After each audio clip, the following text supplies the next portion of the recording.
Heeyainu.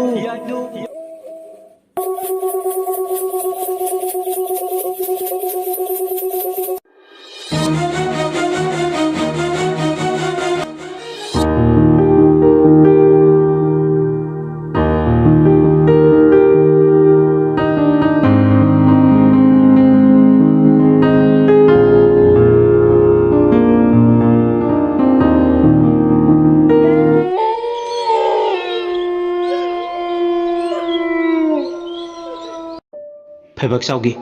ꯃꯤ ꯅꯝꯂꯒ ꯃꯪꯂꯥꯛꯅꯔꯒ ꯍꯥꯠꯄ ꯉꯝꯕ ꯂꯩꯋꯥꯗꯨ ꯁꯣꯟꯕ ꯍꯧꯔꯛꯄꯗ ꯂꯩꯋꯥꯗꯨꯒꯤ ꯃꯇꯤꯛ ꯃꯌꯥꯏ ꯄꯨꯝꯕ ꯍꯧꯖꯤꯛꯇꯤ ꯐꯨꯗꯣꯛꯄ ꯍꯧꯔꯛꯂꯦ꯫ ꯂꯩꯃ ꯍꯥꯠꯅꯕ ꯊꯥꯖꯤꯜꯂꯛꯄ ꯂꯩꯋꯥꯗꯨ ꯂꯩꯃꯗꯤ ꯄꯤꯛꯂꯤꯕ ꯃꯆꯥ ꯊꯣꯏꯅꯥꯎꯕꯨ ꯅꯝꯗ ꯄꯣꯗꯨꯅ ꯂꯩꯕꯅ ꯂꯩꯋꯥꯗꯨꯅ ꯃꯆꯥꯅꯨꯄꯤꯗ ꯎꯀꯜꯂꯣꯏ ꯁꯣꯛꯄꯗꯤ ꯉꯝꯗ꯭ꯔꯦ꯫ ꯃꯍꯥꯛꯇꯤ ꯇꯨꯝꯕꯁꯨ ꯅꯠꯇꯦ꯫ ꯍꯣꯏ, ꯀꯔꯤꯒꯨꯝꯕ ꯇꯨꯝꯂꯝꯕ ꯊꯣꯛꯂꯕ ꯂꯩꯋꯥꯗꯨꯒꯤ ꯃꯇꯤꯛ ꯃꯌꯥꯏ ꯐꯨꯗꯣꯛꯂꯕꯁꯨ ꯌꯥꯏ, ꯑꯗꯨꯕꯨ ꯂꯩꯃꯗꯤ ꯁꯣꯛꯍꯧꯗ꯭ꯔꯦ꯫ ꯇꯨꯝꯗꯨꯅ ꯂꯩꯕꯤ ꯏꯉꯦ ꯂꯩꯇꯝꯅ ꯐꯩꯕꯥꯛꯆꯥꯎꯅ ꯁꯣꯜꯂꯛꯂꯤꯕ ꯂꯩꯋꯥꯗꯨ ꯇꯤꯟꯕꯥꯡꯂꯛꯂꯦ꯫ ꯏꯉꯦ ꯂꯩꯅ ꯑꯍꯤꯡꯗꯨꯗ ꯅꯣꯡꯉꯥꯜꯂꯒ ꯅꯨꯡꯉꯥꯏꯕ ꯄꯥꯎ ꯇꯥꯔꯅꯤ ꯃꯃꯧ ꯅꯨꯄꯤ ꯁꯤꯗꯨꯅ ꯂꯩꯔꯝꯂꯅꯤ꯫ ꯐꯩ, ꯍꯌꯦꯡꯗꯤ ꯅꯣꯡꯉꯥꯜꯂꯒ ꯉꯥꯔꯦꯟ ꯐꯛꯂꯒ ꯆꯥꯒꯦ ꯅꯠꯇ꯭ꯔꯒ ꯉꯥ ꯊꯣꯡꯕ ꯑꯗꯨꯝ ꯆꯥꯊꯣꯛꯀꯦ ꯍꯥꯏꯕꯒꯤ ꯅꯨꯡꯉꯥꯏꯕ ꯋꯥꯈꯜꯗ ꯇꯥꯎꯗꯨꯅ ꯂꯩꯔꯝꯕꯗꯒꯤ ꯇꯨꯝꯊꯈꯤꯕꯅꯤ ꯍꯔꯥꯎ ꯍꯔꯥꯎ ꯃꯃꯧ ꯁꯤꯔꯅꯤ ꯍꯥꯏꯕꯒꯤ ꯋꯥꯈꯜꯗ ꯐꯩꯕꯥꯛꯆꯥꯎꯁꯨ ꯌꯥꯝ ꯅꯨꯡꯉꯥꯏꯖꯈꯤꯕꯅꯤ꯫ ꯃꯍꯥꯛꯁꯨ ꯂꯧ ꯁꯪꯒꯝ ꯑꯃꯒꯤ ꯃꯄꯨ ꯑꯣꯏꯕ ꯐꯪꯂꯅꯤ ꯈꯟ ꯀꯣꯠꯇꯨ ꯐꯧꯅ ꯄꯤꯛ ꯊꯟꯅ ꯊꯜꯂꯅꯤ ꯈꯟꯖꯈꯤꯕꯅꯤ꯫ ꯃꯍꯥꯛ ꯃꯁꯥꯁꯦ ꯃꯥꯏ ꯊꯛꯄ ꯃꯥꯏꯕꯅꯦ ꯃꯔꯣꯝꯗ ꯊꯥꯖꯤꯜꯂꯤꯕ ꯂꯩꯋꯥꯗꯨ ꯑꯣꯟꯅ ꯇꯩꯅꯅ ꯃꯥꯕꯨ ꯁꯦꯝꯕꯤ ꯁꯥꯕꯤꯒꯗꯕ ꯏꯉꯦꯂꯩꯗ ꯑꯣꯏꯅ ꯇꯦꯟꯕꯥꯡꯂꯦ ꯍꯥꯏꯕꯁꯦ ꯈꯪꯖꯔꯝꯗꯦ꯫ ꯃꯥꯗꯤ ꯋꯥꯈꯜ ꯅꯨꯡꯉꯥꯏꯅ ꯂꯩꯋꯥꯗꯨ ꯀꯟꯅ ꯁꯣꯜꯂꯤ꯫ ꯃꯃꯤꯠ ꯃꯅꯥ ꯆꯤꯠ ꯎꯏꯁꯤꯟꯅ ꯃꯆꯤꯟꯗ ꯃꯨꯔꯨꯝ ꯃꯨꯔꯨꯝ ꯁꯣꯜꯂꯤ꯫ ꯍꯦ ꯂꯩꯋꯥ,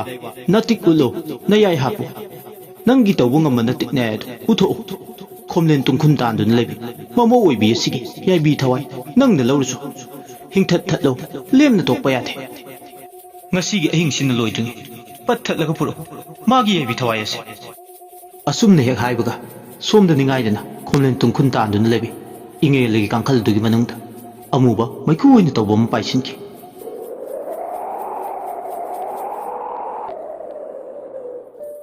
ꯑꯃꯨꯕ ꯃꯩꯈꯨꯗꯨ ꯍꯦꯛ ꯄꯥꯏꯁꯤꯟꯕꯒ ꯇꯨꯝꯗꯨꯅ ꯂꯩꯕꯤ ꯏꯉꯦꯂꯩꯗꯨ ꯅꯤꯡꯁꯥꯁꯣꯔ ꯀꯟꯅ ꯀꯟꯅ ꯍꯣꯜꯂꯛꯑꯦ꯫ ꯃꯁꯥꯗꯨ ꯌꯥꯝ ꯋꯥꯅ ꯐꯦ ꯂꯥꯎꯔꯛꯏ꯫ ꯇꯨꯝꯂꯝꯕꯗꯒꯤ ꯄꯤꯀꯞ ꯊꯣꯛꯂꯛꯏ꯫ ꯃꯤꯁꯅꯥ ꯑꯅꯤꯗꯨ ꯉꯥꯡꯁꯛ ꯉꯥꯡ ꯉꯣꯔꯣꯡ ꯉꯣꯔꯣꯡ ꯃꯃꯤꯠ ꯑꯅꯤꯗꯨ ꯑꯣꯟꯈꯠꯂꯦ꯫ ꯃꯁꯥꯗꯨ ꯂꯦꯡꯉꯝ ꯁꯥꯉꯝꯗꯅ ꯂꯩ ꯐꯃꯨꯡꯗꯨꯗ꯫ ꯃꯁꯥꯗꯨ ꯀꯩꯅꯣꯝ ꯇꯧꯔꯦ, ꯑꯐꯥ ꯑꯄꯨꯟ ꯑꯃꯅ ꯌꯥꯎꯔꯦ ꯍꯥꯏꯕ ꯈꯟꯖꯩ, ꯑꯗꯨꯕꯨ ꯃꯍꯥꯛ ꯂꯥꯎꯒꯦꯁꯨ ꯉꯝꯂꯝꯗꯦ꯫ ꯑꯋꯥꯕ ꯍꯥꯏꯕꯗꯨ ꯑꯣꯏ꯫ ꯃꯍꯥꯛ ꯃꯁꯥꯁꯦ ꯈꯪꯅ ꯈꯪꯅ ꯃꯉꯥꯛꯅꯔꯦ꯫ ꯃꯁꯥꯗ ꯀꯔꯤꯒꯨꯝꯕ ꯑꯃꯅ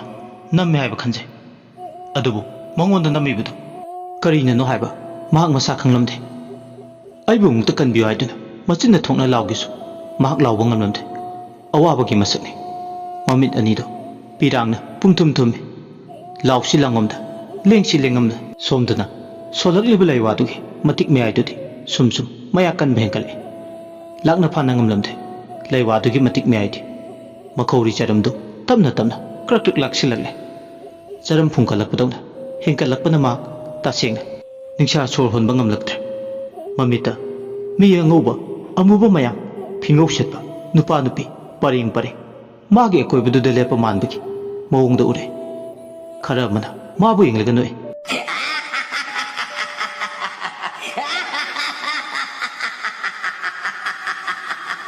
ꯈꯔ ꯑꯃꯅ ꯃꯥꯕꯨ ꯌꯦꯡꯂꯒ ꯀꯞꯄꯦ꯫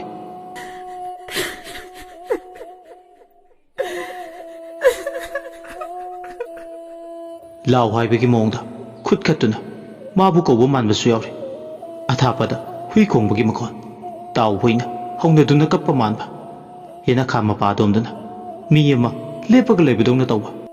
ꯑꯃꯨꯕ ꯏꯔꯣꯏ ꯑꯃꯁꯨ ꯃꯥꯒꯤ ꯐꯃꯥꯡꯗꯨꯗ ꯂꯦꯞꯄꯒ ꯑꯃꯨꯛꯁꯨ ꯂꯩꯕꯗꯧꯅ ꯇꯧꯕ꯫ ꯂꯣꯏꯅꯥꯏꯗꯤ ꯃꯥꯒꯤ ꯃꯃꯤꯠꯇꯨꯗ ꯈꯪꯗꯦ ꯄꯪꯎꯗ ꯎꯏ꯫ ꯃꯁꯦꯡ ꯃꯔꯥꯡ ꯀꯌꯥ ꯀꯗꯥꯏꯗꯒꯤ ꯀꯝꯗꯧꯅ ꯀꯔꯝꯅ ꯎꯔꯤꯅꯣ ꯍꯥꯏꯕ ꯃꯥ ꯈꯪꯖꯔꯝꯗꯦ꯫ ꯑꯗꯨꯅ ꯃꯍꯥꯛ ꯑꯁꯤꯃꯗꯤ ꯈꯪꯖꯔꯦ, ꯉꯁꯤꯒꯤ ꯑꯍꯤꯡꯁꯤꯅ ꯃꯥꯒꯤ ꯑꯔꯣꯏꯕ ꯅꯨꯃꯤꯠꯅꯤ꯫ ꯁꯤꯒꯩꯖꯠ ꯂꯝꯄꯥꯏ ꯃꯆꯥ ꯐꯩꯕꯥꯛꯆꯥꯎꯅ ꯁꯣꯏꯗꯅ ꯇꯧꯔꯤ꯫ ꯏꯃꯧ ꯅꯨꯄꯤ ꯑꯣꯏꯅ ꯍꯥꯠꯂꯣ ꯍꯥꯏꯔꯒ ꯑꯩꯉꯣꯟꯗ ꯑꯣꯏꯅ ꯑꯣꯟꯅ ꯇꯩꯅꯅ ꯇꯦꯡꯕꯥꯡꯂꯕ, ꯃꯗꯨꯕꯨ ꯉꯥꯎꯔꯖꯥꯠꯂ? ꯑꯩꯉꯣꯟꯗ ꯑꯣꯏꯅ ꯇꯦꯡꯕꯥꯡꯂꯦ ꯍꯥꯏꯕ ꯃꯍꯥꯛ ꯇꯁꯦꯡꯅ ꯈꯪꯗ꯭ꯔꯕꯖꯥꯠꯂ? ꯍꯩ, ꯐꯩꯕꯥꯛꯆꯥꯎ ꯍꯥꯏꯕ ꯃꯤꯅꯥꯏ ꯃꯆꯥ, ꯊꯕꯛ ꯇꯧꯔꯤꯅꯤ ꯍꯥꯏꯗꯅ ꯃꯤꯅꯥꯏꯒꯤ ꯈꯨꯠꯁꯨ ꯁꯨꯔꯗꯅ ꯀꯔꯤ ꯊꯣꯛꯂꯦ ꯇꯧꯖ ꯁꯥꯔꯤꯅꯣ? ꯐꯔꯦ ꯑꯩꯒꯤ ꯂꯥꯏꯕ ꯈꯦꯂꯥꯁꯤꯗ ꯉꯁꯤꯒꯤ ꯑꯍꯤꯡꯁꯤꯗ ꯁꯤꯌꯨ ꯍꯥꯏꯅ ꯇꯝꯅꯕ ꯊꯣꯛꯂꯒ ꯑꯩꯒꯤ ꯊꯋꯥꯏꯅ ꯂꯥꯏꯔꯦꯝꯂꯦꯟꯗ ꯈꯨꯌꯥ ꯊꯨꯁꯤꯠꯅꯗꯤ ꯂꯩꯔꯔꯣꯏ ꯑꯩꯗꯤ ꯃꯤꯔꯥ ꯂꯝꯕꯥꯒꯨꯝ ꯑꯍꯥꯡꯕꯗ ꯀꯣꯏꯄꯥꯏ ꯄꯥꯏ ꯌꯨꯝ ꯏꯪꯈꯣꯜꯁꯤꯗ ꯑꯃꯨꯛ ꯍꯜꯂꯛꯈꯤꯅꯤ ꯃꯁꯤ ꯑꯩꯒꯤ ꯂꯦꯡꯗ꯭ꯔꯕ ꯋꯥꯁꯛꯅꯤ ꯑꯩ ꯏꯪꯉꯦꯂꯩꯅꯤ ꯏꯪꯉꯦꯂꯩ ꯂꯦꯝꯅ ꯈꯥꯡꯉꯨ ꯊꯛꯇ ꯈꯛ ꯃꯥꯡꯕ ꯌꯥꯔꯣꯏ ꯑꯩ ꯆꯠꯅꯤꯡꯗꯨꯅ ꯆꯠꯄ ꯅꯠꯇꯦ ꯁꯤꯅꯤꯡꯗꯨꯅ ꯁꯤꯕ ꯅꯠꯇꯦ ꯑꯩꯒꯤ ꯃꯇꯝ ꯈꯥꯡꯉꯨ ꯊꯛꯇ ꯂꯣꯏꯍꯟꯈꯤꯕꯅꯤ ꯑꯩꯒꯤ ꯄꯨꯟꯁꯤ ꯂꯝꯃꯈꯥꯡꯗ ꯃꯥꯡꯍꯟꯈꯤꯕꯅꯤ ꯍꯩ ꯐꯩꯕꯛ ꯆꯥꯎ ꯍꯥꯏꯕ ꯃꯤꯅꯥꯏ ꯃꯆꯥ ꯅꯍꯥꯛ ꯊꯛꯇ ꯄꯨꯟꯁꯤ ꯀꯦꯝ ꯂꯩꯒꯤ ꯑꯩ ꯍꯜꯂꯛꯈꯤꯅꯤ ꯑꯩ ꯍꯜꯂꯛꯈꯤꯅꯤ ꯁꯤꯔꯕꯁꯨ ꯑꯩ ꯇꯥꯏꯕꯪꯄꯥꯟꯁꯤꯗ ꯍꯜꯂꯛꯈꯤꯅꯤ ꯑꯩ ꯁꯤꯈꯤꯔꯣꯏꯌꯦ ꯑꯁꯨꯝꯅ ꯄꯨꯛꯅꯤꯡꯗ ꯃꯔꯣ ꯂꯣꯜꯂꯦ ꯆꯤꯃꯥꯟ ꯀꯥꯡꯊꯣꯛꯄ ꯉꯝꯗ꯭ꯔꯁꯨ ꯑꯁꯨꯝꯅ ꯃꯍꯥꯛ ꯉꯥꯏꯍꯥꯛꯇꯤ ꯄꯨꯛꯅꯤꯡꯒꯤ ꯃꯔꯣ ꯂꯣꯜꯂꯝꯃꯒ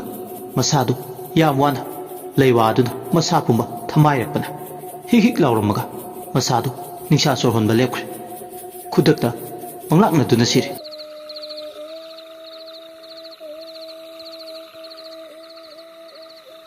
ꯑꯍꯤꯡꯗꯨꯗ ꯂꯩꯔꯥꯡ ꯏꯪꯉꯦꯂꯩꯒ ꯁꯤꯡꯉꯦꯜ ꯂꯩꯔꯥꯟ ꯃꯋꯥꯛ ꯆꯥꯝꯗꯨꯅ ꯑꯍꯜ ꯑꯣꯏꯔꯤꯕ ꯏꯪꯉꯦꯂꯩꯗꯣ ꯃꯤꯒꯤ ꯐꯠꯇꯅꯕ ꯇꯧꯅꯕ ꯍꯣꯠꯅꯕꯗ ꯃꯁꯥꯗ ꯑꯣꯏꯅ ꯇꯤꯡꯕꯥꯡꯗꯨꯅ ꯍꯟꯖꯤꯜꯂꯦ ꯃꯗꯣꯝ ꯌꯥꯏꯕꯤ ꯊꯋꯥꯏ ꯃꯥꯡꯖꯔꯦ ꯃꯤꯠꯀꯨꯞ ꯑꯃ ꯀꯥꯟꯅꯔꯒ ꯏꯪꯉꯦꯂꯩꯒꯤ ꯊꯋꯥꯏ ꯌꯥꯎꯗ꯭ꯔꯕ ꯑꯁꯤꯕ ꯍꯛꯆꯥꯡꯗꯨꯗꯒꯤ ꯏꯪꯉꯦꯂꯩꯒꯤ ꯌꯥꯏꯕꯤ ꯊꯋꯥꯏꯗꯨ ꯄꯥꯏꯊꯣꯔꯛꯑꯦ ꯃꯁꯥꯒꯤ ꯑꯁꯤꯕ ꯍꯛꯆꯥꯡꯗꯨꯗ ꯃꯤꯆꯤꯅ ꯆꯤꯡꯅ ꯌꯦꯡꯉꯦ ꯏꯪꯉꯦꯂꯩ ꯑꯗꯨꯒ ꯍꯥꯏꯔꯛꯑꯦ ꯍꯛꯆꯥꯡ ꯅꯪꯗꯤ ꯂꯩꯍꯧꯔꯣ ꯅꯪꯒ ꯑꯩꯒ ꯈꯥꯏꯅꯔꯦ ꯑꯗꯨꯕꯨ ꯁꯤꯕ ꯅꯥꯏꯗꯕ ꯑꯩꯒꯤ ꯊꯋꯥꯏ ꯃꯤꯔꯦꯜ ꯇꯥꯏꯕꯪꯄꯥꯟꯁꯤꯗ ꯑꯩꯒꯤ ꯁꯤꯟꯊꯥ ꯂꯣꯏꯗ꯭ꯔꯦ ꯂꯩꯔꯥꯡꯒꯤ ꯂꯩꯅꯝ ꯌꯦꯟꯕꯒꯨꯝ ꯑꯩꯁꯨ ꯍꯜꯂꯛꯈꯤꯅꯤ ꯃꯥꯡꯕ ꯇꯥꯛꯄ ꯀꯧꯕ ꯂꯩꯔꯣꯏ ꯑꯩꯗꯤ ꯑꯁꯤ ꯍꯥꯏꯔꯝꯂꯒ मागी थवाई दो माबु लौबु लाइबा मखोई सिंगदुगा लोइनना चटख्रे असीबा थवाई सिंगदु मफम अदुदगी मांख्रे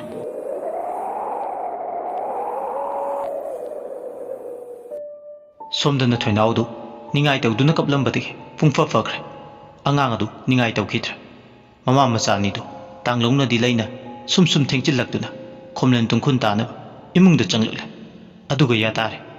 सोमदना मुकमदौरी अहिंगदुदा फैबकचाव थवाई अमदि लानख्राइबगी मसादा खुदम चांगनम फंगले हराउबना लोय मागी लैवादुना मतिक मेयाय फुदोकले खनबदा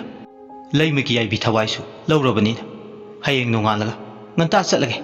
adugu lau sagama piyu hairurage haidana sapyungna lepe lau phangdore kota phau haplane ingelegi koktaktagi achobo polumama thangdarabani indona pelagani asigi nungairaba wakhal sikhaladuna nungaina phebak chaudi nonganbaga ingelegi nakta chatlani haidana khomlen tungkhun tankhre mathangi numini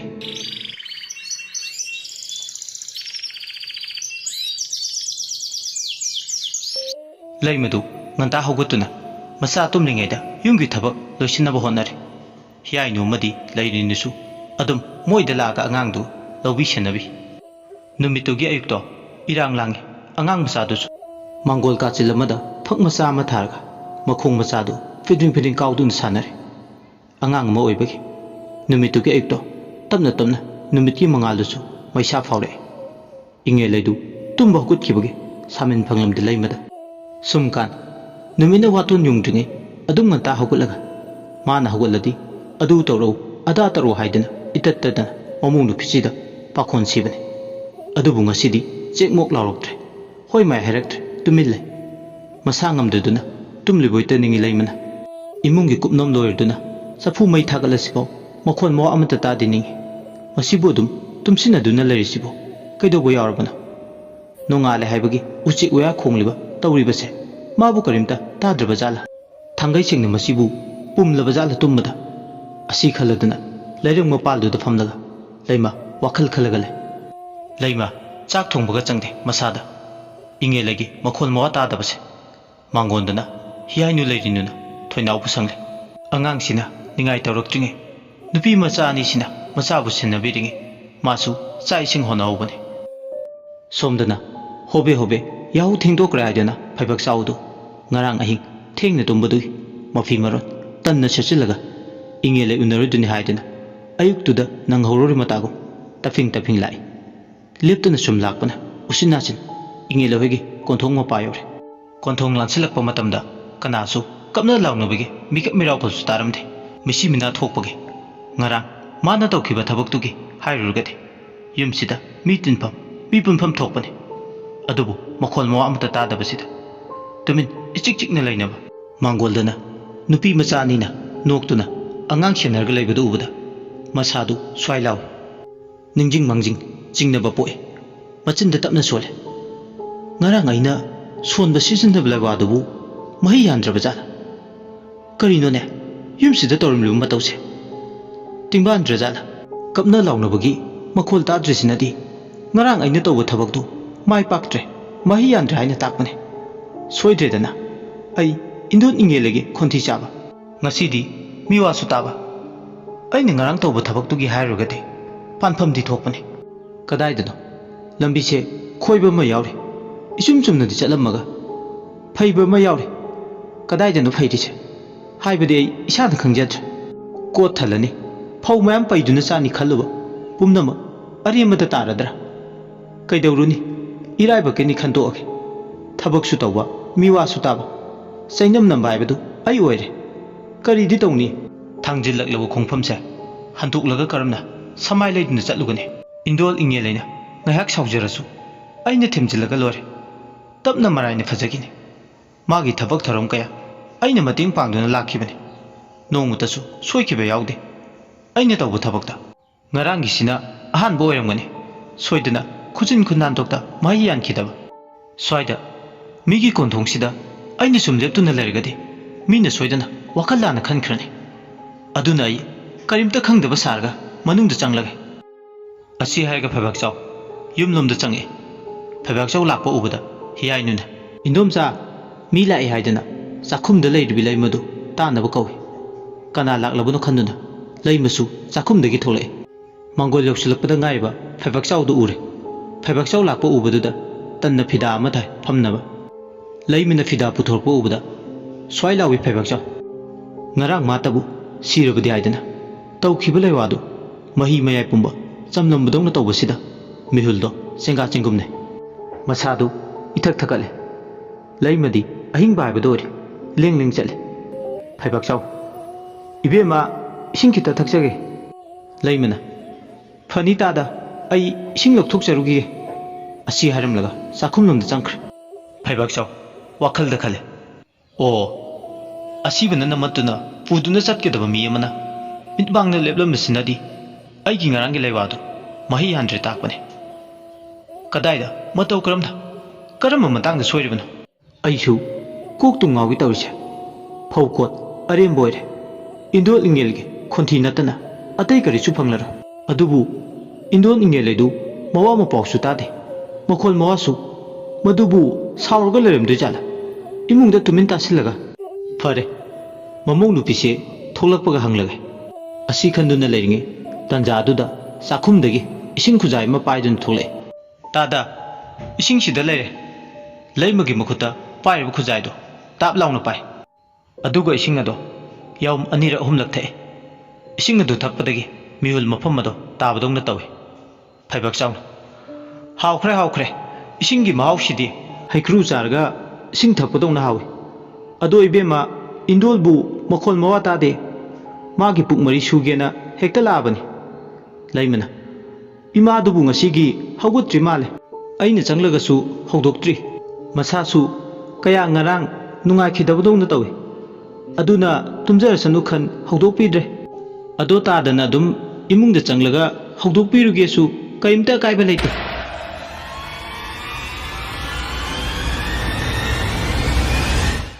लैमगी वादो ताबदा मिहुल थौना सुखिद्रे मसादु साबुंग साबुंग लावबौरे तु ख्याउ सुंगी इंगेले तुम्बा हौगुत्रे हाबदुदा Yahoo मंतान हौगुत्पा अहलसिना तुम्बा हौगुत्रे हाबसिदा अमुक तो बिलोरे मादी मथाय Baba थारिबा फिदादुदा Tumin मसादो फंबा ngamdre हुमांग कांगे लवाई लुतोन साले वखल अमामुक मसादा लाए ngarang सोनखिबा लैवादु ओना ताइनेना इंदोल इंगेलेदा पालबरा मसी खलुबदा मिहुल सुज मचिंदा होय हौदुकलुरगा हायरमलगा इंगेलेना तुमलिबा का अदोमदा चंगले फैबाक चाव चंगकपगा कांखल अदु हाइदोए कांखल अदु हाइदुकलुबदा इंगेलेगी फिबमदु उबदा स्वाइलाव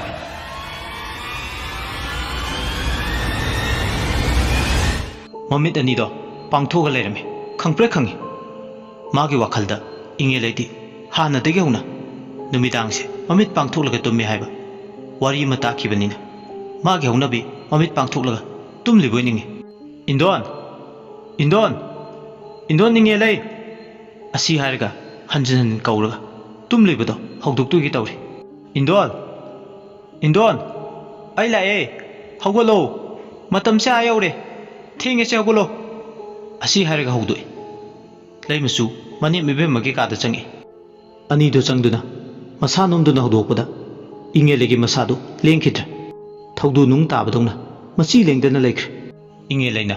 मची लेंगदना लेख्रबदा लैमसु लवाई लुतोन साले लैमना इमा हौगलोसे असी हाइदन हौदोय वा ngang अदुम कौबलंग बतादना इंगे लेना अदुम तुमिन तुमदुना लैब उबदा चिंगदरगले खुदांग मिहुल ताप लाउना पारगा फैबक चाउना यें अदुमना मिहुल येंगलुबो मतमददि मिहुलदि यावरमद्रे असिबक चांगोइना ngसाइदगी यातादुना अहिंग सारदुना लेरमे फैबक चाउना इबेमा इंदोल इंगे लेदि अखोइना तुंबा हौदोकलसु हंतक मपोक्सिमगिदि महाक हौगुल्ला अरोय लैमा स्वाइलाउ फैबक चाउगी वादो ताबद कोकचाउ बिकाय इमा इमा कौरगा हिंग हिंगना कबलगले इमा नमो कनादा सिनरमगे हौगलो इमा हौगलो से हौगलो इमा फैबक चाउ मिहुल थौना सुखिद्र ओ ngarang aina kapkhiba laiwa adudi mamong nupisi da panba ki saru indol ingeloi doina pala boire masindadi kangthokte wakhaldadi khalle haujikti laimana manem ibema ingelaibu kau duna kaplakpada yumthangnabada natana laikai gi mi phau loina tare tamphasu kapna launabagi makhol tabada chele inge le chire haiba mamit mangna ure yumduda misi mina yawrapanina laikai gi mi singna mahi mai yumduda laknare असीबदु इमुंगदा दुम थंबदि यादबनिना मपालदा थांदोरकले असीबक चांगदु फी ngौबमना कुपसिलगा खांगेन फम मपादा थमे मै मै चिबोन चिबोन loan Tumin ngangne सोने अहिंग मंगलाकना दुना सिरे इंगेले lobby चिंगलो लाना चतखिबा मचानु पा हलकपा ngairaga मथौ मंगम अरोइबसु पांगथोकपा यारोय अदुदा लेकाय मियाम चंगदुना नुमिनना लेरिंगे पोलोइनबा थौरांग तौरमे असीबक चांगदु हौजिक्ति चिंयागी मंगलाइबा दोमदा पुदुना लाइबुकना फरेसु करीमता एपन यावदना पोलोइबदु लोइख्रे असीबा मसादु तुमदुना मयामदु मंग कुमलकले लेकाइगी पुखरीदा इरु सदेंग लोरगा माई माई मयुमदा हन्नारे नुमित के तासिलकपगा पिकलिबा ngang lemma मथंदगा मयुमदा लैबदि नुंगाइरोइदबनिना लेकाइगी मियोइ खरा mama मसाबु इंगे लैगी अरोइबा मथौ मंगम लोइदफाव संगबाइदुना वारेबने मागी मगुन खंबा मीनदी तत्तना हाइने मसीगी अहलसे सिखिबना सरुक चामदा चामा फरनी अहलसी लैत्रदी ममोंग रुपीसे नेना ताना नहानगे निक्षा सोहनबो फंगदबदो ngasiदगिदि फंगलनी लाइमा मदुगी अहलदो नुमित लैनी मसागी त खनबने ममोंग रुपीसे हिंगलेङै मतमदा थिना थिना तौबिखिबा फुबिखिबा सैबिखिबा मयामदो अंगकपने हाइदना कानादे अदुना सिरमदाई फावबा अफबा थबक तौदबनिना सिफम नाफम चादना सिरिसे मरम चतो लुदबगिनी कनाना पुथांगमगदब अहलनो मसिगी अहलसे कना सुमागी निगाय चक्रीदा खांबा Lakpa ngमनते हिंगलिङैदा अफबा थबा अमता सुतोरमनते मियामना ngangnei sone yumthangnana leibi tamphasu machanupiduga tarak tarak leibanina leimohoida ahing yarekpado khudongsu chade amaromda yumju tadokpa nungair awaba mani aduna hek lekai dudagi miki laki dabi miyamna iche memcha harga khangnabi nupi ma harau harauna masa matanda chongthoraktuna kana leijadaba leima mama machagi mating panggi thorakle inge lei leitabagi ahan me dumidang asi memcha changan chaga payum dudagi numidang waram khajik lesin kibuga ma ahing yarik ni haiduna lai inge lei leitabagi numidang waram se खुले कायदु नानगे के मानदब मोंगमा उबो फंगबदोंना तवे नुमिद हेक तागो मसिगे हनुबिसे मिसी चादन सिबगा सोइदना फतब थब खरदी तौरकनि हाबदि खुले कायदु लेबा मी अयाबा कंताना Changan चारगा तुमने नुपी अंगांग अमता ꯀꯤꯗꯅ ꯅꯨꯃꯤꯠ ꯂꯩꯔꯤꯉꯩꯗꯒꯤ ꯍꯧꯅ ꯃꯄꯥꯜ ꯊꯣꯛꯅꯗ꯭ꯔꯕꯅꯤ ꯊꯣꯡꯒꯤ ꯄꯨꯔꯣꯟ ꯆꯦꯠꯅ ꯂꯣꯏꯅ ꯂꯣꯜꯂꯒ ꯌꯨꯝꯗꯒꯤ ꯃꯄꯥꯜ ꯊꯣꯛꯅꯗꯅ ꯂꯩ ꯈꯨꯜ ꯂꯩꯀꯥꯏꯗꯨꯗ ꯂꯩꯕ ꯆꯥꯎꯕ ꯏꯕꯨꯡꯉꯣ ꯊꯦꯝꯕꯨꯡ ꯇꯣꯝꯕ ꯃꯈꯣꯏ ꯃꯔꯤꯁꯨ ꯂꯩꯃꯍꯣꯏꯗ ꯂꯥꯛꯏ ꯂꯩꯃꯍꯣꯏꯒꯤ ꯃꯥꯡꯒꯣꯟ ꯀꯥꯆꯤꯟꯗꯨꯗ ꯃꯩꯔꯥ ꯆꯥꯎꯅ ꯊꯥꯟꯗꯨꯅ ꯅꯨꯃꯤꯗꯥꯡ ꯑꯗꯨꯗ ꯇꯨꯝꯗꯨꯒꯤ ꯊꯧꯔꯥꯡ ꯇꯧꯔꯝꯃꯤ ꯃꯅꯨꯡꯗꯅ ꯂꯩꯃ ꯑꯃꯗꯤ ꯄꯤꯛꯂꯤꯕꯤ ꯊꯣꯏꯅꯥꯎꯒ ꯂꯣꯏꯅꯅ ꯂꯩꯀꯥꯏꯒꯤ ꯏꯆꯦ ꯃꯦꯝꯆꯥ ꯃꯍꯩ ꯃꯍꯩ ꯇꯨꯝꯕ ꯍꯧꯅꯔꯛꯂꯦ ꯂꯩꯃꯗꯤ ꯄꯤꯛꯂꯤꯕ ꯃꯆꯥ ꯊꯣꯏꯅꯥꯎꯕꯨ ꯆꯦꯠꯅ ꯀꯣꯟꯗꯨꯅ ꯇꯨꯝꯂꯤ ꯃꯦꯝꯆꯥꯗꯤ ꯇꯣꯉꯥꯟꯅ ꯊꯥꯕ ꯐꯃꯨꯡ ꯑꯍꯥꯡꯕ ꯑꯃꯗ ꯃꯌꯥꯏ ꯊꯪꯕ ꯀꯥ ꯑꯃꯗ ꯇꯨꯝꯂꯤ ꯑꯍꯤꯡ ꯅꯣꯡꯌꯥꯏ ꯆꯕꯨꯛ ꯂꯣꯜꯂꯝꯗꯥꯏ ꯃꯇꯝ ꯑꯗꯨꯗꯅꯤ ꯏꯉꯦꯜ ꯂꯩꯅ ꯇꯨꯝꯂꯝꯕ ꯀꯥꯗꯨꯒꯤ ꯃꯅꯨꯡꯗ ꯃꯤꯅ ꯍꯦꯕ ꯃꯥꯟꯕ ꯃꯈꯣꯜ ꯇꯥꯔꯛꯏ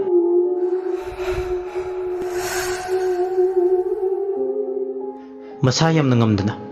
ꯑꯋꯥꯕ ꯆꯨꯛꯊꯕ ꯍꯦꯃꯟꯕꯒꯤ ꯅꯥꯍꯦꯕꯒꯤ ꯃꯈꯣꯜ ꯑꯗꯨꯅ ꯍꯧꯖꯤꯛꯇꯤ ꯏꯉꯦꯜꯂꯩꯒꯤ ꯀꯥꯗꯨꯗꯒꯤ ꯇꯞꯅ ꯇꯞꯅ ꯃꯄꯥꯜ ꯊꯣꯔꯛꯇꯨꯅ ꯏꯉꯦꯜꯂꯩꯒꯤ ꯀꯥꯒ ꯍꯦꯛ ꯇꯥꯏꯅꯅ ꯃꯌꯥꯏ ꯊꯪꯕ ꯀꯥꯗ ꯇꯨꯝꯂꯤꯕꯤ ꯃꯦꯝꯆꯥꯒꯤ ꯃꯅꯥ ꯑꯗꯨꯗ ꯍꯟꯖꯤꯟ ꯍꯟꯖꯤꯟ ꯅꯥꯍꯦꯕꯒꯤ ꯃꯈꯣꯜ ꯑꯗꯨꯅ ꯈꯣꯟꯊꯥꯡ ꯌꯩꯕꯒꯨꯝ ꯊꯣꯔꯛꯂꯦ ꯅꯥꯍꯦꯕꯒꯤ ꯃꯈꯣꯜ ꯑꯗꯨꯅ ꯃꯔꯝ ꯑꯣꯏ ꯅꯤꯡꯉꯥꯏꯗꯅ ꯇꯨꯝꯂꯤꯕꯤ ꯃꯦꯝꯆꯥꯗꯨ ꯑꯍꯤꯡ ꯑꯗꯨꯗ ꯃꯤꯀꯞ ꯊꯣꯛꯂꯛꯏ ꯑꯩꯍꯣꯏꯃꯥ ꯑꯩꯍꯣꯏꯃꯥ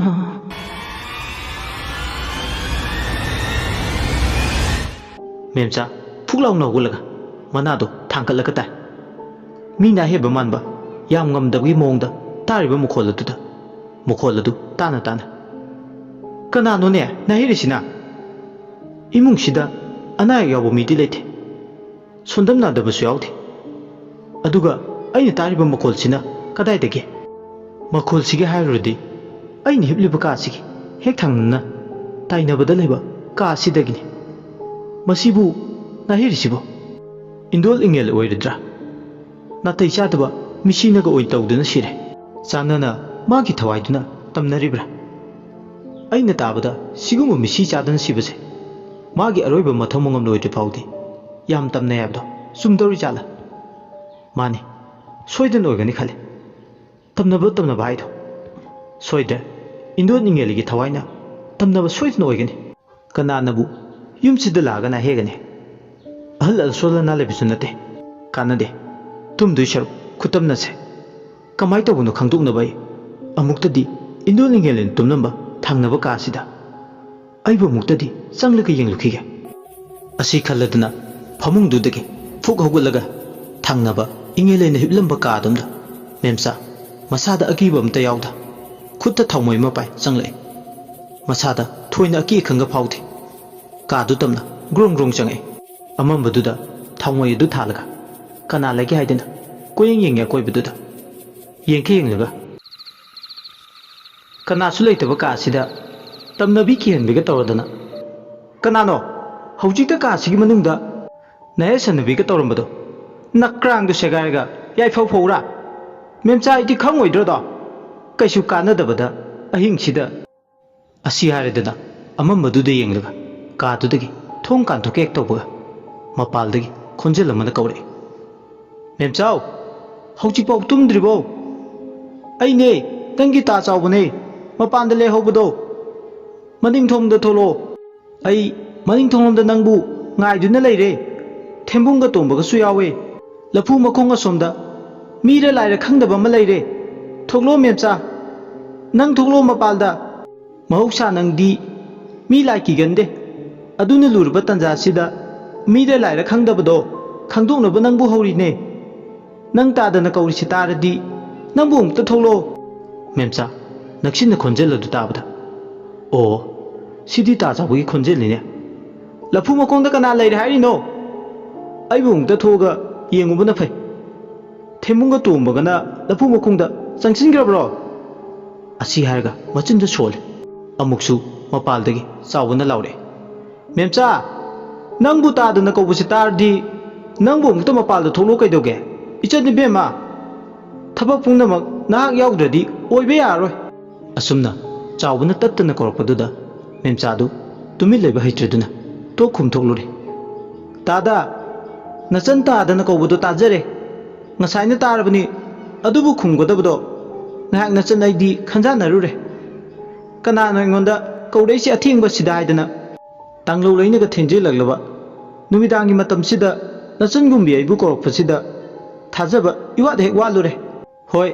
Tadana, Mira Lira Kangdabama, the Pumakong to the lady have a dugi, Mating Bangboina, Nathan Toxerag,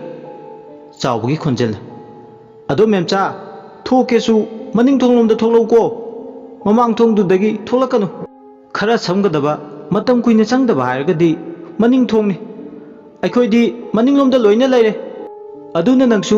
ꯑꯩꯈꯣꯏꯒꯤ ꯈꯨꯗꯨꯡ ꯂꯤꯗꯨꯅ ꯃꯅꯤꯡ ꯊꯣꯡꯂꯣꯝꯗ ꯊꯣꯛꯂꯛꯎꯀꯣ ꯃꯦꯝꯆꯥꯗꯨ ꯊꯋꯥꯏ ꯌꯥꯝꯅ ꯌꯥꯎꯔꯝꯃꯤ ꯂꯩꯀꯥꯏꯒꯤ ꯃꯕꯨꯡ ꯑꯃꯅ ꯃꯥꯒꯤ ꯃꯇꯦꯡ ꯅꯤꯔꯛꯂꯦ ꯃꯥꯗꯤ ꯃꯤꯀꯤ ꯂꯥꯏꯀꯤꯗꯦ ꯑꯗꯨꯅ ꯃꯥ ꯌꯥꯎꯔꯗꯤ ꯊꯕꯛ ꯄꯨꯝꯅꯃꯛ ꯃꯥꯏ ꯄꯥꯛꯂꯅꯤ ꯍꯥꯏꯕꯒꯤ ꯃꯇꯥꯒꯨꯝ ꯃꯍꯥꯛ ꯍꯔꯥꯎꯅ ꯃꯅꯤꯡ ꯊꯣꯡꯂꯣꯝꯗꯨꯗ ꯊꯣꯡꯗꯨ ꯍꯥꯡꯗꯣꯛꯂꯒ ꯃꯈꯣꯏꯒꯤ ꯃꯇꯦꯡ ꯄꯥꯡꯂꯨꯔꯦ ꯍꯥꯏꯗꯅ ꯊꯣꯛꯂꯛꯑꯦ ꯍꯦꯛ ꯊꯣꯛꯀꯦ ꯍꯥꯏꯗꯅ ꯃꯅꯤꯡ ꯊꯣꯡ ꯑꯗꯨ ꯍꯥꯡꯗꯣꯛꯀꯦ ꯇꯧꯕꯒ ꯇꯨꯡꯂꯣꯝꯗꯒꯤ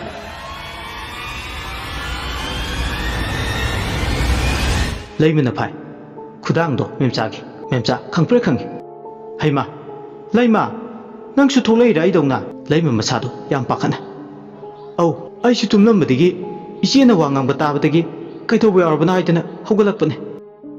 Memsanare Nang Imunda, Natanda Leva Kigadra. Ichibuma Padam the Tolo Widena, Tats of Wanakore, Ichenia, Quiro, the Toge. Laima, Magi Mihuldo, Chenga Chingumne. ꯑꯗꯨꯒꯥꯏꯔꯦ ꯀꯩꯅꯣ ꯏꯆꯦꯅ ꯍꯥꯏꯔꯤꯗꯨꯕꯣ ꯍꯧꯖꯤꯛꯄꯨ ꯑꯍꯤꯡꯁꯤꯗ ꯀꯗꯥꯏꯗꯒꯤꯅꯣ ꯅꯥꯇꯩ ꯆꯥꯗꯕ ꯋꯥꯅꯤ ꯇꯥ ꯆꯥꯎꯕꯅ ꯈꯛ ꯑꯊꯦꯡꯕꯁꯤꯗ ꯏꯆꯦꯕꯨ ꯑꯃꯝꯕꯁꯤꯗ ꯊꯣꯛꯂꯛꯑꯣ ꯍꯥꯏꯗꯅ ꯀꯔꯤꯁꯨ ꯍꯥꯏꯔꯣꯏ ꯆꯠꯅꯕ ꯌꯥꯕ ꯋꯥꯐꯝꯁꯨ ꯅꯠꯇꯦ ꯐꯔꯁꯨ ꯐꯠꯇ꯭ꯔꯁꯨ ꯑꯍꯤꯡ ꯅꯨꯡꯉꯥꯏꯁꯤꯗꯕꯣ ꯏꯆꯦ ꯅꯪꯒꯤ ꯋꯥꯈꯜꯅ ꯑꯣꯏꯔꯤꯅꯤ ꯃꯦꯝꯆꯥꯅ ꯇꯥ ꯆꯥꯎꯕꯅ ꯃꯅꯤꯡ ꯊꯣꯡꯗ ꯑꯩꯕꯨ ꯉꯥꯏ ꯂꯩꯔꯦ ꯅꯣꯏ ꯃꯅꯤꯡ ꯂꯐꯨ ꯃꯈꯣꯡꯗꯨꯗ ꯃꯤꯔ ꯂꯥꯏꯔ ꯈꯪꯗꯕ ꯑꯃ Lady Haishidi Laima, Lapu Mokong Palapaduda, Swailau Wangang Dabi, Tumit, Layman Chabu, Chingdunapi, Aduga Mang Tondo, Hang to Itamna, Kutta Maira Sauna Tanduna, Aduga, Mangul Katsinda, Nupa Mokati, Loina Tumdunale, Kanagi Chawa, Tumba Loishuna Tumli, Shishike, Anido, Walan Gangadana, Tumin, Chaplek to Nailamaga. Imunglom the Change, Aduga Tongo, Puron Chen Lol, Miki like it a bee, Memsa, Mihul Mapam Sukit, Mihul Tona, Sankat Adudi Canano, Mongonda, Yenakata Tolo, Tolok the Bayate, Toina Kulam Toina Korobugum, Sawakim Kol Saduna, Mabu, Itatana, Nanghoru Matago, Ahinsida, Yarulang Taktuna, Mabu, all from the Tanaba, Torang Tokshilamba, Miki like it driven hidden. Maning Tongse, Hang Dulaga, Lapu Mokonda, Tulum Nobody, Maki Bunche, Kari Wigani, Kalubudama, Given the Masado, Tatani, Layman the Mapu Tangaram Drabte, Ma, Karma Pim the Leramate, Lapu Mokonda, Haying Nungalapda, like I Miam the Mabu, Sina Punglambaswe, Amarumda, Haying in the Mitsu, Masa Urum the Bay, Yam Tona Pakibi, Memsa, Pamunka Lamada, Tumin Kiduna, Tasilaga Pamlaga Lake. Tanjaminja Kangdabi, Angamarai Kangdabi Memsado, Tumile, Mamit Magnu Raglabani, Ta Chawudi, Mango Katsinduda, Tumagale, Karma Makalgi, Ta Chawuna, Nasi Himabu, Mopal the Tork the Bayate, Mating Pang Loco Lisse, Kalubuda, Wakal Lama Panglamde, Masadu, Nikpa Masuyauri, Laymana, Memsabu Pate, Somdan the Kamdori, a thing Bahing Duda, Mamamas Ahumta labor, Heeyainu Higimda, Yumtak. Ina Kupa Mata Aduda, Mijat Padunatawa, Saminga, Taba Mati, Mati Pongborak. Yimtak to the Mijat Padunatawa, Mokoladu, Yan Hana, Heeyainu Natare. Mamai be Matampa Madi, Machi Lady, Comen to Guntali. Momit Anido, no Erduna. Manakung to Tankatuna, Heeyainu, Kari Moko Naidu Natare. Makoigi, Ina Kupa Yimta Adomda, Soro Lobo, Makol Tabaki, Samin Pangborak. Heeyainu to me, Matai Duda, Pamung Duda, Nub to Nalaga, Makata Kumteragle. Kongdu, Leba Maka, Hek Tangtabuga, Amu, Pamung Duda, Makongo, Yan Taraka, Pamlagale, Mana Hek, Makongo to Kanglaga, how would get Ojabede? Adubu, Makogi Tongjilumda, Miyamana, Lepagamunda, Chetarga Yang Podon Tobodo, Ure, Momgamamle, Masing Marang Webana, Saktamado, Mayek Chente, Tongjin Marum Duda. Mamit Anido, irang hek langadana mangonda sada khoi yengbaduda Heeyainu masado sabung sabung lawba hore karino kanano masak khangdaba mayek sengdraba akiba saktam mama saktam asi urubada mahak wakhal saibadongna tawi pukningda madom sole kanano asida lepaga leirise onthokna thajakhidreda kanano lepibase miki thungjinsida haudong amubi ore jala adubu haudong amubina asumna khak wangbade hongnade maripsi gairugade masi mira laira natragana akhoi yumsida huran changlabra khallubde Heeyainu madom wakhal tajade tumduna lebi mamabu masa nomduna ahingnung yaiduda haudoi machan haudorakpada tarduna tampha mikap thogle mama masadu ahingduda wari sane Heeyainuna mamada thongjindu mamit irang langbani leptuna leiraiduna nasunbigna makut thinduna tai machana haibadu tabada tampha masu swai lawe machana khudombi thinduna takpa maikeida yengthukluba matamdadi masu mamit irang langbani kha leibudu ure tamphana ima tauge kiganu ima gi bema ima leire soidan haudong oirini lukhumda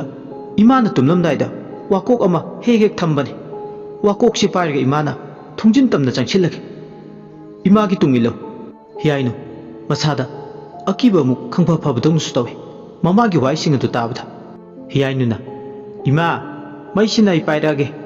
asi hairga Heeyainu mai adu pai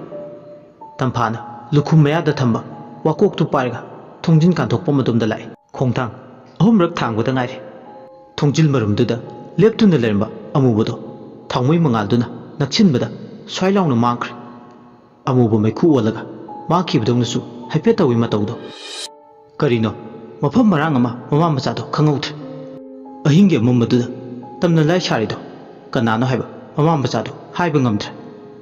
athengba hingduda adumna swai mangkhibada khangaudana amu makhoi yena khaduda haudong kapagi makhol tare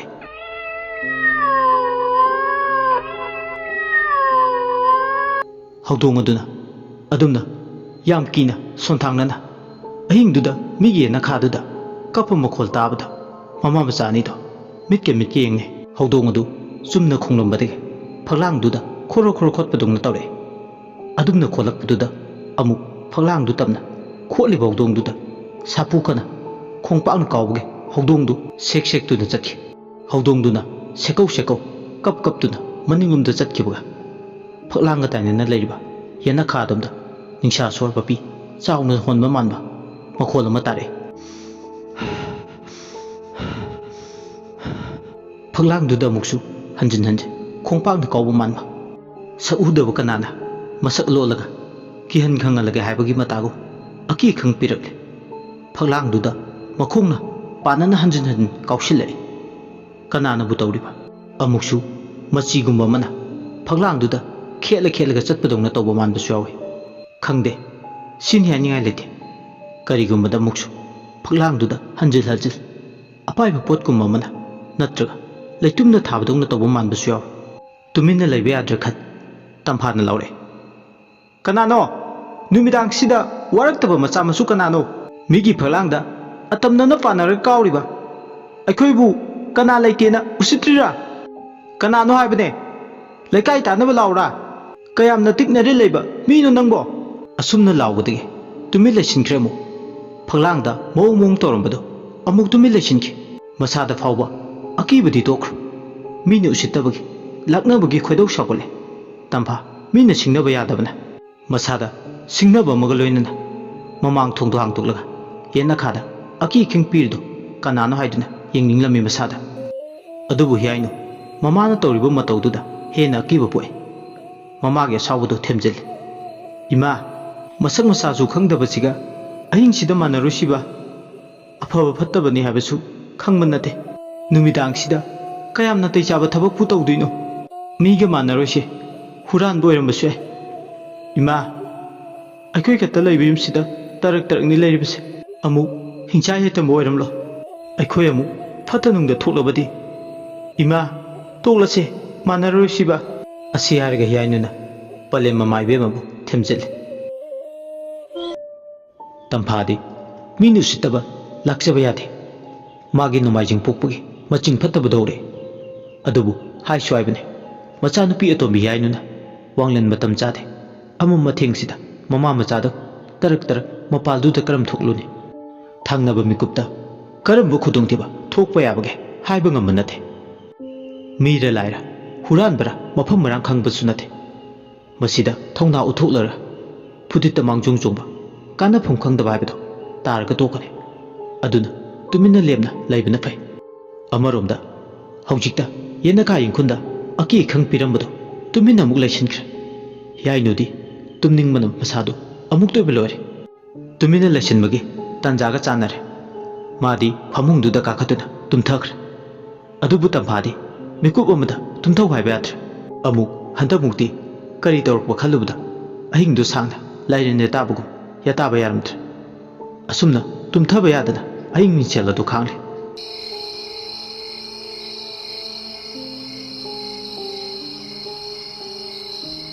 करीगुमदा अहिंग अदुदा चकतारिबा तिनकांग कौजेंग हारुगी मखोलसिंग अदु तारगा तुंबा याना भाइदना मसाना मसाबु थिमजिनजरे तुमथौ हाइबदि यारमदे मकू कौबी चेकलाना मरक मरकता खोंबगी मखोलसु तंथा नाइना तारे सोमदन कमदौरी फैबाक चावदु अहिंगदुदा नुंगाइना खोमनेन तुंखुन ताले युमदुदा मथंतने तोपना लेरिबा मीगसु पुना लेमिनदे सिनफमनगा माइबा सारे मीगी अफबा थबकती तौद्रबदिना इमुंग मनुंगी मियोसिंगा माका लेमिनबा तनबदगिने माबु तोंगाना लेहले of नुंगाइगी थबकती नोंबता तौदे महै तौबगा मीगी पोसेमगदा नोंग अमा nganbadagi numitaba fawba tawbana kananasu maga leminaba pamlamde magi haktiktagi miga kapto khasin tawnabada soibadagi mokhoi mungda leba icham chamna hingjaba mi faw mana phataba tabak tawraga atopana phangba madi mahi lokpa faw yawnare aduna thoina masigi kana fam letre maga punna leminaga hena awaba khudung thibagi masak oirakpana mabu to khaina lehel ahingsi muktada ingkholgi maningda मागी तोपना साबा युमदुगी मनुंगदा मा मथंदा अहिंगदुदा नाखो खैनिंगाइदना तुमले नुंगसिसु अहिंग मतम मोइबना मका लामना थिंबिनबा कना लेते हाइबगी मतागु सिले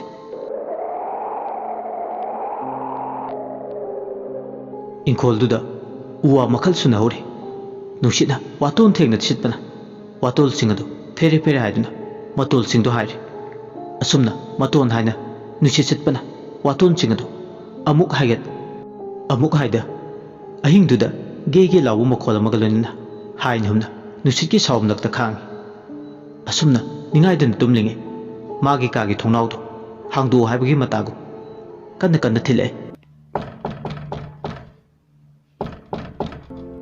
मवा मखोलदे ताबदि नथे सुमदतगी थोंनावदो अतमनना हांगदोक्तबा यादे हाइबगी मतागु कोक थिले थोंनावदो चांग अमदा तमना तमना थिलमबदगी हेंजिना कन्ना हंदा मुक्ति सापु कन्ना थिनबा उरकले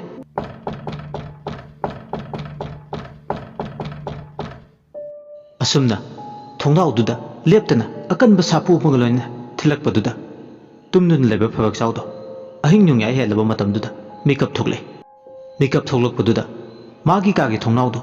नाम अमा सेबा फाक्तुन लेरमे थोंनाव ममाइ नाम अमना पुनादु थादुना लोले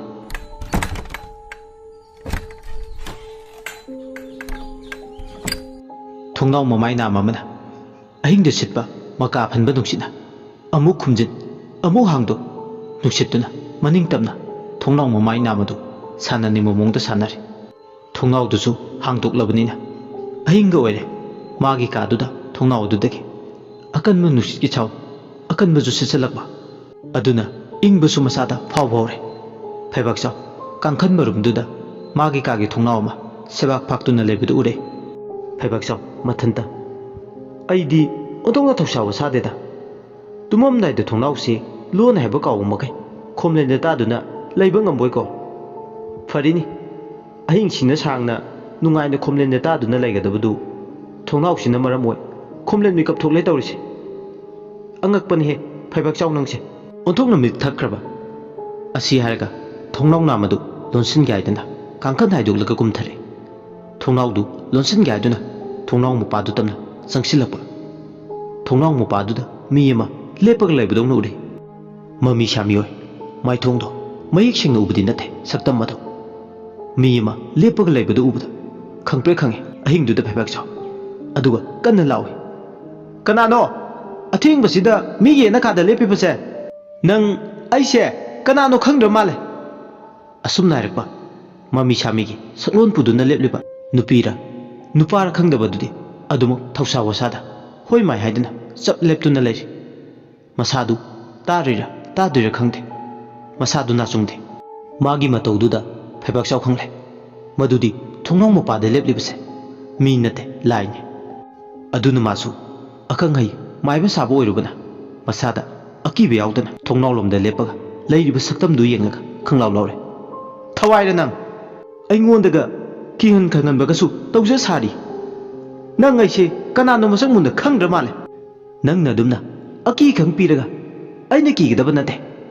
phai phai itik iya utke thawai phatta boire lai were leiramudo khangani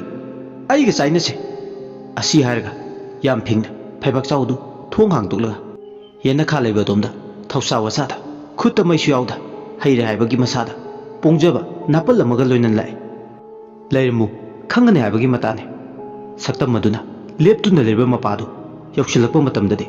thongnaw mayada lepaga leirambadu khangawdana mangkhre tumba thukaibagi khara sawningni leibaga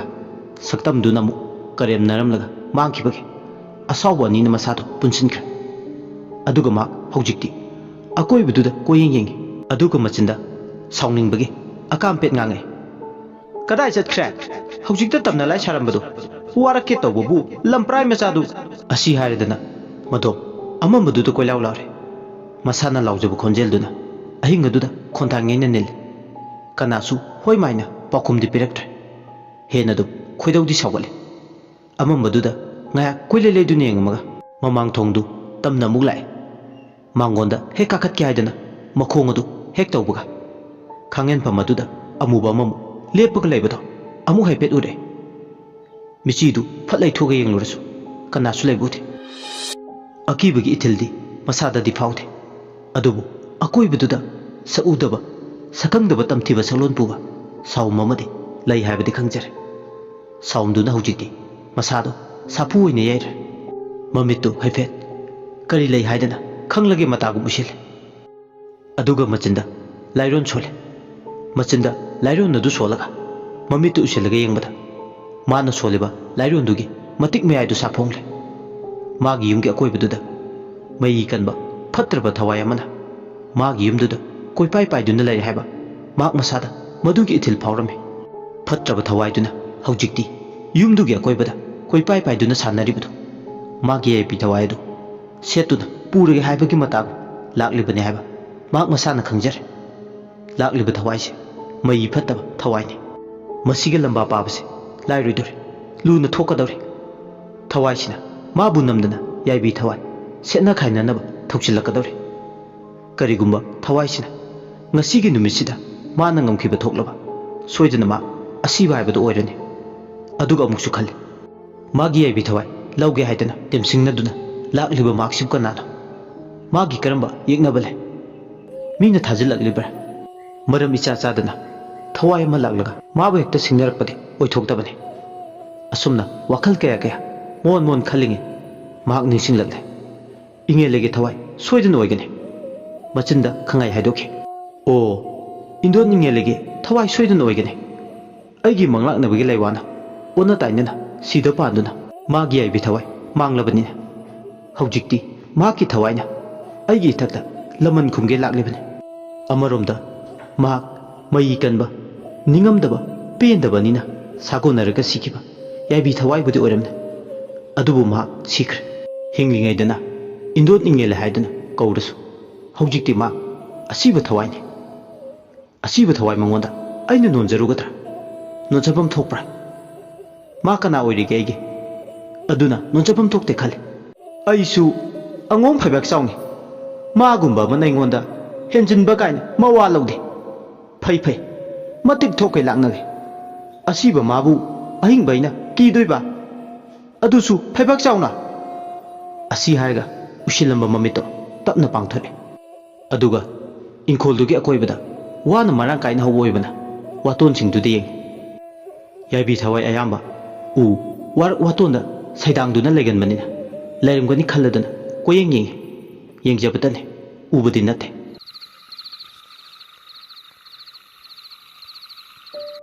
atheng bahing da sitba liri liri silakba nungsitna asuki matik maning makha tamna ge launa sitle mahak akoi biduda koi leleduna yengke yenglamaga thongjin kansile magi kadagi ising chapu ma puthore ising chapu du puthorakpaga yumdugi akoi bida ising adu lawrga yena khaluka maning maya amadi sumang mangonduda saithoi aroi bida sapu du de yaw ising adu khubak ta yarga yawm ohumrak kuku aduna thaksile ising adu hek thakpaga masagi lawai lutonda khara swabe adumna hek tawbaga phawek chaw madom mathanda wakhal ta aduna laimaita lekthaki adumna hek lekthaki baga magi yabi thawai manga adu magi hakchang du de mapalang da thorakle yabi thawai duna masagi samu hakchang du da chingning siba makti nate mahak masaje aduk changi amaka masa mathanda madom tawjabne masa maki thawai mirelu mapal da kokthokduna sanaba ngamba phaibak chawni ningkhibada tawba ngamba mina lakchaba yadaba phaibak chaw tumin madom magi yabi thawai duna mapal hek thokhibadagi khangen phamda leptuna leba ingelegi yabi thawai du mayek sing naujite mamit mangna ure haujikti thawai ani do mamit khana ingne thawai ani do haujikti loina indraba awai akhum tawnarai nang oirin do mani aine kaidabugi kai horiba aingondadi nangna maram oi taibung panse manung matam chadana thadokkhibane aduna nangi yabi thawai du lawge laklibane nangi yabi thawai du lawragata aigi thawai sina pengani ngakhalakanu indon karigi indon inge lei haina dum kauge nangna tawjarubana na sana phangjabane maduda aigi kari irano hai tawngamba nang mangairine tumduna leijabi aigi yabi thawai nangna namduna setuna puduna chatkhibane khudingmakse nangna hipa sabadagi thokpa ngaktani hai inge lei siraba thawai nangna aduk pongba napal ngakchaw thekpa maga loinariba wa ngangbada chumna ngangdaba tawna nangna maram oiragani aina sibagi mingthol phangliba taningdeda taba yaba kharasu ngangune ingele phawbi asiba thawai ama oiradu phaw adukna raidi hinglingaidagi hena adum hagat pajani nang ai kanano haibase masak khangdra male namit ani duda khudo mina thilaga ta khwaibro ngasi su naunana asumna nidu awai khum tongna duna leringi kadom dagino khangde maibe nupa ma phatlauna hena kharom dagi thule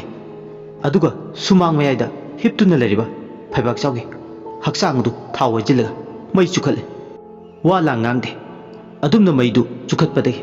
tapna sandoraktuna phaibak chawgi samu hakchang adu maina grang chaklagle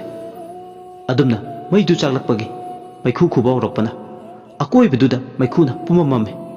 maikhu dugi samin phaibak chaw ingelega awai khum tongnaringe khajik samin phanglaklabada yengthoknuba matamdadi magi hakchang adu maina chaktuna leramle madu ubada koilaw lawi mapal tholaklaba phaibak chawgi yaibi thawaina koilaw lawri ningamdabagi kholaw puduna kanano aigi samu hakchangda mitaduna khambi mai horiba lepo ai sidriye ai ahingbane ai hingliye ngahak adu mapalangda ai thawai mire kauthoktuna sanabani ai gi hakchangbu poloi biganu ai ahingbane ahingba phaibak chaw asiba haibaduma adumak saksin nakre masu ingelegi thawaiga khenaba leitre hakchang adu mai thadoklamnaga nipa adudi phaibak chawgi konthonglomda thokre masak lotpa fattaba maheida hena haitoi singtoiba nipa aduna asiba hakchang dudi karum tawduna lehore ahing aduda phaibak chawgi aroiba numit oikre phaibak chawdi ningba kairaga ingelegi thawai mirel duga loinana asi lebakta yausi yangomda singamdana sibagi ningamdaba pendabagi miralamba oina paiduna le amama marak aduda koipai paiduna le adubu thawai du magi maningdi thungkitre namdana asiba thawai oi sanging amagi me yengningkhibaduna magi ningjaba apama loina mangkhre amuk hana taibang siklonda hanjingadabda hakchang polangduna maitalna wakhaikrabada karidi haiduni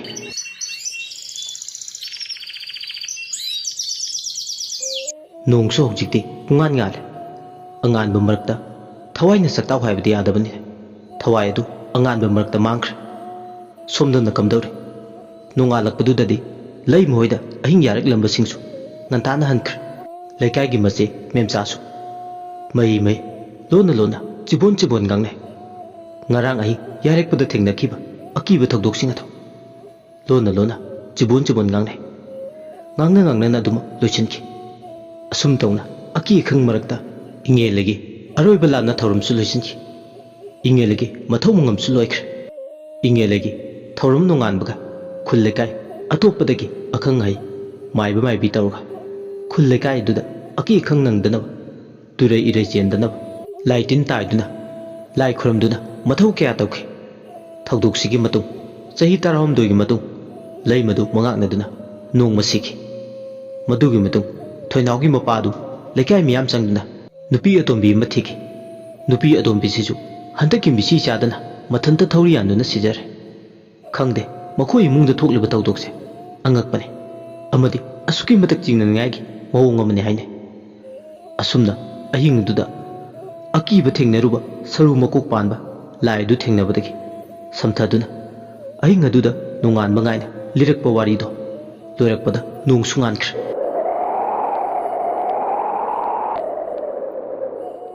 boyay amadi maga punna lekminaba mamanaba singado nong ngan thorakpadadi mihul mafam tare Heeyainu nongalakpadudadi masu mayum dhale thoinaudi apokpi mama kainabagi maisak mutkibada ngaire poktabi pale mama atombi sibusu mabu hek poksabi pale mama ni khanjabne aduna ma wakhal nungai jaramti thoinaugi mama atombi gi misisina mongonda loiba naituba setheng ma haibadu oire chap manaba natrabasu imung sida thokliba misi minasi khallubada amukchu thoinaugi imungse pakra yumba ni haine leimagi masase onthokna sumarabak thikraidana leikai miyamna itatatana ngangnei shone nungti numit khudingi leikai dugi mi palina iduna thoinawagi imungda lana tharum loidri phau ahing yarik naduna hingsin birame thoinawu pokpa mapasu singlo lana taret chinda tan chatkibado halakle mapa machada tarak leyawi aki khangnang libadu fanaba akhang ai tanaduna yum ingkhol duda laitin khoirame adumna tawbudi amuk aki khangnang lambadu phakre adubu hingdabadi yadabanina magi sinfumado thadokpadi yadabanina machanupibu mado yumduda naitum hundoklamaga hek chatle nupi atopa mamu mongondu thiningbagi apambasu pautre thoinawgi apokpa langphaida silangba chatkre thoinaw mathanda yumda leibadi yadabanina Heeyainu ga leminaba punna hing yarakminabada lepnaki Heeyainu hoinatana thoinaw hoibu nuksibiba yengsin binaba makoi imungi minatana leite tamphana machanupi ahal leirinu ga punna matamdu meragi pangkhalakpa matamne sanari ko bilerang matam moire haidana konthong koding ingkhol khuding leirang magi maru taruba mafam khuding amata chitadana leisa tamba matamne numito mapal lipan banumine mera tha abidugi anidu chak tuklaba matung matam sungal yaidana mangol machi mada thangwai ngana thanduna tarengda langchak kan chakle anido fisai thoinawsu Heeyainu ga leminabadagi wakhal nungaitaba khara sufai khangde anise yamna chanaje thoinawna Heeyainu bu he pukta pokminabadongna khale anidu mera thagi pangkhalakpa thajamagi mangal du yengna tareng langchak chai Heeyainu naide thoinaw ngasi langchak chakpa loisillamnadi hayengdagidi sarai phisa tamba hoba yare hoi che yarani yengoi aduna ne thengasu thengna langchak chakpase loisillamasi thoinawna ine tharo doladi soidena hairani leisabisa nakhoi phido kada yaure saba loiradi khara thuna piro Heeyainu su khume hoine ine tharo su ngai ngamdabani adubu iche mongonda phi yonbadi taret sanja khusumal matik chana phangi madugi khalurugadi wakhal nungai Heeyainu na adubudi migi awana ꯐꯤ ꯁꯥꯕꯤꯁꯤꯡꯒꯤ ꯍꯣꯠꯅꯖꯃꯟ ꯃꯍꯥꯛ ꯈꯪꯕꯅꯤ ꯑꯁꯨꯝꯅ ꯑꯅꯤꯗꯣ ꯋꯥꯔꯤ ꯁꯥꯟꯅ ꯁꯥꯟꯅꯅ ꯋꯥꯈꯜ ꯅꯨꯡꯉꯥꯏꯅ ꯊꯥꯖꯃꯥꯒꯤ ꯃꯉꯥꯜꯗ ꯇꯔꯦꯡ ꯑꯗꯨꯕꯨ ꯂꯪꯆꯥꯛꯇꯨ ꯆꯥꯛꯂꯤ ꯃꯇꯝ ꯀꯧꯕꯤ ꯂꯥꯏꯔꯦꯝꯕꯤ ꯃꯥꯁꯨ ꯇꯞꯅ ꯇꯞꯅ ꯊꯦꯡꯖꯤꯜꯂꯛꯂꯕ ꯃꯇꯝꯅꯤ ꯑꯅꯤꯗꯨ ꯇꯔꯦꯡꯗ ꯂꯪꯆꯥꯛ ꯆꯥꯛꯂꯤꯉꯩ ꯍꯤꯌꯥꯏꯅꯨ ꯑꯌꯨꯛ ꯅꯨꯡꯊꯤꯜ ꯀꯨꯞꯅꯣꯝ ꯁꯨꯕꯅ ꯃꯃꯤꯠ ꯑꯅꯤꯗꯣ ꯎꯏꯕ ꯍꯧꯔꯛꯑꯦ ꯑꯃꯨꯛ ꯑꯃꯨꯛꯁꯨ ꯃꯁꯥꯗꯣ ꯈ꯭ꯔꯞ ꯈ꯭ꯔꯞ ꯆꯤꯡꯏ ꯃꯁꯥꯗꯨ ꯀꯩꯅꯣ ꯍꯥꯏꯐꯝ ꯈꯪꯗ꯭ꯔꯦ ꯃꯇꯝꯅꯒ ꯊꯦꯡꯖꯤꯜꯂꯛꯄꯗꯨꯗ ꯇꯧꯔꯤꯔꯥ ꯎꯏꯅꯤꯡꯕ ꯇꯨꯝꯅꯤꯡꯕꯒꯤ ꯃꯌꯥꯏ ꯑꯃ ꯈ꯭ꯔꯞ ꯈ꯭ꯔꯞ ꯐꯥꯎꯏ ꯃꯃꯤꯠ ꯑꯅꯤꯗꯣ ꯍꯧꯖꯤꯛꯇꯤ ꯂꯪꯆꯥꯛꯇꯨ ꯆꯥꯛꯅ ꯆꯥꯛꯅ ꯈ꯭ꯔꯞ ꯈ꯭ꯔꯞ ꯆꯤꯡꯕ ꯍꯧꯔꯛꯄꯗꯨꯗꯗꯤ ꯈꯪꯍꯧꯗ ꯃꯥꯒꯤ ꯃꯤꯠꯇꯨꯗ ꯊꯥꯕꯜ ꯃꯉꯥꯜꯅ ꯐꯤꯉꯧ ꯐꯧꯔꯕ ꯑꯍꯤꯡꯒꯤ ꯃꯇꯝ ꯑꯃꯗ ꯈꯣꯡꯅꯥꯡ ꯃꯈꯣꯡ ꯑꯃꯗ ꯂꯥꯏ ꯅꯨꯔꯥ ꯇꯔꯦꯠꯅ ꯈꯣꯡꯅꯥꯡ ꯃꯁꯥ ꯈꯨꯗꯤꯡꯗ ꯐꯝꯗꯦꯡꯅꯗꯨꯅ ꯂꯩꯕ ꯃꯥꯒꯤ ꯃꯃꯤꯠꯇ ꯎꯔꯛꯏ ꯍꯤꯌꯥꯏꯅꯨꯁꯨ ꯈꯣꯡꯅꯥꯡ ꯃꯈꯣꯡ ꯑꯗꯨꯗ ꯃꯊꯟꯇ ꯐꯝꯂꯒ ꯂꯥꯏ ꯅꯨꯔꯥ ꯇꯔꯦꯠ ꯑꯗꯨꯒꯤ ꯆꯥꯅꯕꯅꯤ ꯍꯥꯏꯗꯅ ꯁꯤꯡꯖꯨ ꯁꯨꯔꯤ ꯌꯥꯝ ꯊꯋꯥꯏ ꯇꯥꯅ ꯈꯣꯡꯅꯥꯡ ꯃꯈꯣꯡ ꯑꯗꯨꯗ ꯁꯤꯡꯖꯨ ꯃꯌꯥꯟ ꯁꯨꯅ ꯁꯦꯝꯂꯤ ꯈꯨꯠꯇ ꯍꯩꯖ꯭ꯔꯥꯡ ꯑꯃ ꯄꯥꯏ ꯊꯝꯕꯧꯁꯤꯡꯗꯨ ꯁꯣꯏꯔꯤ ꯃꯁꯥꯗ ꯌꯥꯝ ꯍꯩꯅꯤꯡꯅ ꯊꯋꯥꯏ ꯇꯥꯅ ꯁꯤꯡꯖꯨꯗꯨ ꯁꯦꯝꯂꯤ ꯂꯥꯏ ꯅꯨꯔꯥ ꯇꯔꯦꯠ ꯑꯗꯨꯅ ꯈꯣꯡꯅꯥꯡ ꯃꯁꯥꯗꯨꯗ ꯐꯝꯖꯔꯁꯨ ꯃꯥꯅ ꯁꯣꯏꯔꯤꯕ ꯁꯤꯡꯖꯨꯗꯣ ꯃꯤꯇꯥꯔꯤ ꯆꯥꯅꯤꯡꯕꯒꯤ ꯃꯌꯥꯏꯅ ꯇꯤꯂꯥꯟ ꯌꯣꯠꯄꯗꯧꯅꯁꯨ ꯇꯧꯏ ꯂꯥꯏ ꯅꯨꯔꯥ ꯇꯔꯦꯠ ꯑꯗꯣ ꯁꯤꯡꯖꯨꯗꯨ ꯆꯥꯅꯤꯡꯕꯒꯤ ꯉꯥꯏꯉꯝꯗꯕ ꯃꯃꯤ ꯃꯈꯣꯏ ꯇꯔꯦꯠ ꯑꯗꯨꯒꯤ ꯃꯥꯏꯊꯣꯡ ꯑꯗꯨꯗ ꯃꯃꯤ ꯇꯥꯔꯤ ꯍꯤꯌꯥꯏꯅꯨꯁꯨ ꯊꯋꯥꯏ ꯇꯥꯅ ꯁꯤꯡꯖꯨꯗꯣ ꯂꯥꯇꯣꯟ ꯊꯛꯇ ꯍꯥꯞꯂꯒ ꯁꯦꯝꯂꯤ ꯁꯤꯗ ꯌꯥꯏ ꯅꯥꯗ ꯌꯥꯏ ꯁꯤꯗ ꯍꯤꯗꯥꯛꯀꯤ ꯃꯁꯛ ꯑꯣꯏꯕꯤ ꯁꯤꯡꯖꯨ ꯂꯥꯏꯔꯦꯝꯕꯤ ꯃꯥꯒꯤ ꯃꯌꯥꯏ ꯁꯨꯅ ꯇꯤꯜꯂꯕ ꯁꯤꯡꯖꯨꯗꯨ ꯁꯨꯔꯤ ꯍꯩꯕꯤ ꯃꯅꯥ ꯄꯤꯛꯊꯟꯅ ꯌꯥꯎꯕ ꯄꯣꯂꯥꯡ ꯑꯃꯅ ꯅꯥꯀꯟꯗ ꯂꯩꯔꯤ ꯁꯤꯡꯖꯨꯗꯨ ꯁꯨꯕꯗ ꯃꯁꯥꯗ ꯑꯋꯥꯕ ꯆꯣꯛꯊꯕ ꯐꯥꯎꯗꯦ ꯁꯨꯔꯤꯅꯤꯅ ꯇꯧꯔꯤꯕ ꯁꯤꯡꯖꯨꯗꯨ ꯈꯖꯤꯛ ꯈꯔꯥꯛꯀꯤ ꯅꯠꯇꯦ ꯁꯨꯔꯤꯕꯗꯨ ꯐꯅ ꯌꯥꯝꯅ ꯌꯥꯝꯈ꯭ꯔꯕ ꯁꯤꯡꯖꯨꯅꯤ ꯃꯥꯅ ꯁꯨꯔꯤꯗꯨ ꯁꯤꯡꯖꯨꯗꯨꯅ ꯁꯨꯕ ꯂꯣꯏꯔꯛꯀꯗꯣꯔꯦ ꯈꯪꯂꯕꯗ ꯂꯥꯏ ꯅꯨꯔꯥ ꯇꯔꯦꯠ ꯑꯗꯣ ꯈꯣꯡꯅꯥꯡ ꯃꯁꯥꯗ ꯃꯈꯣꯡꯁꯤꯡ ꯑꯗꯨ ꯌꯥꯟꯊꯔꯒ ꯐꯝꯂꯝꯕꯗꯒꯤ ꯃꯊꯛꯇꯒꯤ ꯇꯞꯅ ꯇꯞꯅ ꯄꯥꯏꯊꯔꯛꯑꯦ ꯑꯗꯨꯒ ꯍꯤꯌꯥꯏꯅꯨꯒꯤ ꯑꯀꯣꯏꯕꯗꯨꯗ ꯂꯥꯏ ꯅꯨꯔꯥ ꯇꯔꯦꯠꯇꯣ ꯏꯀꯣꯏ ꯀꯣꯏꯁꯤꯟꯗꯨꯅ ꯐꯝꯂꯒ ꯂꯩ ꯊꯧꯁꯥ ꯋꯥꯁꯥꯗ ꯂꯥꯏꯔꯦꯝꯕꯤ ꯇꯔꯦꯠꯇꯨꯅ ꯃꯥꯒꯤ ꯅꯥꯛꯇ ꯐꯝꯂꯁꯨ ꯂꯥꯏ ꯅꯨꯔꯥ ꯇꯔꯦꯠꯇꯨꯒꯤ ꯃꯅꯨꯡꯗꯒꯤ ꯂꯥꯏꯔꯦꯝꯕꯤ ꯑꯃꯅ ꯍꯤꯌꯥꯏꯅꯨ ꯌꯦꯡꯅ ꯍꯥꯏꯔꯛꯑꯦ ꯈꯣꯏꯅꯧ ꯅꯪꯕꯨ ꯏꯇꯥꯔꯣꯏ ꯇꯥꯔꯤꯕ꯭ꯔꯥ ꯅꯪꯕꯣ ꯁꯤꯡꯖꯨꯗꯣ ꯊꯨꯝ ꯃꯣꯔꯣꯛ ꯅꯝꯍꯜꯂꯨ ꯍꯩꯕꯤ ꯃꯅꯥꯗꯣ ꯈꯔꯁꯨ ꯌꯥꯝꯍꯜꯂꯨ ꯁꯨꯅꯤꯅ ꯁꯨꯔꯗꯤ ꯍꯤꯌꯥꯏꯅꯨꯅ ꯈꯣꯏꯅꯧ ꯉꯁꯤ ꯑꯩꯅ ꯁꯨꯔꯤꯕ ꯁꯤꯡꯖꯨꯁꯦ ꯊꯋꯥꯏ ꯇꯥꯅ ꯁꯨꯕꯅꯤ ꯂꯪꯒꯩ ꯄꯥꯠꯇ ꯍꯧꯕ ꯊꯝꯕꯧ ꯍꯦꯔꯥꯁꯨ ꯌꯥꯎꯔꯤ ꯑꯁꯤꯗꯁꯨ ꯅꯠꯇꯤꯌꯦ ꯋꯥꯏꯊꯧ ꯄꯥꯠꯀꯤ ꯊꯝꯕꯧ ꯄꯣꯞꯆꯥꯎꯕꯤꯁꯨ ꯌꯥꯎꯔꯤ ꯂꯥꯏꯔꯦꯝꯕꯤꯗꯨꯅ ꯍꯥꯎꯈ꯭ꯔꯅꯤꯗ ꯏꯇꯥ ꯋꯥꯏꯊꯧ ꯄꯥꯠꯀꯤ ꯊꯝꯕꯧꯗꯤ ꯍꯥꯎꯕꯅꯤ ꯍꯤꯌꯥꯏꯅꯨ ꯍꯔꯥꯎ ꯍꯔꯥꯎ ꯂꯥꯏꯔꯦꯝꯕꯤꯁꯤꯡꯒꯤ ꯋꯥꯍꯩꯁꯤꯡ ꯑꯗꯨ ꯇꯥꯕꯗ ꯃꯉꯣꯟꯗ ꯃꯊꯣꯠ ꯍꯥꯞꯄꯗꯧꯅ ꯇꯧꯏ ꯑꯁꯨꯝꯅ ꯋꯥꯈꯜ ꯅꯨꯡꯉꯥꯏꯅ ꯍꯤꯌꯥꯏꯅꯨꯅ ꯁꯤꯡꯖꯨꯗꯨ ꯁꯨꯔꯤꯉꯩ ꯇꯥꯟꯖꯥ ꯑꯗꯨꯗ ꯀꯗꯣꯝꯗꯒꯤꯅꯣ ꯈꯪꯍꯧꯗꯦ ꯂꯥꯏ ꯁꯔꯣꯏ ꯃꯌꯥꯝ ꯊꯣꯔꯛꯂꯦ ꯊꯥꯡꯖꯤꯡ ꯃꯥꯔꯖꯤꯡ ꯋꯥꯡꯕ꯭ꯔꯦꯟ ꯀꯧꯕ꯭ꯔꯨꯒꯤ ꯁꯔꯣꯏ ꯍꯨꯝꯐꯨ-ꯃꯥꯊꯣꯏꯗꯣ ꯃꯌꯥꯝꯗꯣ ꯍꯧꯅꯗꯨꯅ ꯁꯅꯥ ꯈꯣꯡꯅꯥꯡ ꯃꯈꯣꯡ ꯑꯗꯨꯗ ꯇꯝꯅ ꯂꯥꯛꯑꯦ ꯁꯅꯥ ꯈꯣꯡꯅꯥꯡ ꯃꯈꯣꯡ ꯑꯗꯨꯗ ꯂꯥꯏꯔꯦꯝꯕꯤ ꯇꯔꯦꯠꯅ ꯂꯩꯔꯤꯉꯩ ꯁꯔꯣꯏ ꯉꯥꯔꯣꯏꯁꯤꯡꯗꯨꯅ ꯑꯣꯝꯁꯤꯜꯂꯛꯏ ꯃꯈꯣꯏꯅ ꯑꯣꯝꯁꯤꯜꯂꯛꯄꯗꯨꯗ ꯍꯤꯌꯥꯏꯅꯨꯗꯤ ꯈꯪꯄ꯭ꯔꯦꯛ ꯈꯪꯏ ꯁꯤꯡꯖꯨ ꯁꯨꯔꯝꯃꯒ ꯃꯁꯥꯗ ꯆꯪꯈꯤꯗ꯭ꯔꯦ ꯃꯁꯥ ꯄꯨꯝꯕ ꯏꯊꯛ ꯏꯄꯥꯏ ꯍꯧꯈ꯭ꯔꯦ ꯁꯔꯣꯏꯁꯤꯡꯗꯨꯗ ꯃꯈꯣꯏꯕꯨ ꯏꯀꯣꯏ ꯀꯣꯏꯁꯤꯟꯗꯨꯅ ꯍꯦꯛ ꯂꯩꯈꯤꯕꯗ ꯃꯥꯏꯊꯣꯡꯗ ꯃꯤꯄꯥꯏꯕꯒꯤ ꯃꯃꯤ ꯇꯥꯔꯦ ꯑꯗꯨꯕꯨ ꯂꯥꯏ ꯅꯨꯔꯥ ꯇꯔꯦꯠꯁꯨ ꯈꯣꯡꯐꯝ ꯁꯦꯝꯃꯤ ꯑꯗꯨ ꯍꯥꯡꯅ ꯑꯀꯤ ꯑꯈꯪ ꯄꯥꯈꯠꯄ ꯊꯨꯀꯠꯄꯗꯤ ꯎꯠꯇꯦ ꯑꯗꯨꯕꯨ ꯃꯈꯣꯏꯁꯨ ꯁꯔꯣꯏ ꯉꯥꯔꯣꯏꯁꯤꯡꯗꯨꯒ ꯂꯝꯕꯥ ꯄꯥꯒꯦ ꯃꯥꯌꯣꯡ ꯌꯥꯒꯦ ꯍꯥꯏꯕꯒꯤ ꯃꯑꯣꯡ ꯑꯃꯗꯤ ꯎꯠꯂꯦ ꯂꯥꯏꯔꯦꯝꯕꯤ ꯇꯔꯦꯠꯇꯨ ꯃꯈꯨꯠꯁꯨ ꯐꯤꯁꯥꯇꯦꯝ ꯄꯥꯏꯔꯛꯑꯦ ꯐꯤꯁꯥꯇꯦꯝ ꯑꯗꯨꯅ ꯍꯧꯅꯗꯨꯅ ꯂꯥꯛꯂꯤꯕ ꯁꯔꯣꯏ ꯂꯥꯂꯣꯏꯁꯤꯡ ꯑꯗꯨ ꯐꯤꯁꯥꯇꯦꯝꯗꯨꯅ ꯇꯦꯝꯂꯒꯦ ꯍꯥꯏꯗꯨꯅ ꯁꯔꯣꯏ ꯉꯥꯔꯣꯏꯁꯤꯡꯗꯨꯒꯤ ꯃꯊꯛꯇ ꯊꯧꯔꯥꯡ ꯇꯧꯁꯤꯟ ꯉꯥꯏꯗꯨꯅ ꯂꯩꯈ꯭ꯔꯦ ꯐꯤꯁꯥꯇꯦꯝ ꯑꯃꯃꯝ ꯂꯥꯏꯔꯦꯝꯕꯤꯁꯤꯡ ꯑꯗꯣ ꯃꯈꯨꯠꯁꯤꯡꯗꯨꯗ ꯂꯣꯏꯅꯩ ꯂꯥꯏꯔꯦꯝꯕꯤ ꯑꯃꯅ ꯁꯔꯣꯏꯁꯤꯡꯗꯨ ꯌꯦꯡꯅ ꯍꯥꯏꯔꯛꯏ ꯂꯝꯍꯦꯟꯕ ꯁꯔꯣꯏ ꯁꯥ ꯅꯈꯣꯏ ꯀꯔꯤ ꯅꯁꯤꯜ ꯂꯩꯗꯨꯅ ꯃꯐꯝꯁꯤꯗ ꯂꯥꯛꯂꯤꯕ ꯂꯥꯏꯔꯦꯝꯕꯤ ꯇꯔꯦꯠ ꯑꯩꯈꯣꯏꯒꯤ ꯀꯥꯏꯗꯣꯡꯐꯝ ꯑꯣꯏꯔꯤꯕ ꯁꯅꯥ ꯈꯣꯡꯅꯥꯡ ꯃꯈꯣꯡꯁꯤꯗ ꯀꯩꯗꯧꯕ ꯂꯥꯛꯏꯅꯣ ꯍꯩ ꯂꯝꯀꯦꯠ ꯂꯝꯃꯥꯏꯕ ꯀꯔꯤꯒꯤꯅꯣ ꯅꯈꯣꯏꯅ ꯑꯩꯈꯣꯏꯅ ꯂꯩꯕ ꯃꯐꯝꯁꯤꯗ ꯈꯣꯡ ꯊꯥꯡꯖꯤꯜꯂꯛꯂꯤꯕꯁꯦ ꯂꯥꯏꯔꯦꯝꯕꯤ ꯑꯩꯈꯣꯏꯒꯤ ꯈꯨꯠꯇ ꯑꯋꯥ ꯑꯅꯥ ꯅꯪꯅꯤꯡꯗ꯭ꯔꯕꯗꯤ ꯃꯐꯝꯁꯤ ꯊꯥꯗꯣꯛꯇꯨꯅ ꯆꯠꯈꯤꯕꯅ ꯅꯈꯣꯏꯒꯤ ꯑꯐꯕ ꯑꯣꯏꯒꯅꯤ ꯆꯠꯈ꯭ꯔꯣ ꯆꯠꯂꯣ ꯃꯐꯝ ꯑꯁꯤ ꯊꯥꯗꯣꯛꯇꯨꯅ ꯑꯋꯥ ꯇꯨꯔꯦ ꯏꯅꯤꯡꯗ꯭ꯔꯗꯤ ꯑꯁꯨꯝꯅ ꯂꯥꯏꯔꯦꯝꯕꯤ ꯃꯔꯛꯇꯒꯤ ꯑꯃꯅ ꯁꯥꯎꯅ ꯍꯥꯏꯔꯛꯄꯅꯤ ꯁꯔꯣꯏ ꯃꯔꯛꯇꯒꯤ ꯑꯃꯅ ꯂꯥꯏꯔꯦꯝꯕꯤꯒꯤ ꯃꯋꯥꯗꯨ ꯇꯥꯔꯒ ꯄꯥꯎꯈꯨꯝꯃꯛꯏ ꯌꯋꯥ ꯀꯟꯖꯥꯎ ꯍꯨꯟꯅ ꯂꯥꯏꯔꯦꯝꯕꯤ ꯅꯪꯅ ꯌꯋꯥ ꯈꯣꯝꯐꯝ ꯑꯀꯟꯕꯅ ꯄꯧꯊꯥꯡꯂꯛꯀꯅꯨ ꯃꯐꯝꯁꯤꯗ ꯂꯥꯛꯅꯤꯡꯉꯤ ꯏꯅꯤꯡ ꯂꯥꯛꯅꯤꯡꯗ꯭ꯔꯤ ꯏꯅꯤꯡ ꯑꯩꯈꯣꯏꯅ ꯏꯅꯤꯡ ꯇꯧꯕꯗ ꯅꯈꯣꯏꯅ ꯑꯩꯈꯣꯏꯒꯤ ꯂꯝꯕꯤꯗ ꯌꯦꯠꯄꯗꯤ ꯅꯊꯧ ꯅꯠꯇꯦ ꯑꯩꯈꯣꯏꯒꯤ ꯅꯤꯡꯇꯝꯕꯗ ꯅꯈꯣꯏꯅ ꯈꯨꯔꯧ ꯊꯥꯡꯕ ꯑꯌꯦꯠꯄ ꯄꯤꯕꯗꯤ ꯌꯥꯔꯣꯏ ꯉꯁꯤ ꯂꯥꯏꯔꯦꯝꯕꯤ ꯅꯈꯣꯏꯅ ꯁꯨꯔꯤꯕ ꯁꯤꯡꯖꯨꯁꯦ ꯑꯩꯈꯣꯏꯒꯤ ꯁꯔꯨꯛꯁꯨ ꯌꯥꯎꯏ ꯁꯤꯡꯖꯨꯁꯤ ꯆꯥꯗ꯭ꯔꯤꯈꯩꯗꯤ ꯀꯩꯗꯧꯅꯨꯡꯗ ꯃꯐꯝ ꯑꯁꯤ ꯊꯥꯗꯣꯛꯇꯨꯅ ꯆꯠꯂꯣꯏꯌꯦ ꯑꯁꯨꯝꯅ ꯁꯔꯣꯏ ꯑꯗꯨꯅ ꯑꯃꯨꯛ ꯌꯥꯋꯥ ꯈꯣꯟꯐꯝ ꯍꯦꯟꯅ ꯀꯟꯅ ꯍꯥꯏꯔꯛꯄ ꯂꯥꯏꯔꯦꯝꯕꯤꯁꯤꯡ ꯑꯗꯨ ꯍꯦꯟꯅ ꯁꯥꯎꯅꯤꯡꯉꯤ ꯂꯩꯌꯥꯝ ꯑꯃꯗꯤ ꯁꯔꯣꯏ ꯂꯥꯂꯣꯏ ꯂꯥꯏꯔꯨꯞ ꯇꯤꯟꯅꯕ ꯃꯔꯛꯇ ꯃꯗꯣꯝ ꯇꯥꯏꯕꯪ ꯃꯤꯑꯣꯏꯅ ꯌꯥꯎꯕꯁꯤꯅ ꯍꯦꯟꯅ ꯑꯀꯤꯕ ꯄꯣꯛꯏ ꯂꯥꯏꯅ ꯂꯥꯏ ꯑꯣꯏꯈ꯭ꯔꯁꯨ ꯁꯔꯣꯏ ꯉꯥꯔꯣꯏꯁꯤꯡꯗꯨꯒꯤ ꯃꯑꯣꯡ ꯃꯇꯧꯗꯨꯗꯤ ꯌꯥꯝꯅ ꯇꯜꯂꯤ ꯀꯔꯤꯕꯨ ꯊꯣꯛꯂꯒꯕ ꯈꯟꯕꯗ ꯋꯥꯕ ꯑꯃꯅꯤ ꯁꯔꯣꯏ ꯉꯥꯔꯣꯏꯁꯤꯡꯗꯨꯅ ꯍꯦꯟꯅ ꯃꯍꯨ ꯀꯜꯂꯛꯄꯁꯤꯅ ꯂꯥꯏꯔꯦꯝꯕꯤ ꯑꯃꯗꯤ ꯁꯔꯣꯏꯁꯤꯡꯒꯤ ꯃꯔꯛꯇ ꯂꯥꯟ ꯇꯥꯟꯅꯔꯛꯂꯕꯗꯤ ꯀꯝꯗꯧꯅꯤ ꯈꯟꯕꯗ ꯍꯦꯟꯅ ꯑꯋꯥꯕ ꯑꯣꯏ ꯍꯤꯌꯥꯏꯅꯨꯅ ꯃꯆꯤꯟꯗ ꯇꯞꯅ ꯁꯣꯜꯂꯦ ꯀꯩꯅꯣ ꯑꯩꯅ ꯍꯧꯖꯤꯛ ꯇꯧꯗꯣꯏꯁꯤꯕꯣ ꯇꯧꯔꯤꯕ ꯃꯑꯣꯡꯁꯤꯒꯤ ꯃꯇꯧꯁꯤꯅ ꯂꯥꯏ ꯑꯃꯗꯤ ꯁꯔꯣꯏ ꯃꯔꯛꯁꯤꯗ ꯍꯦꯟꯅ ꯈꯣꯏꯔꯥꯡ ꯈꯣꯏꯁꯥꯎꯅꯔꯛꯇꯨꯅ ꯃꯩꯔꯤꯛꯄꯤꯗꯒꯤ ꯃꯩꯖꯥꯎ ꯁꯣꯏꯗꯅ ꯍꯧꯔꯛꯀꯅꯤ ꯑꯁꯨꯝꯅ ꯃꯆꯤꯟꯗ ꯃꯨꯔꯨꯝ ꯃꯨꯔꯨꯝ ꯁꯣꯜꯂꯦ ꯂꯥꯏꯔꯦꯝꯕꯤ ꯇꯔꯦꯠꯇꯨꯁꯨ ꯄꯥꯛꯍꯟꯗꯦ ꯁꯔꯣꯏꯁꯤꯡꯗꯨꯅ ꯎꯁꯤꯠ ꯊꯑꯣꯏꯗꯅ ꯋꯥꯉꯥꯡ ꯀꯝꯖꯥꯎ ꯍꯨꯟꯗꯨꯅ ꯋꯥꯉꯥꯡ ꯁꯉꯥꯡ ꯐꯖꯔꯛꯇ꯭ꯔꯕꯗꯨꯗ ꯂꯥꯏꯔꯦꯝꯕꯤ ꯑꯃꯅ ꯑꯃꯨꯛ ꯌꯥꯝ ꯁꯥꯎꯅ ꯁꯔꯣꯏ ꯂꯥꯂꯣꯏꯁꯤꯡꯗꯨꯗ ꯌꯦꯡꯅ ꯍꯥꯏꯔꯛꯏ ꯍꯩ ꯏꯀꯥꯏ ꯈꯪꯗꯕ ꯃꯩꯊꯥꯕ ꯑꯩꯈꯣꯏꯒꯤ ꯏꯔꯛꯇ ꯅꯈꯣꯏꯅ ꯌꯥꯎꯒꯗꯕ ꯅꯠꯇꯦ ꯅꯈꯣꯏ ꯃꯉꯥꯏꯔꯦ ꯑꯉꯛ ꯑꯉꯥꯎ ꯍꯧꯔꯤꯁꯦ ꯁ꯭ꯋꯥꯏꯁꯤꯗ ꯃꯐꯝꯁꯤ ꯊꯥꯗꯣꯛꯇꯨꯅ ꯆꯠꯈꯤꯕꯅ ꯅꯈꯣꯏꯒꯤ ꯌꯥꯏꯐꯕ ꯑꯣꯏꯒꯅꯤ इकाई खंगदब सरोई सा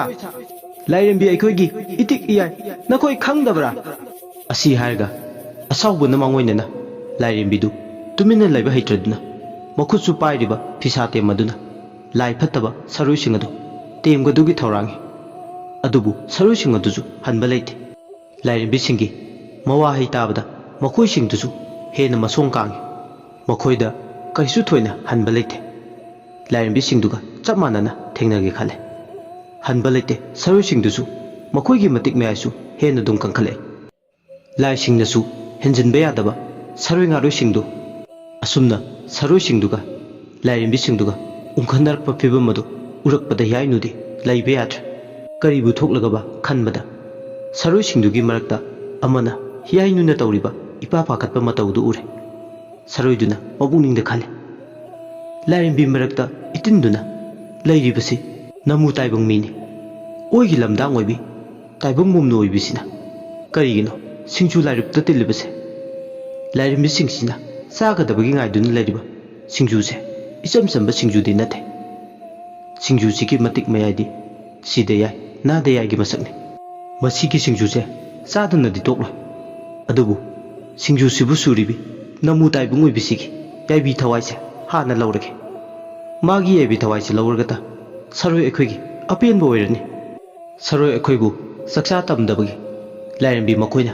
नेकलुरिबि ताइबंग ओइगी लमदांग ओइबिसे मागी मथ्वाइ मिरेलसे लौरगे असी खल्लदना सरोई वाखल खनबा हाइबदुना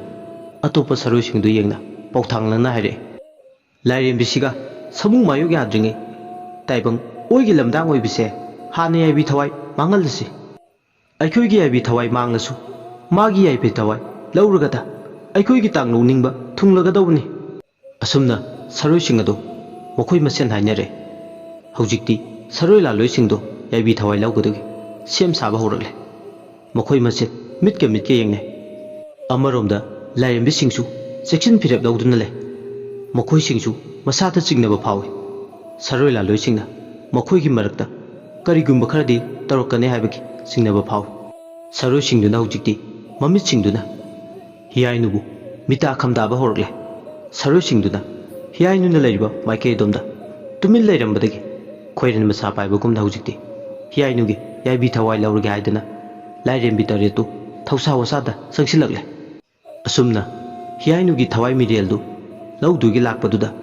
हियाइनुदु खंगौदा नोंपुक लैमा पानथोइबिगी सकलो लांख्रे मुना ताबा समलांगना मुसुकमु थमंबा हिंगुम मुना तारबा सोइरबा समलांग अदु समलांग कोइककना कजेंग लै अमा उपतुदा मखुत्ता थंगसांग अमा पाइ पांबा कैरेन थक्ता तोंखतख्रे मतमदुदा हियाइनुदि हियाइनु ओइखिद्रे ताइबंग सकलो लांगलंबदगी चिंगु लाइगी सकलो लोइना लांख्रे ताइबंग मिनि हाइना माबु कनानासु हाइबा ngamlaroi पांबा कैरेन थक्ता तों नोंमाइ लैमा पानथोइबिगी सकलो लांगकपदुददि हियाइनुगी याइबि थवाइ ꯂꯧꯔꯒ ꯆꯪꯁꯤꯜꯂꯛꯄ ꯁꯥꯔꯣꯏ ꯉꯥꯔꯣꯏꯁꯤꯡ ꯑꯗꯣ ꯈꯣꯡꯐꯝ ꯍꯟꯗꯣꯛꯈ꯭ꯔꯦ꯫ ꯃꯈꯣꯏꯗꯤ ꯇꯧꯔꯤꯕ ꯃꯇꯧ ꯑꯗꯨꯗ ꯏꯉꯛ ꯉꯛꯅ ꯃꯌꯥ ꯀꯥꯅ ꯌꯦꯡꯕ ꯍꯧꯔꯛꯂꯦ꯫ ꯁꯥꯔꯣꯏꯁꯤꯡꯗꯨ ꯃꯁꯥꯗ ꯄꯣꯡꯊꯣꯛ ꯆꯥꯎꯊꯣꯛꯂꯝꯕ ꯃꯍꯤ ꯃꯌꯥꯏ ꯂꯣꯏꯅ ꯍꯟꯈ꯭ꯔꯦ꯫ ꯍꯤꯌꯥꯏꯅꯨ ꯃꯁꯥꯗꯨ ꯆꯤꯡꯉꯨ ꯈꯣꯏꯃꯝ ꯂꯥꯏꯔꯦꯝꯃ ꯄꯥꯟꯊꯣꯏꯕꯤꯒꯤ ꯁꯛꯂꯣꯟ ꯂꯥꯡꯗꯨꯅ ꯈꯨꯠꯇ ꯇꯤꯃꯦꯟ ꯇꯥꯖꯤꯟ ꯑꯃ ꯄꯥꯏ꯫ ꯁꯥꯔꯣꯏ ꯂꯥꯂꯣꯏꯁꯤꯡꯗꯨ ꯇꯝꯅ ꯂꯪꯉꯛꯑꯦ꯫ ꯑꯁꯨꯝꯅ ꯂꯪꯉꯛꯄꯗꯨꯗꯗꯤ ꯁꯥꯔꯣꯏꯁꯤꯡ ꯑꯗꯣ ꯈꯣꯡꯅꯥꯡ ꯃꯈꯣꯡ ꯑꯗꯨꯗꯒꯤ ꯁꯃꯥꯏ ꯂꯩꯗꯨꯅ ꯆꯠꯈ꯭ꯔꯦ꯫ ꯑꯗꯨꯝꯅ ꯍꯦꯛ ꯆꯠꯈꯤꯕꯒ ꯍꯤꯌꯥꯏꯅꯨꯗꯣ ꯎꯏꯔꯝꯕꯗꯒꯤ ꯈꯣꯝꯂꯦꯟ ꯃꯤꯀꯞ ꯊꯣꯛꯂꯛꯑꯦ꯫ ꯊꯣꯏꯅꯥꯎꯅ ꯃꯥꯕꯨ "ꯏꯆꯦ ꯏꯆꯦ" ꯍꯥꯏꯗꯅ ꯃꯁꯥ ꯅꯣꯝꯗꯨꯅ ꯍꯧꯗꯣꯔꯛꯄꯅꯤ꯫ ꯊꯣꯏꯅꯥꯎꯅ ꯍꯧꯗꯣꯔꯛꯄꯗꯨꯗ ꯇꯥꯔꯗꯨꯅ ꯍꯤꯌꯥꯏꯅꯨ ꯃꯃꯤꯠ ꯁꯤꯡꯂꯦ꯫ "ꯏꯆꯦ, ꯇꯥꯡꯂꯧ ꯂꯩꯅꯁꯨ ꯊꯦꯡꯖꯤꯜꯂꯛꯂꯦ꯫ ꯈꯣꯝꯂꯦꯟ ꯇꯨꯝꯈꯨꯟ ꯇꯥꯅꯕ ꯇꯧꯔꯁꯤ ꯏꯆꯦ." "ꯍꯣꯏ, ꯇꯨꯝꯅꯕ ꯇꯧꯔꯁꯤ꯫ ꯑꯩꯗꯤ ꯂꯪꯆꯥꯛ ꯆꯥꯛꯅ ꯆꯥꯛꯅ ꯉꯥꯏꯍꯥꯛꯁꯨ ꯎꯏꯔꯨꯔꯦ." ꯑꯁꯨꯝꯅ ꯑꯅꯤꯗꯣ ꯂꯪꯆꯥꯛ ꯆꯥꯛꯄꯒꯤ ꯃꯄꯣꯠ ꯃꯆꯩꯁꯤꯡꯗꯣ ꯂꯣꯏꯁꯤꯜꯂꯝꯃꯒ ꯏꯃꯨꯡꯗ ꯆꯪꯂꯛꯏ꯫ ꯃꯃꯥꯡ ꯊꯣꯡ ꯑꯗꯨ ꯆꯦꯠꯅ ꯆꯥꯒꯤ ꯄꯨꯔꯣꯟ ꯂꯣꯟ ꯈꯣꯝꯂꯦꯟ ꯇꯨꯝꯈꯨꯟ ꯇꯥꯅꯕ ꯊꯧꯔꯥꯡꯉꯤ꯫ ꯇꯨꯝꯂꯝꯗꯥꯏ ꯉꯥꯏꯍꯥꯛꯇꯨꯗ ꯃꯥꯅ ꯎꯏꯔꯤꯉꯩ ꯂꯣꯏꯔꯝꯗꯥꯏꯒꯤ ꯃꯪ ꯃꯇꯦꯛ ꯑꯃ ꯅꯤꯡꯁꯤꯡꯂꯛꯏ꯫ ꯑꯗꯨꯕꯨ ꯃꯍꯥꯛꯅ ꯃꯪꯂꯥꯟꯗꯨꯗ ꯇꯧꯈꯤꯕꯗꯣ ꯀꯔꯤꯅꯣ ꯍꯥꯏꯕ ꯃꯍꯥꯛ ꯃꯁꯥꯁꯦ ꯍꯥꯏꯖꯕ ꯉꯝꯗꯦ꯫ ꯍꯦꯟꯅ ꯃꯪꯂꯥꯟꯗꯣ ꯀꯔꯤꯅꯣ ꯍꯥꯏꯕ ꯂꯧꯁꯤꯟꯐꯝ ꯈꯪꯗꯦ꯫ ꯉꯥꯏꯍꯥꯛ ꯋꯥꯈꯜꯗꯣ ꯇꯧꯔꯝꯂꯒ ꯑꯗꯨꯃꯛ ꯊꯣꯏꯅꯥꯎꯒ ꯂꯣꯏꯅꯅ ꯍꯤꯌꯥꯏꯅꯨ ꯈꯣꯝꯂꯦꯟ ꯇꯨꯝꯈꯨꯟ ꯇꯥꯟꯈ꯭ꯔꯦ꯫ ꯑꯍꯤꯡ ꯏꯆꯤꯛ ꯍꯨꯜꯂꯛꯄ ꯃꯇꯝ ꯑꯣꯏꯔꯛꯂꯦ꯫ ꯇꯥꯏꯕꯪ ꯃꯤꯅ ꯈꯣꯝꯂꯦꯟ ꯇꯨꯝꯈꯨꯟ ꯇꯥꯟꯅꯕ ꯃꯇꯝꯁꯤ ꯇꯤꯃꯨ ꯂꯥꯏꯃꯨ ꯐꯠꯇꯕ ꯂꯥꯏ ꯐꯠꯇꯕꯁꯤꯡꯒꯤꯗꯤ ꯌꯀꯥꯕ ꯃꯇꯝꯅꯤ꯫ ꯂꯥꯏ ꯐꯠꯇꯕꯁꯤꯡꯅ ꯃꯍꯧ ꯀꯥꯕ ꯃꯇꯝ ꯍꯥꯏꯔꯒꯗꯤ ꯏꯆꯤꯛ ꯍꯨꯟꯕ ꯑꯍꯤꯡꯒꯤ ꯃꯇꯝꯁꯤꯅꯤ꯫ ꯈꯨꯡꯒꯪꯗꯨꯗ ꯂꯩꯕ ꯌꯨꯝꯊꯣꯡ ꯈꯨꯗꯤꯡꯗ ꯂꯩꯕ ꯅꯃꯨ ꯇꯥꯏꯕꯪ ꯃꯤꯑꯣꯏꯁꯤꯡꯗꯤ ꯈꯣꯝꯂꯦꯟ ꯇꯨꯝꯈꯨꯟ ꯇꯥꯟꯅꯔꯤ꯫ ꯃꯥꯒꯤ ꯃꯣꯡꯕ ꯃꯔꯥꯟꯌꯥꯏꯗ ꯆꯥꯔꯒꯤ ꯄꯨꯔꯣꯜꯂꯣꯟ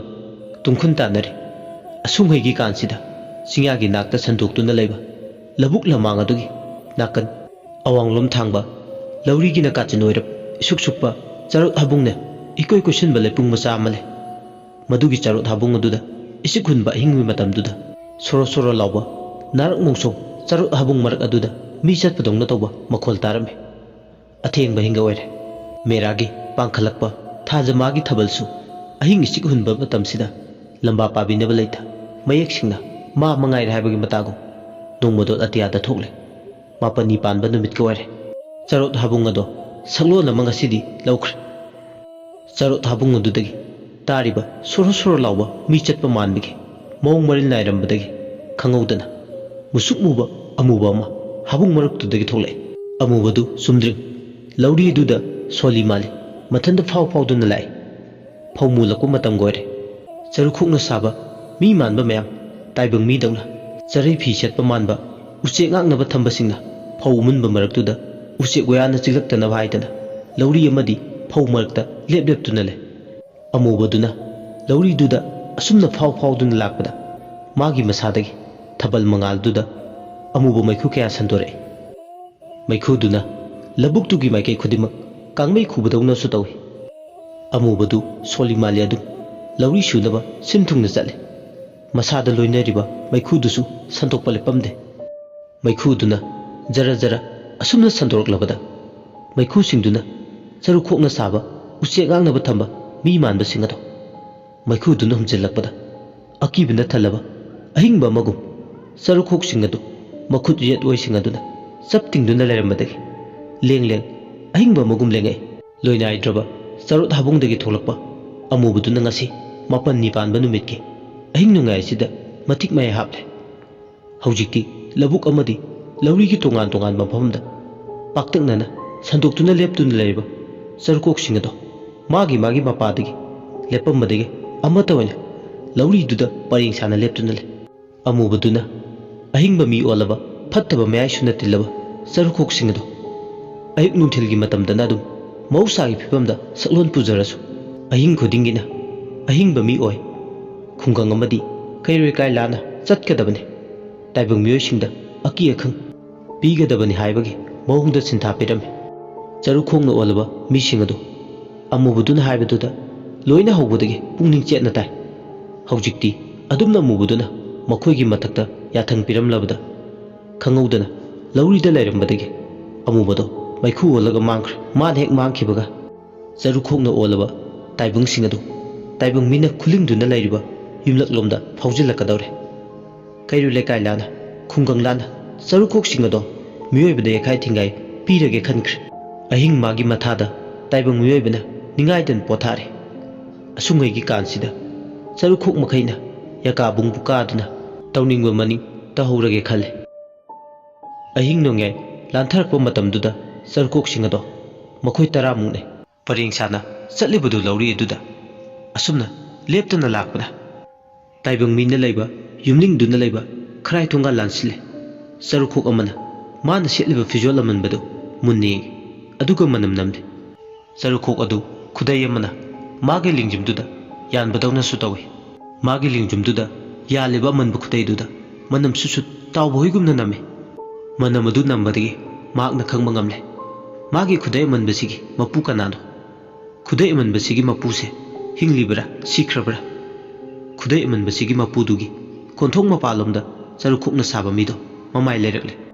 ꯈꯨꯔꯥ ꯏꯕꯣꯌꯥꯏꯃꯒꯤ ꯈꯨꯗꯩꯅꯤ ꯏꯕꯣꯌꯥꯏꯃꯗꯤ ꯀꯨꯏꯔꯦ ꯀꯨꯝ ꯂꯩꯅꯥ ꯑꯣꯏꯗꯨꯅ ꯍꯧꯒꯠ ꯀꯥꯡꯈꯠꯄ ꯉꯝꯗꯅ ꯅꯥꯗꯨꯅ ꯂꯩꯕ ꯃꯆꯥ ꯃꯃꯧ ꯃꯌꯥꯝ ꯆꯪꯗꯨꯅ ꯑꯅꯥꯕꯗꯨ ꯌꯦꯡꯁꯤꯜꯂꯤ ꯏꯕꯣꯌꯥꯏꯃꯒꯤ ꯃꯃꯧ ꯌꯥꯝꯃꯤ 5ꯅꯤ ꯑꯗꯨꯅ ꯃꯥꯕꯨ ꯌꯦꯡꯁꯤꯟꯕꯗ ꯂꯧꯇꯥꯅꯩ ꯃꯧꯁꯤꯡ ꯑꯗꯨ ꯃꯀꯨꯕꯣꯛ ꯑꯍꯜꯒꯤ ꯅꯤꯡꯊꯤꯅꯗꯤ ꯌꯦꯡꯁꯤꯟꯅꯤꯡꯗꯦ ꯑꯗꯨꯕꯨ ꯑꯍꯜꯁꯤꯒꯤ ꯃꯤꯡꯗ ꯂꯩꯔꯤꯕ ꯂꯧꯔꯤ ꯌꯨꯝꯐꯝ ꯃꯌꯥꯝ ꯑꯗꯨꯗꯤ ꯌꯥꯝꯅ ꯄꯥꯝꯂꯝꯃꯤ ꯃꯆꯥ ꯃꯃꯧꯁꯤꯡ ꯑꯗꯨ ꯀꯨꯝ ꯂꯩꯅꯥꯅ ꯅꯥꯗꯨꯅ ꯂꯩꯔꯤꯕ ꯍꯅꯨꯕꯁꯦ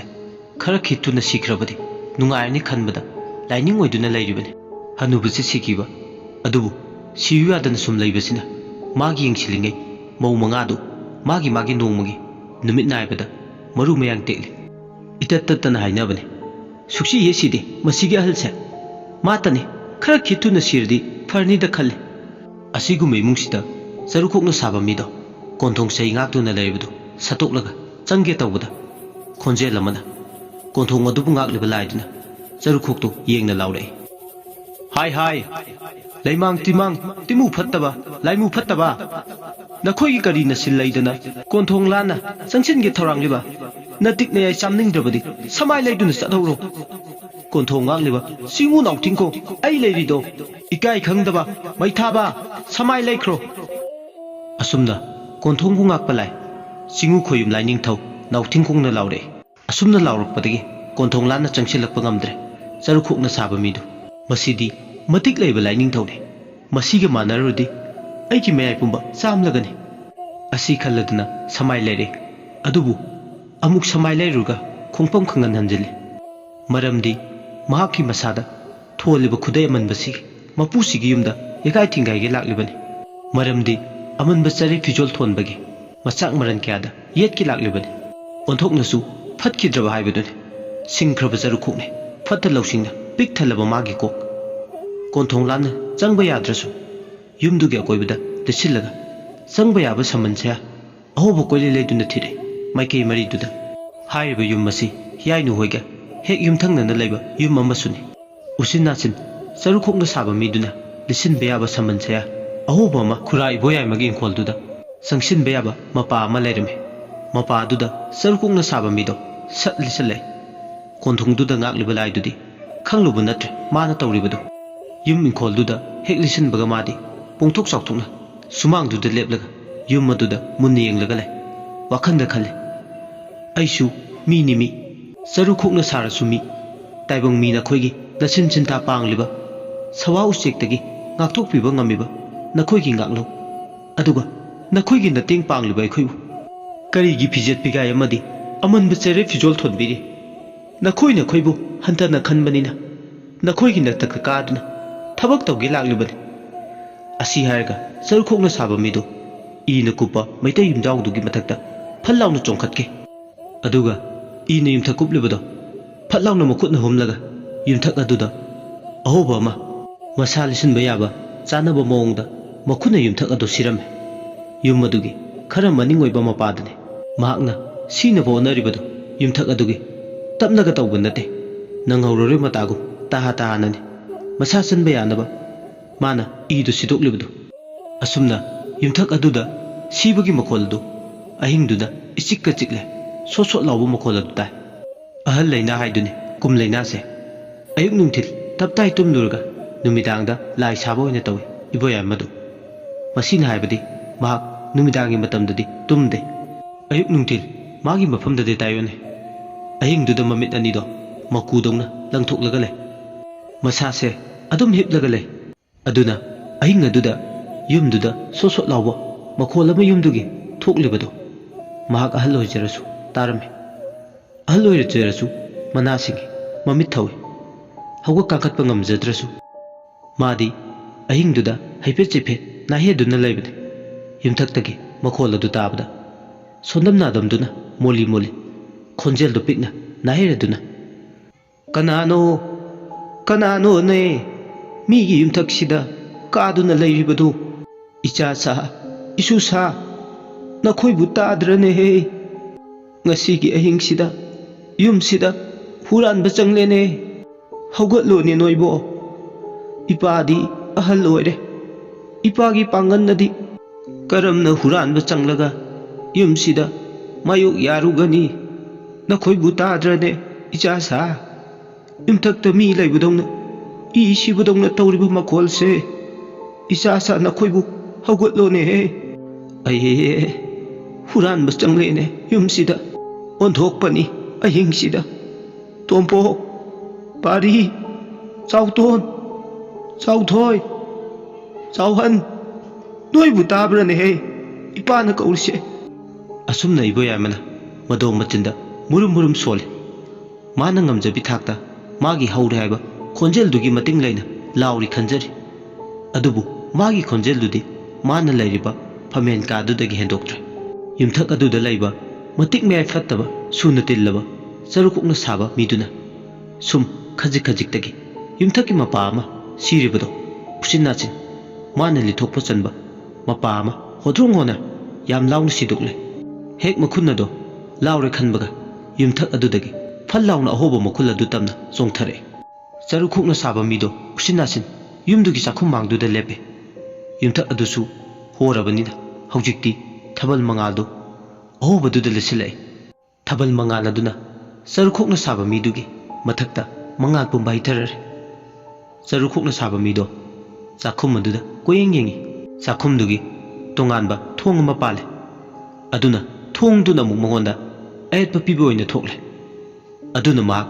ꯂꯥꯏ ꯐꯠꯇꯕꯅ ꯄꯤꯕ ꯃꯇꯤꯛ ꯃꯌꯥꯏꯗꯨꯁꯨ ꯁꯤꯖꯤꯟꯅꯒꯦ ꯈꯟꯗꯨꯅ ꯐꯛꯂꯥꯡ ꯑꯗꯨ ꯑꯃꯨꯛ ꯍꯣꯒꯥꯏꯔꯛꯂꯦ ꯁꯒꯨꯟ ꯇꯧꯕꯗꯧꯅ ꯑꯗꯨꯒ ꯐꯛꯂꯥꯡ ꯑꯍꯣꯕꯗꯣ ꯑꯗꯨꯗ ꯑꯃꯨꯛ ꯃꯍꯥꯛ ꯂꯤꯠꯁꯤꯜꯂꯛꯏ ꯈꯪꯍꯧꯗꯅ ꯐꯛꯂꯥꯡꯗꯨꯁꯨ ꯍꯣꯒꯥꯏꯕ ꯊꯨꯈꯤ ꯃꯥꯒꯤ ꯃꯁꯥꯗ ꯌꯥꯎꯕ ꯐꯠꯇ꯭ꯔꯕ ꯃꯌꯥꯏꯗꯨꯅ ꯌꯨꯝꯗꯨꯗ ꯃꯄꯨꯡ ꯐꯥꯅ ꯈꯣꯡ ꯊꯥꯡꯖꯤꯜꯂꯛꯄ ꯉꯝꯂꯦ ꯍꯧꯖꯤꯛꯇꯤ ꯃꯥꯒꯤ ꯑꯅꯤꯡꯕ ꯑꯄꯥꯝꯕ ꯃꯌꯥꯏ ꯂꯣꯏꯅ ꯐꯨꯗꯣꯛꯂꯒꯦ ꯍꯥꯏꯕꯒꯤ ꯃꯇꯥꯒꯨꯝ ꯍꯦꯛ ꯐꯛꯂꯥꯡ ꯑꯗꯨꯗ ꯀꯥꯟꯁꯤꯜꯂꯛꯄꯒ ꯆꯥꯎꯈ꯭ꯔꯕ ꯌꯨꯝꯖꯥꯎ ꯑꯗꯨꯒꯤ ꯌꯨꯝꯌꯥꯏ ꯀꯥꯗ ꯂꯦꯞꯂꯔꯦ ꯌꯨꯝꯖꯥꯎ ꯑꯗꯨꯒꯤ ꯃꯅꯨꯡꯗ ꯀꯥꯈꯟ ꯐꯤꯗꯨꯞ ꯀꯌꯥ ꯑꯃ ꯈꯥꯏꯗꯨꯅ ꯂꯩꯔꯤ ꯀꯥꯈꯟ ꯐꯤꯗꯨꯞ ꯑꯗꯨꯗ ꯂꯩꯔꯤꯕ ꯀꯥꯁꯤꯡ ꯑꯗꯨ ꯊꯣꯡ ꯂꯣꯏꯅ ꯄꯥꯜꯂꯦ ꯑꯗꯨꯒ ꯑꯌꯥꯝꯕ ꯀꯥ ꯊꯣꯡ ꯂꯣꯏꯅ ꯂꯣꯜꯂꯦ ꯊꯣꯡ ꯑꯗꯣ ꯆꯥꯔꯒꯤ ꯄꯨꯔꯣꯟ ꯆꯦꯠꯅ ꯂꯣꯜꯂꯦ ꯃꯅꯨꯡꯗꯒꯤ ꯃꯥꯅ ꯊꯣꯡꯁꯤꯡ ꯑꯗꯨ ꯑꯃꯃꯝꯇ ꯍꯥꯡꯗꯣꯛꯂꯒ ꯆꯪꯒꯦ ꯇꯧꯕꯗ ꯃꯅꯨꯡꯒꯤ ꯆꯥꯔ ꯄꯨꯔꯣꯟꯗꯨꯅ ꯆꯦꯠꯅ ꯂꯣꯟꯈꯤꯕꯅ ꯑꯁꯨꯝ ꯊꯣꯡꯁꯤꯡ ꯑꯗꯣ ꯑꯃꯃꯝꯇ ꯍꯥꯡꯇꯣꯛꯄ ꯌꯥꯕ ꯀꯔꯝꯕ ꯌꯥꯎꯔꯒꯦ ꯍꯥꯏꯗꯨꯅ ꯂꯥꯛꯄ ꯃꯇꯝꯗꯨꯗ ꯀꯥ ꯑꯃꯒꯤ ꯊꯣꯡꯗꯤ ꯃꯅꯨꯡꯗꯒꯤ ꯂꯣꯜꯂꯝꯗ꯭ꯔꯦ ꯁꯨꯞꯅꯇꯒꯤ ꯊꯣꯡ ꯑꯗꯣ ꯉꯥꯁꯤꯜꯂꯒ ꯊꯝꯕꯗꯧꯅ ꯇꯧꯏ ꯆꯔꯨꯈꯣꯛꯅ ꯁꯥꯕ ꯃꯤꯗꯨꯅ ꯉꯥꯁꯤꯜꯂꯒ ꯂꯩꯕ ꯊꯣꯡ ꯑꯗꯣ ꯆꯔꯨꯒꯤ ꯃꯈꯨꯠꯇꯨꯅ ꯍꯦꯛ ꯊꯦꯡꯂꯨꯕꯒ ꯃꯊꯟꯇ ꯊꯣꯡ ꯑꯗꯨ ꯒꯦ ꯍꯥꯏꯔꯒ ꯇꯞꯅ ꯍꯥꯡꯗꯣꯛꯆꯔꯦ ꯑꯍꯤꯡ ꯑꯣꯏꯔꯦ ꯃꯈꯣꯜ ꯑꯗꯨ ꯑꯁꯨꯛꯀꯤ ꯃꯇꯤꯛ ꯍꯧꯋꯦ ꯍꯥꯏꯗꯨꯅꯤ ꯐꯃꯨꯡꯗꯨꯗ ꯇꯨꯝꯗꯨꯅ ꯂꯩꯕ ꯏꯕꯣꯌꯥꯏꯃꯁꯨ ꯃꯥꯒꯤ ꯀꯥꯒꯤ ꯊꯣꯡ ꯑꯗꯨ ꯀꯅꯥꯅꯣꯝꯅ ꯍꯥꯡꯇꯣꯛꯂꯦ ꯍꯥꯏꯕꯒꯤ ꯁꯃꯤꯟ ꯃꯁꯥꯗ ꯐꯪꯏ ꯑꯗꯨꯕꯨ ꯀꯅꯥꯅꯣ ꯑꯍꯤꯡꯁꯤꯗ ꯃꯥꯒꯤ ꯀꯥꯒꯤ ꯉꯥꯁꯤꯟꯗꯨꯅ ꯊꯝꯂꯤꯕ ꯊꯣꯡꯁꯦ ꯀꯅꯥꯅ ꯍꯥꯡꯗꯣꯔꯛꯏꯅꯣ ꯈꯟꯕꯗ ꯑꯋꯥꯕ ꯑꯃꯅꯤ ꯃꯆꯤꯟꯗ ꯇꯞꯅ ꯁꯣꯜꯂꯤ ꯀꯅꯥꯅꯣ ꯑꯊꯦꯡꯕ ꯑꯍꯤꯡꯁꯤꯗ ꯑꯩꯒꯤ ꯀꯥꯁꯤꯗ ꯆꯪꯂꯛꯂꯤꯕ ꯃꯁꯥꯗ ꯏꯇꯠ ꯇꯠꯇꯅ ꯆꯤꯡꯅꯕꯗꯤ ꯐꯥꯎꯏ ꯃꯥꯒꯤ ꯀꯥꯗ ꯆꯪꯂꯛꯂꯤꯕꯁꯦ ꯃꯆꯥ ꯃꯃꯧꯗꯤ ꯈꯛ ꯑꯣꯏꯔꯔꯣꯏ ꯑꯍꯤꯡꯁꯤꯗ ꯍꯨꯔꯥꯟꯕꯒꯨꯝꯕ ꯅꯠꯇ꯭ꯔꯒ ꯃꯤꯇꯣꯞ ꯁꯣꯏꯗꯅ ꯑꯣꯏꯒꯅꯤ ꯑꯍꯜ ꯑꯣꯏꯖꯔꯁꯨ ꯃꯍꯥꯛ ꯌꯨꯝꯁꯤꯗ ꯂꯩꯕ ꯃꯤ ꯈꯨꯗꯤꯡꯃꯛꯀꯤ ꯈꯣꯡꯊꯥꯡ ꯃꯈꯣꯜ ꯑꯃꯗꯤ ꯂꯥꯛꯄꯒꯤ ꯁꯥꯎꯟ ꯃꯈꯣꯏ ꯆꯪꯂꯛꯄꯒꯤ ꯁꯥꯃꯤꯟ ꯂꯣꯏꯅ ꯈꯪꯏ ꯑꯗꯨꯅ ꯑꯍꯤꯡꯁꯤꯗ ꯉꯁꯤ ꯃꯥꯒꯤ ꯀꯥꯗ ꯊꯣꯡ ꯍꯥꯡꯇꯣꯛꯂꯒ ꯆꯪꯂꯛꯂꯤꯕ ꯃꯤꯁꯛ ꯑꯁꯤ ꯑꯇꯣꯞꯄ ꯂꯝꯂꯥꯟꯕ ꯑꯃꯅꯤ ꯍꯥꯏꯕ ꯃꯍꯥꯛ ꯃꯁꯥꯅ ꯃꯊꯟꯇ ꯈꯟꯖꯩ ꯀꯅꯥꯅꯣ ꯍꯥꯏꯕ ꯋꯥꯍꯩꯁꯤꯅ ꯃꯆꯤꯟꯗꯒꯤ ꯊꯣꯛꯂꯛꯏ ꯊꯣꯡꯖꯤꯜ ꯃꯄꯥꯜꯗꯨꯗ ꯂꯦꯞꯇꯨꯅ ꯂꯩꯔꯤꯕ ꯆꯔꯨꯈꯣꯛꯅ ꯁꯥꯕ ꯃꯤꯗꯣ ꯈꯣꯡꯊꯥꯡ ꯇꯞꯅ ꯃꯥꯒꯤ ꯀꯥꯗꯨꯗ ꯈꯣꯡ ꯊꯥꯡꯖꯤꯜꯂꯛꯏ ꯀꯥꯗꯨꯒꯤ ꯃꯅꯨꯡꯗ ꯃꯨꯁꯤ ꯃꯨꯁꯤꯔꯕ ꯊꯥꯎꯃꯩ ꯃꯉꯥꯜ ꯑꯃꯁꯨ ꯊꯥꯜꯂꯤ ꯊꯥꯎꯃꯩ ꯃꯉꯥꯜ ꯑꯗꯨꯗ ꯃꯤꯗꯤ ꯅꯠꯇꯅ ꯃꯤ ꯃꯥꯟꯕ ꯁꯔꯨꯈꯣꯛꯅ ꯁꯥꯕ ꯃꯤꯗꯨꯅ ꯂꯦꯞꯂꯒ ꯂꯩꯕꯗꯣ ꯀꯥꯡꯈꯜ ꯃꯅꯨꯡꯗꯒꯤ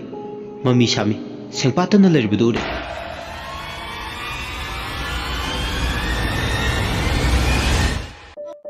ꯏꯕꯣꯌꯥꯏꯃ ꯃꯤꯍꯨꯜ ꯆꯦꯡꯒꯨꯝ ꯆꯦꯡꯒꯥꯅꯦ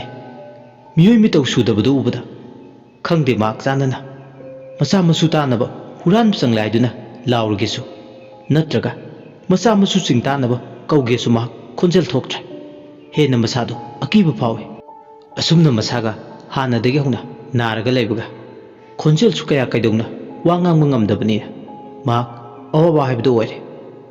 ꯀꯔꯤꯅꯣ ꯃꯍꯥꯛꯀꯤ ꯃꯤꯠꯃꯥꯡꯗ ꯎꯔꯤꯁꯤ ꯈꯜꯂꯨꯕꯗ ꯈꯪꯗꯦ ꯇꯁꯦꯡꯅ ꯃꯁꯥꯗ ꯑꯀꯤꯕꯅ ꯄꯤꯛ ꯊꯜꯂꯦ꯫ ꯀꯔꯤꯕꯨ ꯊꯣꯛꯒꯗꯕꯅꯣ ꯈꯟꯕꯗ ꯂꯥꯎꯔꯒꯦꯁꯨ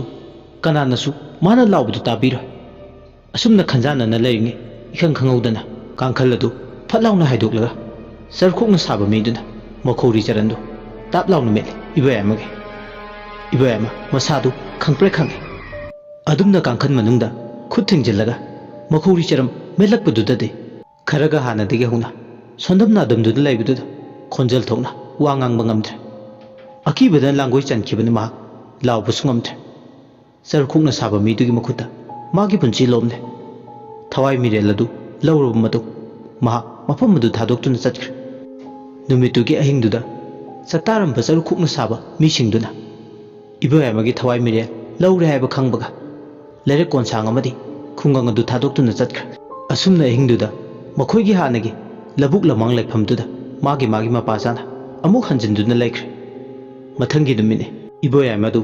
ꯃꯋꯥ ꯃꯄꯥꯎ ꯇꯥꯗꯦ ꯍꯥꯏꯗꯅ ꯍꯧꯗꯣꯛꯄ ꯆꯪꯂꯨꯕꯗ ꯁꯤꯗꯨꯅ ꯂꯩꯔꯝꯕꯗꯨ ꯎꯕꯗ ꯃꯈꯣꯏ ꯏꯃꯨꯡꯒꯤ ꯃꯤꯑꯣꯏꯁꯤꯡꯗꯨꯗꯤ ꯀꯣꯛꯇꯛꯇꯒꯤ ꯑꯆꯧꯕ ꯄꯣꯠꯂꯨꯝ ꯑꯃ ꯊꯥꯡꯊꯈꯤꯕꯗꯧꯅ ꯃꯁꯥꯗ ꯐꯥꯎꯔꯝꯃꯤ꯫ ꯏꯕꯣꯌꯥꯏꯃ ꯍꯤꯡꯂꯤꯉꯩ ꯃꯇꯝꯗ ꯑꯗꯨꯛ ꯌꯥꯝꯅ ꯐꯠꯇꯕ ꯃꯤꯗꯤ ꯑꯣꯏꯔꯝꯗꯦ꯫ ꯃꯁꯥꯒꯤ ꯑꯅꯥꯕ ꯑꯀꯟꯕꯗꯨꯅ ꯃꯔꯝ ꯑꯣꯏꯔꯒ ꯄꯣꯞ ꯇꯨꯗꯨꯅ ꯑꯅꯥ ꯆꯩꯅꯥ ꯐꯪꯗꯨꯅ ꯂꯩꯈꯤꯕꯅꯤ꯫ ꯑꯗꯨꯅ ꯃꯍꯥꯛ ꯁꯤꯈꯤꯕꯒꯤ ꯈꯜꯂꯨꯔꯒꯗꯤ ꯂꯩꯀꯥꯏꯒꯤ ꯃꯤ ꯃꯥꯕꯨ ꯅꯨꯡꯁꯤꯖꯕ ꯃꯤꯁꯛ ꯈꯔꯗꯤ ꯑꯗꯨꯃꯛ ꯅꯨꯡꯉꯥꯏꯖꯔꯝꯗꯦ꯫ ꯑꯗꯨꯕꯨ ꯑꯃꯔꯣꯝꯗ ꯁꯔꯨꯈꯣꯛꯅ ꯁꯥꯕ ꯃꯤꯗꯨꯅ ꯏꯕꯣꯌꯥꯏꯃꯒꯤ ꯊꯋꯥꯏ ꯃꯤꯔꯦꯜꯕꯨ ꯂꯧꯔꯕ ꯃꯇꯨꯡ ꯍꯦꯛ ꯈꯣꯡ ꯊꯥꯡꯗꯣꯛꯈꯤꯕꯒ ꯃꯁꯥꯗ ꯌꯥꯎꯖꯕ ꯂꯥꯏ ꯐꯠꯇꯕꯁꯤꯡꯗꯨꯒꯤ ꯃꯇꯤꯛ ꯃꯌꯥꯏꯗꯨꯅ ꯐꯛꯂꯥꯡ ꯑꯃꯗꯤ ꯌꯨꯝꯊꯛ ꯀꯨꯞꯂꯤꯕꯗꯣ ꯍꯥꯟꯅꯒꯤ ꯃꯍꯧꯁꯥꯒꯤ ꯐꯤꯕꯝꯗ ꯑꯗꯨꯃꯛ ꯂꯦꯡꯗꯅ ꯊꯝꯃꯦ꯫ ꯑꯗꯨꯅ ꯀꯅꯥꯅꯁꯨ ꯃꯤꯆꯤꯁꯤꯒꯤ ꯃꯇꯥꯡꯗ ꯆꯨꯝꯅ ꯁꯤꯔꯕꯣꯏ ꯅꯤꯡꯉꯤ꯫ ꯀꯅꯥꯁꯨ ꯃꯅꯥ ꯃꯅꯤꯟ ꯅꯥꯏꯗꯦ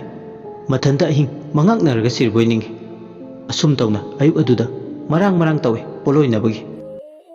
ꯆꯤꯡꯌꯥꯗ ꯂꯩꯕ ꯃꯣꯡꯐꯝ ꯑꯗꯨꯅ ꯑꯁꯤꯕ ꯃꯁꯥꯗꯨ ꯄꯣꯂꯣꯏꯅꯕ ꯄꯨꯔꯛꯏ꯫ ꯌꯥꯝꯈ꯭ꯔꯕ ꯃꯤꯌꯥꯝ ꯑꯗꯨ ꯍꯧ ꯇꯨꯗꯨꯅ ꯑꯁꯤꯕ ꯃꯁꯥꯗꯨ ꯄꯣꯂꯣꯏꯈ꯭ꯔꯦ꯫ ꯄꯣꯂꯣꯏꯕ ꯂꯣꯏꯔꯛꯄ ꯃꯇꯝꯗꯨꯗ ꯅꯨꯃꯤꯠ ꯆꯞ ꯌꯨꯡꯕ ꯃꯇꯝꯅꯤ꯫ ꯄꯣꯂꯣꯏꯕ ꯂꯣꯏꯕꯒ ꯅꯍꯥ ꯃꯈꯩꯗꯨ ꯃꯪ ꯀꯨꯝꯅꯔꯛꯂꯦ꯫ ꯈꯨꯟꯒꯤ ꯄꯨꯈ꯭ꯔꯤ ꯑꯆꯧꯕꯗꯨꯗ ꯏꯔꯨ ꯁꯥꯗꯦꯡꯉꯤ꯫ ꯏꯔꯨꯕ ꯂꯣꯏꯔꯕ ꯃꯇꯨꯡ ꯌꯨꯝ ꯀꯥꯔꯛꯂꯦ꯫ ꯃꯁꯥ ꯁꯦꯡꯅꯔꯕ ꯃꯇꯨꯡ ꯃꯥꯒꯤ ꯃꯌꯨꯝ ꯆꯪꯂꯛꯂꯦ꯫ ꯊꯣꯏꯅꯥꯎ ꯑꯃꯗꯤ ꯍꯤꯌꯥꯏꯅꯨꯗꯣ ꯑꯌꯨꯛꯇꯣ ꯃꯤꯆꯤ ꯃꯤꯅꯥ ꯌꯥꯎꯔꯕꯅꯤꯅ ꯑꯌꯨꯛꯇꯣ ꯉꯁꯤꯗꯤ ꯈꯔ ꯊꯦꯡꯂꯞ ꯆꯥꯛ ꯆꯥꯏ꯫ ꯑꯉꯥꯡ ꯑꯣꯏꯔꯤꯉꯩ ꯏꯕꯣꯌꯥꯏꯃꯅ ꯃꯈꯣꯏꯕꯨ ꯂꯨꯅ ꯇꯧꯕꯤꯈꯤ꯫ ꯑꯗꯨꯅ ꯃꯈꯣꯏ ꯑꯅꯤ ꯏꯕꯣꯌꯥꯏꯃꯅ ꯂꯩꯈꯤꯗꯕꯁꯦ ꯁꯥꯊꯤꯅ ꯅꯨꯡꯉꯥꯏꯇꯕ ꯑꯃꯗꯤ ꯐꯥꯎꯏ꯫ ꯑꯗꯨꯅ ꯑꯍꯜꯗꯨꯒꯤ ꯏꯃꯨꯡꯃꯛ ꯅꯠꯂꯨꯗ꯭ꯔꯒꯁꯨ ꯃꯁꯥ ꯇꯨꯝꯂꯕ ꯃꯇꯨꯡ ꯆꯥꯛ ꯊꯣꯡꯗꯨꯅ ꯆꯥꯔꯤ꯫ ꯆꯥꯛ ꯇꯣꯛꯂꯕ ꯃꯇꯨꯡ ꯅꯨꯡꯊꯤꯜ ꯄꯣꯕꯣꯛꯀꯤ ꯃꯇꯝꯗꯨꯗꯅꯤ ꯑꯅꯤꯗꯣ ꯋꯥꯔꯤ ꯁꯥꯗꯨꯅ ꯀꯣꯜ ꯂꯤꯛ ꯐꯦꯡꯂꯤꯉꯩ ꯂꯐꯨ ꯃꯈꯣꯡ ꯑꯗꯣꯝꯗ ꯃꯤ ꯑꯃ ꯂꯦꯞꯄꯒ ꯂꯩꯕꯗꯧꯅ ꯇꯧꯕꯗꯨ ꯎꯔꯦ꯫ ꯊꯣꯏꯅꯥꯎꯅ "ꯏꯆꯦ, ꯀꯅꯥꯅꯣꯃ ꯑꯩꯈꯣꯏꯒꯤ ꯂꯐꯨ ꯃꯈꯣꯡꯁꯤꯗ ꯇꯥꯁꯤꯜꯂꯒ ꯂꯦꯞꯄꯒ ꯂꯩꯕꯗꯧꯅ ꯇꯧꯔꯤꯁꯦ ꯏꯆꯦ ꯎꯕ꯭ꯔꯥ?" ꯍꯤꯌꯥꯏꯅꯨꯁꯨ ꯈꯨꯝꯃꯤ, "ꯍꯣꯏ ꯎꯏꯅꯦ, ꯑꯥꯗ ꯉꯧꯔꯣꯛ ꯉꯧꯕ ꯃꯥꯟꯕꯁꯤ ꯅꯠꯇ꯭ꯔꯣ? ꯑꯩꯗꯤ ꯃꯁꯤ ꯌꯦꯡꯕꯗ ꯂꯐꯨ ꯅꯦꯝꯕ꯭ꯔꯥ ꯃꯥꯜꯂꯨꯔꯦ." ꯑꯅꯤꯗꯣ ꯀꯣꯟ ꯐꯦꯡꯕꯒ ꯆꯞ ꯂꯦꯞꯄꯦ꯫ ꯑꯗꯨꯒ ꯂꯐꯨ ꯃꯈꯣꯡꯗꯨ ꯇꯞꯅ ꯀꯅꯥꯅꯣ ꯈꯪꯅꯤꯡꯃꯟꯈꯤꯗꯨꯅ ꯄ꯭ꯔꯞ ꯆꯪꯁꯤꯜꯂꯛꯑꯦ꯫ ꯆꯪꯁꯤꯜꯂꯛꯄ ꯃꯇꯝꯗꯨꯗꯗꯤ ꯂꯐꯨ ꯃꯈꯣꯡ ꯑꯗꯨꯗ ꯀꯅꯥꯁꯨ ꯂꯩꯕ ꯎꯗꯦ꯫ ꯂꯐꯨ ꯉꯥꯛꯇ ꯏꯀꯨꯡ ꯀꯨꯡꯅ ꯍꯧꯕ ꯃꯔꯛ ꯑꯗꯨꯗ ꯀꯩꯁꯨ ꯂꯩꯇꯦ꯫ ꯑꯅꯤꯗꯣ ꯃꯆꯤꯟꯗ ꯃꯨꯔꯨꯝ ꯁꯣꯜꯂꯦ꯫ ꯀꯩꯗ ꯇꯥꯏ ꯂꯥꯗ ꯇꯥꯏ ꯍꯥꯏꯗꯨꯅꯤ꯫ ꯀꯔꯤꯝꯇ ꯂꯩꯔꯝꯗꯕꯗꯨꯗ ꯀꯣꯟ ꯐꯦꯡꯐꯝ ꯂꯣꯝꯗ ꯆꯪꯉꯛꯏ꯫ ꯑꯗꯨꯒ ꯇꯨꯃꯤꯟ ꯀꯣꯟ ꯑꯗꯨ ꯐꯦꯡꯉꯤ꯫ ꯊꯣꯏꯅꯥꯎꯅ ꯍꯥꯏꯔꯦ, "ꯏꯆꯦ, ꯎꯇꯤ ꯊꯣꯡꯕ ꯆꯥꯔꯨꯕꯗꯨꯅ ꯃꯤꯠꯇꯒ ꯄꯪꯎꯗ ꯎꯔꯕ꯭ꯔꯥ ꯍꯥꯏꯗꯨꯔ ꯈꯪꯗ꯭ꯔꯦ ꯇꯧꯔꯤꯁꯦ." ꯍꯤꯌꯥꯏꯅꯨꯅ "ꯍꯥꯏꯒꯨꯝꯅ ꯎꯇꯤꯒ ꯆꯥꯁꯤꯜꯂꯨꯔꯦ꯫ ꯈꯔ ꯇꯨꯝꯅꯤꯡꯕꯒꯤ ꯃꯅꯤꯟ ꯅꯥꯏꯔꯛꯄꯁꯤꯅ ꯑꯣꯏꯒꯗ꯭ꯔꯥ ꯈꯪꯗ꯭ꯔꯦ ꯇꯧꯔꯤꯁꯦ." ꯊꯣꯏꯅꯥꯎꯅ ꯑꯃꯨꯛꯇ ꯑꯩꯁꯨ ꯏꯆꯦꯁꯨ ꯄꯨꯟꯅ ꯑꯉꯧꯕ ꯑꯃ ꯂꯐꯨ ꯃꯈꯣꯡꯗ ꯂꯦꯞꯇꯨꯅ ꯂꯩꯔꯝꯕ ꯑꯃ ꯎꯔꯒ ꯀꯔꯤꯁꯨ ꯑꯃꯨꯛ ꯂꯦꯞꯄ ꯎꯈꯤꯗꯕꯁꯦ, ꯃꯁꯤꯅ ꯇꯥꯛꯄꯗꯤ uti thongba charubadagine takpane asumna nido wari sanana kon phengbudu loikre kon hek phengba loibaga tumningba phawrame charuriba ensang mathel mataduga anido mamitu uirum tawre aduna tumningba phawrame ningol ka da changlaga anido phamung amatada ko kamon ge tainerga tumkhibada adumuk tumthakre nungthilgi matamne laikai duda misi minaga yawre kanamta langnade khunduda leiba angang amata pau hek punsilaga sanabude kanamta thongal mapalande asi na nangliba imungduda mi khara aduk langi misi mina yawrbanine ahing lekadra le oidra haibagi wa khanareme adubu iboyamana laikhidrasu makoigi imungi bi masingdi marang kaina leibana lektrasu yani haibagi fibamda lerame asum tawna nungthilgi matamdu hawkhre amoromda uti chaga tumchinkiba ni dudi numina puma mamkhraba matung numidang wairamna khara leithrak matung mikap thoklei kayamuk yamna sasinkiba uti thongbagi mayai duna khangde nungaina tungkhibana hawgutkani kawkhibane anidu pungangai mamlaga lerambadudadi mamna sumamna imung mangon numidang wairamgi tasile maya langi numidangi pungmai lepa pumna mapu konbiba mapu phuihingsana bibare lamadi ima lemiren sidabida anidu saksu thingna charabanina numidangdo khara thengna yamdabida sarase ani mi khwaigi sakhung khuding sak thongbagi mekhu khurasu makhoi anidi leirang mai thagatre thengna su chare ngasido khara thenglap numidangi charado thonglaga charasi lepne aduna makhoi ani samuk mangda thamlaga ngasidi phanek phiba lolase ainarame phi makhal suna saba ibi Heeyainu na haibdo thoinaw su yare numidang aduda thangwinga na thanduda mangon gi kachin makhoi ni na hek phama mapaduda chari phiban photke langkhan chana lengaga nok noktana wari charaga chari phi chare numidang da sitpa nungchitna mengna ingna sile sumang matonda hoba haikruna haijing pharaktuna tekthek khai panba matamne haikruna zum zum malang khunung induna masa singduna haiban tong sanabugum ningnik launa masa singdo haina humna sanare haikru kobi hairangna langban thabu kaya da wana ngairiba sana kaithel kare haibagi matagu haikru hidongba yawrge haibagi matagu haikru mana tektha khai pale langban thabu pawdam jabi thajana lechin nongphai marakta thawai kayana malem nongkum lakpa matam sida lechin na saklol kaya lawri mamlaba tiaduda asigumba ingna nikthi jarba numidang asida charai phi saduna sila mabu panglinge haikru makhong aduda lam kunu ma kadai thaginu khangaudana tonglare upal phaira thak aduda pukning hura menglaba khonjelda lamgi kunu singshombi tamgi kunu maipungbi duna haikru masaduda tongduna pukning nungsina kongle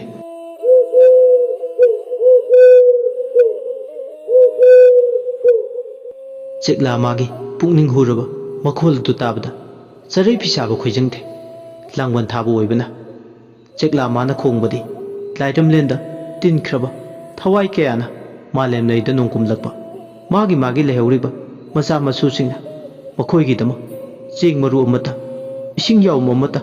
hairang lairang amata oirasu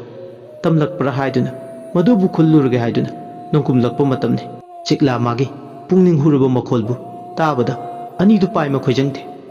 thoinauna iche langban haisoi katpa kuidra bara Heeyainu nu khumai kuidra numit tare ni mukta ngaire adugi iche matam ma kuiraktra haiduna chekla mana haikru magi masada tonglaga numidang sida nungshirba khonjel sida khongliche Heeyainu na pakhum pire hoi oiramba yai adusu thawai kya na hujikti magi lehuriba masa masu singna kari kalai kalakte yenglargani hairangam ta chindamge lairangam ta chindamge haiduna langban haisoi ipan yawruge lechin khongne na ge haiduna nongum laklale iche laikhidrabaigi palem ima anisu kumlakladra asi harga thoina mitludagi thingba ngamdana pirang man ihore mitlu pirangi marot khanglabi hainuna thoinabu themjinbiri kapkanu thoinau mi khudingmak asiba macha ngaktani pokladi sigani hana kongi watani yam hena khanjinganu miyoi ba haibase ꯁꯤꯕꯒꯤ ꯂꯃꯟ ꯇꯣꯟꯗꯨꯅ ꯂꯩꯔꯕꯅꯤ ꯑꯩꯒꯤ ꯃꯇꯝꯅ ꯌꯧꯔꯛꯂꯀꯥꯟꯗ ꯇꯥꯏꯕꯪꯄꯥꯟꯁꯦ ꯊꯥꯗꯣꯛꯇꯨꯅ ꯆꯠꯈꯤꯗꯧꯕ ꯉꯥꯛꯇꯅꯤ ꯑꯁꯤ ꯍꯥꯏꯔꯒ ꯍꯤꯌꯥꯏꯅꯨꯅ ꯊꯣꯏꯅꯥꯎꯕꯨ ꯊꯦꯝꯖꯤꯟꯕꯤꯔꯤ ꯑꯁꯨꯝꯅ ꯄꯨꯛꯅꯤꯡꯒꯤ ꯑꯋꯥ ꯅꯨꯡꯉꯥꯏ ꯋꯥꯔꯤ ꯁꯥꯟꯅ ꯐꯤ ꯁꯥꯕꯗꯨꯗ ꯐꯅꯦꯛ ꯐꯤꯕꯥꯟ ꯂꯣꯟꯕꯗꯨꯗ ꯄꯨꯛꯅꯤꯡ ꯆꯪꯂꯤ ꯅꯨꯃꯤꯗꯥꯡꯒꯤ ꯃꯇꯝꯅꯤꯅ ꯃꯇꯝ ꯃꯥꯁꯨ ꯍꯧꯈꯤꯕ ꯈꯪꯍꯧꯗꯦ ꯁꯣꯏꯗꯅ ꯃꯇꯝꯁꯦ ꯑꯃꯨꯛ ꯈꯨꯌꯧꯅꯈꯤꯕ ꯇꯥꯔꯦ ꯑꯍꯤꯡ ꯆꯔꯥ ꯍꯦꯜꯂꯒ ꯇꯨꯝꯂꯕꯗꯤ ꯁꯣꯏꯗꯅ ꯍꯣꯔꯦꯟ ꯆꯔꯥꯝ ꯆꯗꯠꯅꯔꯛꯀꯅꯤ ꯑꯍꯤꯡꯁꯨ ꯍꯧꯖꯤꯛꯇꯤ ꯅꯤꯡꯊꯝꯊꯥ ꯆꯪꯉꯛꯄꯒꯤ ꯈꯔ ꯁꯥꯡꯇꯣꯛꯄ ꯍꯧꯔꯛꯂꯦ ꯑꯗꯨꯅ ꯑꯍꯤꯡ ꯆꯔꯥ ꯅꯣꯡꯈꯟꯅꯗꯅ ꯇꯨꯝꯂꯕꯗꯤ ꯑꯋꯥꯕꯒꯤ ꯃꯁꯛ ꯑꯣꯏꯅꯤ ꯑꯗꯨꯅ ꯇꯔꯥ ꯆꯥꯛ ꯊꯣꯡꯅꯕ ꯊꯧꯔꯥꯡ ꯇꯧꯔꯒꯦ ꯈꯟ ꯐꯤ ꯁꯥꯕꯗꯣ ꯉꯥꯏꯍꯥꯛ ꯂꯦꯞꯂꯒ ꯑꯅꯤꯗꯣ ꯆꯥꯛꯈꯨꯝꯂꯣꯝꯗ ꯆꯪꯂꯛꯂꯦ ꯆꯐꯨ ꯃꯩ ꯊꯥꯒꯠꯇꯨꯅ ꯇꯔꯥꯃꯥꯕꯨ ꯊꯣꯡꯒꯦ ꯊꯧꯔꯥꯡꯂꯦ ꯊꯣꯏꯅꯥꯎꯅ ꯏꯆꯦ ꯀꯥꯡꯁꯣꯏ ꯑꯃ ꯍꯦꯛꯇ ꯊꯣꯡꯆꯤꯜꯂꯁꯤ ꯃꯣꯔꯣꯛ ꯑꯃ ꯃꯦꯠꯂꯒ ꯍꯤꯌꯥꯏꯅꯨꯅ ꯈꯨꯝꯃꯤ ꯑꯗꯨ ꯑꯣꯏꯔꯗꯤ ꯀꯣꯕꯤ ꯀꯥꯡꯁꯣꯏ ꯑꯣꯏꯅ ꯍꯦꯛꯇ ꯊꯣꯡꯉꯁꯤ ꯑꯗꯨꯗꯤ ꯑꯩ ꯏꯟꯁꯥꯡ ꯁꯦꯝꯃꯒꯦ ꯏꯆꯦ ꯍꯣꯏ ꯁꯦꯝꯂꯛꯑꯣ ꯑꯁꯤ ꯍꯥꯏꯔꯒ ꯊꯣꯏꯅꯥꯎ ꯀꯣꯕꯤ ꯃꯁꯣꯏꯗꯨ ꯁꯦꯝꯕ ꯍꯧꯔꯦ ꯀꯣꯝꯄꯥꯛ ꯃꯆꯥꯗꯨꯗ ꯏꯟꯁꯥꯡꯗꯨ ꯁꯦꯝꯂꯤꯉꯩ ꯍꯤꯌꯥꯏꯅꯨꯅ ꯆꯥꯛꯈꯨꯝꯗ ꯆꯥꯛ ꯊꯣꯡꯂꯦ ꯑꯁꯨꯝꯅ ꯆꯥꯛ ꯊꯣꯡꯂꯤꯉꯩ ꯃꯅꯤꯡ ꯃꯌꯥꯗꯨꯗ ꯃꯤ ꯈꯔ ꯆꯦꯜꯂꯛꯄꯗꯧꯅ ꯇꯧꯕ ꯈꯣꯡꯊꯥꯡ ꯃꯈꯣꯜ ꯑꯃ ꯇꯥꯔꯛꯑꯦ ꯑꯅꯤꯗꯨ ꯃꯤꯠꯀꯤ ꯌꯦꯡꯅꯦ ꯋꯥꯗꯤ ꯉꯥꯡꯅꯗꯦ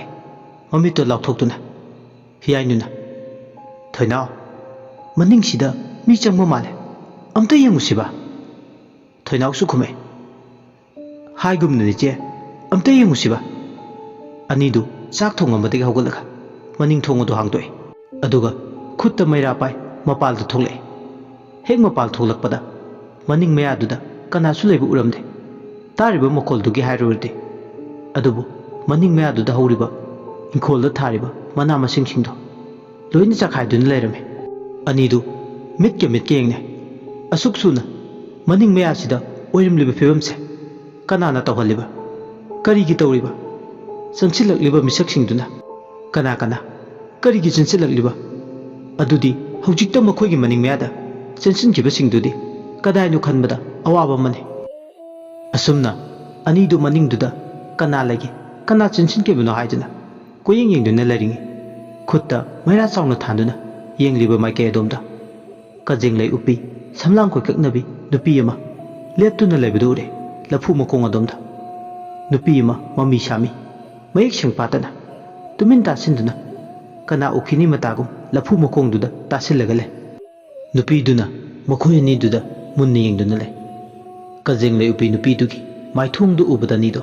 ꯏꯉꯛ ꯉꯛꯅ ꯉꯛꯆꯥꯟꯅꯅ ꯅꯨꯄꯤꯗꯨꯅ ꯈꯨꯂꯥꯝ ꯇꯣꯏꯅ ꯑꯅꯤꯗꯨꯗ ꯌꯦꯡꯗꯨꯅ ꯃꯥꯒꯤ ꯃꯅꯥꯛꯇ ꯂꯩꯔꯤꯕ ꯂꯐꯨ ꯃꯈꯣꯡ ꯑꯗꯨ ꯇꯝꯅ ꯂꯥꯛꯇꯕ ꯌꯥꯗꯦ ꯍꯥꯏꯕꯒꯤ ꯃꯇꯥꯒꯨꯝ ꯀꯧꯔꯛꯏ ꯈꯣꯟꯖꯦꯜ ꯑꯃꯅ ꯈꯣꯟꯊꯥꯡ ꯌꯩꯅ ꯂꯥꯛꯑꯣ ꯈꯣꯏꯅꯧ ꯏꯇꯥ ꯁꯥꯟꯅꯁꯦ ꯑꯩꯒꯤ ꯅꯥꯛꯇ ꯂꯥꯛꯑꯣ ꯅꯈꯣꯏ ꯑꯅꯤꯃꯛ ꯅꯈꯣꯏꯅꯕꯨ ꯑꯩꯒꯤ ꯅꯥꯛꯇ ꯂꯥꯛꯑꯗꯤ ꯌꯥꯔꯦ ꯂꯐꯨ ꯅꯦꯝꯕ꯭ꯔꯥ ꯍꯧꯔꯤꯕ ꯃꯈꯣꯡꯁꯤ ꯇꯝꯅ ꯂꯥꯛꯑꯣ ꯑꯁꯤ ꯍꯥꯏꯔꯒ ꯈꯨꯂꯥꯝ ꯇꯣꯏꯅ ꯂꯥꯛꯇꯕ ꯌꯥꯗꯦ ꯍꯥꯏꯕꯒꯤ ꯃꯇꯥꯒꯨꯝ ꯀꯧꯔꯛꯂꯦ ꯑꯅꯤꯗꯨ ꯑꯗꯨꯝꯅ ꯀꯧꯔꯛꯄꯗꯨꯗ ꯍꯤꯌꯥꯏꯅꯨꯁꯨ ꯉꯥꯏꯔꯦ ꯊꯣꯏꯅꯥꯎꯁꯨ ꯉꯥꯏꯔꯦ ꯅꯨꯄꯤꯗꯨꯅ ꯀꯧꯔꯛꯄꯗꯨꯗ ꯃꯈꯣꯏ ꯑꯅꯤꯗꯣ ꯂꯐꯨ ꯃꯈꯣꯡꯗꯨ ꯇꯝꯅ ꯆꯪꯅꯤꯡꯕ ꯐꯥꯎꯔꯛꯏ ꯈꯨꯠꯇ ꯄꯥꯏꯔꯤꯕ ꯃꯩꯔꯥ ꯑꯗꯨ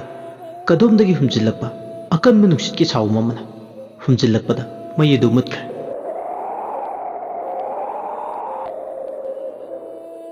ꯑꯃꯝꯕꯗꯨꯗ ꯃꯈꯣꯏ ꯑꯅꯤꯗꯨꯗ ꯑꯃꯝꯕꯗꯨꯅ ꯃꯔꯝ ꯑꯣꯏꯔꯒ ꯎꯔꯝꯕ ꯅꯨꯄꯤꯗꯨꯒꯤ ꯁꯛꯇꯝꯗꯨꯅ ꯎꯔꯛꯇ꯭ꯔꯕꯗ ꯑꯅꯤꯗꯣ ꯋꯥꯈꯜ ꯇꯥꯔꯛꯑꯦ ꯂꯐꯨ ꯃꯈꯣꯡꯗ ꯂꯦꯞꯇꯨꯅ ꯂꯩꯔꯝꯕ ꯃꯈꯣꯏꯕꯨ ꯈꯨꯂꯥꯝ ꯇꯣꯏꯅ ꯀꯧꯔꯛꯈꯤꯕꯤ ꯅꯨꯄꯤꯗꯨꯒꯤ ꯁꯛꯇꯝꯗꯣ ꯑꯃꯨꯛ ꯍꯟꯅ ꯎꯈꯤꯗ꯭ꯔꯦ ꯅꯨꯄꯤꯗꯨꯅ ꯍꯧꯖꯤꯛꯇꯤ ꯃꯈꯣꯏ ꯑꯅꯤꯒꯤ ꯃꯤꯠꯃꯥꯡꯗ ꯎꯗ꯭ꯔꯕꯗꯨꯗꯗꯤ ꯍꯤꯌꯥꯏꯅꯨꯅ ꯏꯆꯦꯒꯤ ꯕꯦꯝꯃ ꯊꯣꯏꯅꯥꯎ ꯂꯥꯛꯑꯣ ꯌꯨꯝꯗ ꯆꯪꯅꯕ ꯇꯧꯁꯤ ꯍꯧꯖꯤꯛ ꯂꯐꯨ ꯃꯈꯣꯡꯗ ꯎꯈꯤꯕ ꯁꯛꯇꯝꯗꯣ ꯅꯥꯇꯩ ꯆꯥꯕ ꯑꯣꯏꯔꯝꯂꯣꯏ ꯊꯦꯡꯂꯕ ꯅꯨꯃꯤꯗꯥꯡꯒꯤ ꯃꯇꯝꯁꯤꯗ ꯍꯧꯖꯤꯛꯄꯨ ꯀꯗꯥꯏꯗꯒꯤ ꯂꯐꯨ ꯃꯈꯣꯡꯁꯤꯗ ꯇꯥꯏꯕꯪ ꯃꯤ ꯂꯩꯒꯅꯤ ꯃꯤ ꯂꯩꯕ ꯍꯧꯅꯗꯦ ꯂꯩꯃꯥꯡ ꯇꯤꯃꯥꯡ ꯁꯣꯏꯗꯅ ꯑꯣꯏꯒꯅꯤ ꯊꯣꯏꯅꯥꯎꯁꯨ ꯈꯨꯝꯃꯤ ꯏꯪꯈꯣꯜꯁꯤꯕꯨ ꯃꯔꯨ ꯃꯔꯥꯡ ꯇꯥꯍꯜꯂꯤꯕꯁꯦ ꯂꯐꯨ ꯃꯈꯣꯡꯗ ꯂꯦꯞꯇꯨꯅ ꯂꯩꯕꯤ ꯅꯨꯄꯤꯁꯤꯅ ꯁꯣꯏꯗꯅ ꯑꯣꯏꯔꯒꯅꯤ ꯍꯤꯌꯥꯏꯅꯨꯁꯨ ꯈꯨꯝꯃꯤ ꯃꯥꯅꯤ ꯁꯣꯏꯗꯅ ꯑꯣꯏꯒꯅꯤ ꯃꯌꯦꯛ ꯁꯦꯡꯄꯥꯠꯇꯅ ꯎꯕ ꯃꯥꯒꯤ ꯁꯛꯇꯝꯅ ꯆꯤꯡꯁꯤꯟꯕ ꯑꯃ ꯏꯁꯥꯗ ꯄꯣꯛꯍꯟꯗꯨꯅ ꯃꯥꯒꯤ ꯃꯅꯥꯛ ꯇꯝꯅ ꯆꯪꯅꯤꯡꯕ ꯐꯥꯎꯍꯜꯂꯤꯗꯨꯅꯤ ꯈꯨꯠꯇ ꯄꯥꯏꯕ ꯎꯆꯥꯟ ꯃꯦꯔꯥꯅ ꯃꯨꯠꯈꯤꯕꯗ ꯃꯥꯒꯤ ꯁꯛꯇꯝꯅ ꯍꯦꯛ ꯃꯥꯡꯈꯤꯕꯒ ꯑꯩꯈꯣꯏꯗ ꯐꯥꯎꯔꯝꯕ ꯋꯥꯈꯜꯗꯣ ꯐꯥꯎꯈꯤꯗꯕꯗꯨꯅꯤ ꯑꯗꯨꯅ ꯁꯛꯇꯝꯁꯦ ꯃꯍꯨ ꯄꯨꯕ ꯐꯠꯇꯕ ꯃꯌꯥꯏ ꯆꯦꯟꯕ ꯁꯛꯇꯝ ꯑꯃꯅꯤ ꯊꯣꯏꯅꯥꯎꯁꯨ ꯈꯨꯝꯃꯤ ꯏꯆꯦ ꯍꯤꯌꯥꯏꯅꯨ ꯁꯛꯇꯝꯁꯤꯒꯤ ꯂꯥꯡꯗ ꯊꯨꯗꯨꯅ ꯑꯋꯥꯐꯝꯗ ꯇꯥꯗ꯭ꯔꯤꯉꯩ ꯏꯃꯨꯡꯗ ꯆꯪꯍꯧꯔꯁꯤ ꯃꯥꯂꯪ ꯅꯨꯡꯁꯤꯠꯅ ꯇꯦꯡꯕꯥꯡꯗꯨꯅ ꯑꯩꯈꯣꯏꯕꯨ ꯋꯥꯈꯜ ꯇꯥꯍꯜꯂꯛꯄꯅꯤ ꯀꯔꯤꯒꯨꯝꯕ ꯅꯨꯡꯁꯤꯠ ꯑꯀꯟꯕ ꯁꯤꯠꯂꯝꯗ꯭ꯔꯕ ꯎꯆꯥꯟ ꯃꯩꯔꯥ ꯃꯨꯠꯂꯝꯗ꯭ꯔꯗꯤ ꯅꯨꯄꯤꯁꯤꯒꯤ ꯃꯈꯨꯠꯇ ꯑꯩꯈꯣꯏ ꯈꯨꯗꯣꯡꯊꯤꯕ ꯁꯣꯏꯗꯅ ꯇꯥꯒꯅꯤ ꯑꯅꯤꯗꯨꯅ ꯑꯁꯨꯝꯅ ꯍꯥꯏꯅꯗꯨꯅ ꯆꯥꯛꯈꯨꯝ ꯃꯅꯤꯡꯊꯣꯡꯂꯣꯝꯗ ꯆꯦꯟꯅꯕ ꯊꯧꯔꯥꯡ ꯇꯧꯔꯤ ꯃꯇꯝꯗꯨꯗ ꯂꯐꯨ ꯃꯈꯣꯡꯗ ꯂꯦꯞꯄꯝꯕ ꯅꯨꯄꯤ ꯑꯗꯣ ꯃꯁꯛ ꯎꯗ꯭ꯔꯒꯁꯨ ꯌꯥꯝ ꯁꯥꯎꯅ ꯈꯣꯟꯖꯦꯜ ꯌꯥꯛꯅ ꯂꯥꯎꯔꯛꯏ ꯉꯥꯏꯈꯣ ꯅꯈꯣꯏ ꯑꯅꯤꯃꯛ ꯆꯠꯈꯤꯕ ꯌꯥꯔꯣꯏ ꯏꯪꯉꯦ ꯂꯩꯅ ꯑꯩꯕꯨ ꯂꯐꯨ ꯃꯈꯣꯡꯁꯤꯗ ꯆꯍꯤ ꯆꯥ ꯀꯌꯥꯗꯒꯤ ꯐꯥꯖꯤꯟ ꯄꯨꯟꯖꯤꯟꯗꯨꯅ ꯊꯝꯂꯒ ꯑꯩꯕꯨ ꯁꯥꯟꯅꯗꯨꯅ ꯁꯤꯖꯤꯟꯅꯅꯤꯡꯕ ꯃꯑꯣꯡꯗ ꯃꯥꯒꯤ ꯊꯕꯛ ꯊꯧꯔꯝꯗ ꯁꯤꯖꯤꯟꯅꯗꯨꯅ ꯂꯥꯛꯈꯤꯕꯅꯤ ꯑꯗꯨꯅ ꯑꯩꯗꯤ ꯊꯧꯗꯨ ꯅꯨꯄꯥꯛ ꯃꯊꯛꯇ ꯃꯔꯥ ꯇꯥꯕꯒꯨꯝ ꯇꯥꯗꯨꯅ ꯂꯩꯈ꯭ꯔꯕꯅꯤ ꯑꯩꯕꯨ ꯊꯥꯗꯣꯛꯇꯨꯅ ꯆꯠꯄꯈꯛ ꯌꯥꯔꯣꯏ ꯍꯥꯏꯕꯤꯗꯤ ꯍꯥꯏꯅꯤ ꯅꯈꯣꯏ ꯑꯅꯤꯒꯤ ꯃꯅꯨꯡꯗ ꯑꯃꯅ ꯑꯩꯕꯨ ꯂꯐꯨ ꯃꯈꯣꯡꯁꯤꯗ ꯁꯥꯟꯅꯔꯨ ꯂꯥꯎ ꯍꯥꯏꯕꯅꯤ ꯆꯦꯟꯈꯤꯕꯒ ꯌꯥꯔꯣꯏ ꯁꯥꯟꯅꯕ ꯂꯣꯏꯁꯤꯜꯂꯝꯗ꯭ꯔꯕ ꯑꯩꯒꯤ ꯊꯋꯥꯏ ꯃꯤꯔꯦꯜꯁꯦ ꯑꯃꯨꯛ ꯇꯞꯅ ꯃꯊꯤ ꯐꯣꯡꯕ ꯍꯧꯔꯛꯂꯅꯤ ꯍꯧꯖꯤꯛꯇꯤ ꯃꯥꯏꯊꯤꯕ ꯀꯅꯥꯅꯁꯨ ꯄꯤꯉꯝꯗ꯭ꯔꯕ ꯑꯩꯒꯤ ꯊꯋꯥꯏ ꯃꯤꯔꯦꯜꯁꯦ ꯁꯥꯟꯅꯔꯨ ꯂꯥꯎ ꯑꯩꯒꯤ ꯆꯛꯊꯥ ꯇꯝꯃꯨ ꯂꯥꯎ ꯆꯦꯟꯈꯤꯅꯨ ꯀꯔꯤꯒꯨꯝꯕ ꯑꯩꯒꯤ ꯃꯥꯌꯣꯛ ꯌꯥꯗ꯭ꯔꯕ ꯑꯩꯅ ꯍꯥꯏꯕ ꯏꯟꯗ꯭ꯔꯕ ꯌꯨꯝ ꯏꯪꯈꯣꯜꯁꯤꯗ ꯂꯩꯕ ꯃꯤꯗ ꯅꯠꯇꯅ ꯈꯨꯜ ꯂꯩꯀꯥꯏꯁꯤꯗ ꯃꯤ ꯑꯃꯠꯇ ꯐꯥꯎ ꯆꯥꯅꯤꯡ ꯇꯥꯅ ꯂꯩꯍꯜꯂꯣꯏ ꯈꯨꯟꯇꯥꯛ ꯂꯥꯟꯁꯤꯍꯟꯒꯦ ꯌꯨꯝꯇꯥꯛ ꯀꯩꯇꯥꯍꯟꯒꯦ ꯈꯪꯂꯣꯏꯗ꯭ꯔꯗꯣ ꯑꯁꯨꯝꯅ ꯅꯨꯄꯤꯁꯤꯅ ꯑꯀꯤꯕ ꯈꯣꯟꯖꯦꯜꯗ ꯍꯤꯒꯠꯇꯅ ꯂꯥꯎꯔꯛꯄꯗ ꯑꯅꯤꯗꯣ ꯃꯤꯍꯨꯜ ꯊꯥꯎꯟ ꯁꯨꯈꯤꯗ꯭ꯔꯦ ꯄ꯭ꯔꯞ ꯑꯃꯝꯕ ꯃꯔꯛ ꯑꯗꯨꯗ ꯈꯣꯡꯊꯥꯡ ꯊꯨꯅ ꯌꯥꯡꯅ ꯊꯥꯡꯗꯨꯅ ꯆꯦꯟꯁꯤꯜꯍꯧꯔꯦ ꯅꯧꯅ ꯁꯥꯕ ꯆꯥꯛꯈꯨꯝꯗꯨꯒꯤ ꯃꯅꯤꯡ ꯊꯣꯡꯗꯨꯗ ꯄꯨꯔꯣꯟ ꯆꯦꯠꯅ ꯂꯣꯟꯁꯤꯜꯂꯦ ꯊꯣꯡꯗꯣ ꯍꯦꯛ ꯂꯣꯟꯁꯤꯟꯕꯒ ꯆꯥꯛꯈꯨꯝꯒꯤ ꯂꯩꯔꯪ ꯑꯗꯨꯗꯒꯤ ꯃꯨꯠꯈ꯭ꯔꯕ ꯃꯩꯗꯣ ꯆꯝꯗꯨꯅ ꯆꯨꯈꯠꯂꯦ ꯊꯣꯏꯅꯥꯎ ꯑꯃꯗꯤ ꯍꯤꯌꯥꯏꯅꯨ ꯌꯨꯝ ꯃꯅꯨꯡꯗꯨꯗ ꯃꯁꯥꯁꯤꯡꯗꯣ ꯇꯨꯃꯤꯟ ꯇꯥꯁꯤꯟꯗꯨꯅ ꯅꯤꯛꯅꯤꯛ ꯂꯥꯎꯔꯒ ꯂꯩ ꯊꯣꯏꯅꯥꯎ ꯍꯤꯌꯥꯏꯅꯨ ꯑꯅꯤꯗꯣ ꯐꯃꯨꯡ ꯑꯗꯨꯗ ꯃꯆꯤ ꯇꯥꯁꯤꯟꯗꯨꯅ ꯇꯨꯝꯊꯕ ꯌꯥꯗꯅ ꯂꯩ ꯍꯦꯟꯅ ꯑꯀꯤꯕ ꯐꯥꯎꯋꯦ ꯇꯨꯝꯊꯕ ꯌꯥꯗ꯭ꯔꯕ ꯃꯇꯝꯗꯨꯗꯗꯤ ꯑꯅꯤꯗꯣ ꯋꯥꯔꯤ ꯁꯥꯟꯅꯩ ꯍꯤꯌꯥꯏꯅꯨꯅ ꯊꯣꯏꯅꯥꯎ ꯅꯣꯏꯒꯤ ꯑꯕꯣꯛꯇꯣ ꯑꯩꯅ ꯑꯉꯥꯡ ꯑꯣꯏꯔꯤꯉꯩꯗ ꯍꯩꯐꯦꯠꯇꯤ ꯈꯪꯍꯧꯏ ꯃꯉꯣꯟꯗ ꯌꯥꯝ ꯇꯧꯕ ꯉꯝꯕ ꯊꯧꯅꯥ ꯏꯊꯤꯜ ꯑꯃꯗꯤ ꯃꯁꯥꯗ ꯂꯣꯏꯅꯔꯒ ꯂꯩꯕꯅꯤ ꯊꯣꯏꯅꯥꯎꯅ ꯈꯨꯝꯃꯤ ꯏꯆꯦ ꯍꯤꯌꯥꯏꯅꯨ ꯑꯩꯁꯨ ꯍꯩꯐꯦꯠꯇꯤ ꯇꯥꯔꯦ ꯑꯕꯣꯛꯇꯣ ꯊꯦꯡꯅꯍꯧꯗ꯭ꯔꯁꯨ ꯃꯥꯒꯤ ꯇꯧꯕ ꯉꯝꯕ ꯃꯇꯤꯛꯁꯤꯡ ꯑꯗꯨꯕꯨ ꯏꯆꯦ ꯑꯩꯅ ꯌꯥꯝ ꯉꯛꯄ ꯑꯃꯗꯤ ꯂꯩ ꯑꯩꯈꯣꯏ ꯏꯕꯣꯛꯁꯤꯕꯨ ꯆꯥꯟꯅꯅ ꯂꯥꯏꯁꯦ ꯀꯌꯥꯝ ꯌꯥꯝꯅ ꯁꯥꯟꯅꯕꯖꯥꯠꯅꯣ ꯑꯩꯅ ꯇꯥꯕꯗꯗꯤ ꯃꯥꯅ ꯇꯧꯔꯝꯕ ꯊꯕꯛꯁꯤꯡꯗꯣ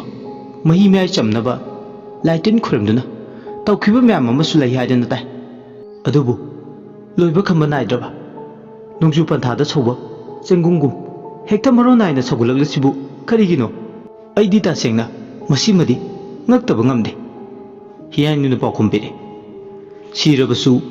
ꯃꯔꯨꯅ ꯌꯨꯏ ꯍꯥꯏꯗꯨꯅꯤ ꯇꯧꯔꯤꯁꯦ ꯏꯆꯦ ꯍꯧꯖꯤꯛꯇ ꯅꯨꯄꯤꯗꯨꯅ ꯃꯁꯥꯃꯛꯅ ꯊꯋꯥꯏꯅꯤ ꯂꯐꯨ ꯃꯈꯣꯡꯗ ꯐꯥꯖꯤꯟ ꯄꯨꯟꯖꯤꯟꯗꯨꯅ ꯊꯝꯂꯤꯕꯁꯦ ꯃꯥꯕꯨ ꯁꯥꯟꯅꯔꯨ ꯂꯥꯎ ꯍꯥꯏꯗꯨꯅ ꯀꯧꯔꯛꯂꯤꯕꯗꯨ ꯑꯗꯨꯁꯨ ꯑꯩꯈꯣꯏ ꯑꯕꯣꯛꯀꯤ ꯂꯝꯈꯥꯛ ꯑꯣꯏꯔ ꯃꯥꯜꯂꯦ ꯃꯁꯤꯅ ꯑꯃꯨꯛ ꯀꯝꯗꯧꯗꯣꯏꯅꯣ ꯅꯣꯏ ꯑꯕꯣꯛ ꯏꯪꯉꯦ ꯂꯩꯁꯦ ꯑꯔꯥꯏꯕ ꯅꯨꯄꯤꯗꯤ ꯅꯠꯇꯦ ꯃꯄꯨꯟꯁꯤ ꯆꯨꯞꯄ ꯂꯥꯏ ꯁꯥꯟꯅꯔꯒ ꯍꯧꯔꯛꯏ ꯂꯥꯏ ꯁꯥꯟꯅꯔꯒ ꯂꯣꯏꯁꯤꯟꯈꯤ ꯍꯥꯏꯗꯨꯅꯤ ꯃꯥꯅ ꯇꯧꯔꯤꯁꯦ ꯊꯣꯏꯅꯥꯎ ꯍꯤꯌꯥꯏꯅꯨꯒꯤ ꯋꯥꯗꯨ ꯇꯥꯕꯗ ꯉꯥꯌꯥꯛ ꯈꯟꯖꯥꯟꯅꯩ ꯑꯗꯨꯒ ꯍꯪꯉꯤ ꯏꯆꯦ ꯑꯩ ꯀꯩꯅꯣꯝꯃ ꯅꯤꯡꯁꯤꯡꯉꯛꯏ ꯀꯔꯤ ꯅꯤꯡꯁꯤꯡꯉꯛꯏꯅꯣ ꯍꯥꯏꯌꯨ ꯇꯥꯁꯤ ꯏꯆꯦ ꯑꯩꯈꯣꯏ ꯑꯕꯣꯛꯀꯤ ꯑꯃꯟꯕ ꯇꯥꯕꯨ ꯑꯃ ꯂꯩ ꯇꯥꯕꯨꯗꯨꯒꯤ ꯃꯅꯨꯡꯗ ꯂꯥꯏ ꯇꯤꯟꯒ ꯃꯔꯤ ꯂꯩꯅꯕ ꯀꯣꯔꯕꯥꯛꯇ ꯏꯕ ꯄꯨꯌꯥꯗꯧꯅ ꯇꯧꯕ ꯂꯥꯏꯔꯤꯛ ꯑꯃꯟꯕ ꯃꯌꯥꯝ ꯑꯃ ꯂꯩ ꯃꯗꯨꯒꯤꯗꯨ ꯌꯦꯡꯁꯤꯔꯥ ꯍꯤꯌꯥꯏꯅꯨ ꯊꯣꯏꯅꯥꯎꯒꯤ ꯋꯥꯗꯨ ꯇꯥꯕꯗ ꯁ꯭ꯋꯥꯏ ꯂꯥꯎꯏ ꯅꯨꯃꯤꯗꯥꯡꯁꯤꯗ ꯍꯧꯗꯣꯔꯛꯂꯤꯕ ꯋꯥꯐꯝ ꯑꯁꯦ ꯏꯔꯥꯏ ꯂꯥꯏꯕ ꯋꯥꯐꯝꯗꯤ ꯅꯠꯇꯦ ꯍꯤꯌꯥꯏꯅꯨꯗꯣ ꯑꯃꯨꯛꯁꯨ ꯍꯦꯛ ꯄꯥꯈꯠꯂꯦ ꯑꯗꯨꯕꯨ ꯆꯥꯟꯅꯅ ꯇꯥꯕꯨꯗꯨ ꯍꯥꯡꯇꯣꯛꯇꯨꯅ ꯃꯗꯨꯒꯤ ꯃꯅꯨꯡꯗ ꯀꯔꯤ ꯌꯥꯎꯔꯤꯒꯦ ꯍꯥꯏꯕꯗꯣ ꯃꯍꯥꯛ ꯇꯁꯦꯡꯅ ꯌꯦꯡꯅꯤꯡꯕ ꯐꯥꯎꯋꯦ ꯍꯧꯖꯤꯛ ꯊꯣꯛꯂꯤꯕ ꯑꯀꯤꯕ ꯊꯧꯗꯣꯛ ꯋꯥꯊꯣꯛ ꯄꯨꯝꯅꯃꯛ ꯀꯣꯛꯍꯟꯕ ꯉꯝꯕ ꯂꯪꯂꯥ ꯂꯪꯖꯤꯟ ꯈꯔꯗꯤ ꯇꯥꯕꯨꯁꯤꯒꯤ ꯃꯅꯨꯡꯗ ꯁꯣꯏꯗꯅ ꯐꯪꯒꯅꯤ ꯍꯥꯏꯕꯒꯤ ꯋꯥꯈꯜꯗꯣ ꯃꯁꯥꯗ ꯐꯥꯎꯔꯝꯃꯤ ꯍꯤꯌꯥꯏꯅꯨ ꯈꯟꯕ ꯌꯥꯕ ꯈꯜꯂꯕ ꯃꯇꯨꯡ ꯊꯣꯏꯅꯥꯎꯅ ꯍꯥꯏꯕꯗꯨ ꯌꯥꯔꯦ ꯑꯅꯤꯗꯣ ꯐꯃꯨꯡꯗ ꯐꯝꯂꯝꯕꯗꯒꯤ ꯇꯞꯅ ꯀꯨꯝꯊꯔꯛꯑꯦ ꯑꯗꯨꯒ ꯈꯨꯠꯇ ꯎꯆꯥꯟ ꯃꯩꯔꯥ ꯄꯥꯏ ꯏꯪꯉꯦꯂꯩꯒꯤ ꯀꯥꯗ ꯆꯪꯂꯛꯑꯦ ꯁꯅꯥꯃꯍꯤ ꯀꯥꯆꯤꯟꯒ ꯇꯥꯏꯅꯅ ꯂꯩꯔꯤꯕ ꯑꯃꯟꯕ ꯇꯥꯕꯨꯗꯨꯒꯤ ꯃꯅꯥꯛ ꯇꯝꯅ ꯆꯪꯁꯤꯜꯂꯛꯑꯦ ꯑꯗꯨꯒ ꯊꯣꯏꯅꯥꯎꯅ ꯇꯥꯕꯨꯗꯨ ꯍꯥꯡꯗꯣꯛꯑꯦ ꯇꯥꯕꯨꯗꯨ ꯍꯦꯛ ꯃꯈꯨꯝ ꯍꯥꯡꯗꯣꯛꯄꯒ ꯌꯨꯝ ꯏꯪꯈꯣꯜꯗꯨꯒꯤ ꯑꯀꯣꯏꯕꯗ ꯍꯧꯔꯤꯕ ꯎꯄꯥꯜꯗꯨꯗ ꯑꯀꯟꯕ ꯁꯥꯐꯨ ꯀꯟꯕ ꯅꯨꯡꯁꯤꯠ ꯑꯃ ꯁꯤꯠꯂꯛꯑꯦ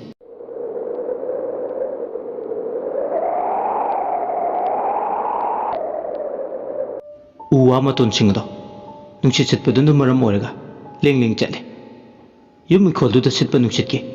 ꯁꯥꯎ ꯃꯗꯨ ꯍꯦꯟꯗꯣꯛꯇꯨꯅ ꯀꯥꯗꯨꯗ ꯐꯥꯎ ꯑꯏꯪꯕ ꯎꯟ ꯄꯨꯕ ꯅꯨꯡꯁꯤꯠ ꯑꯗꯣ ꯁꯤꯠꯆꯜꯂꯛꯏ ꯇꯞꯅ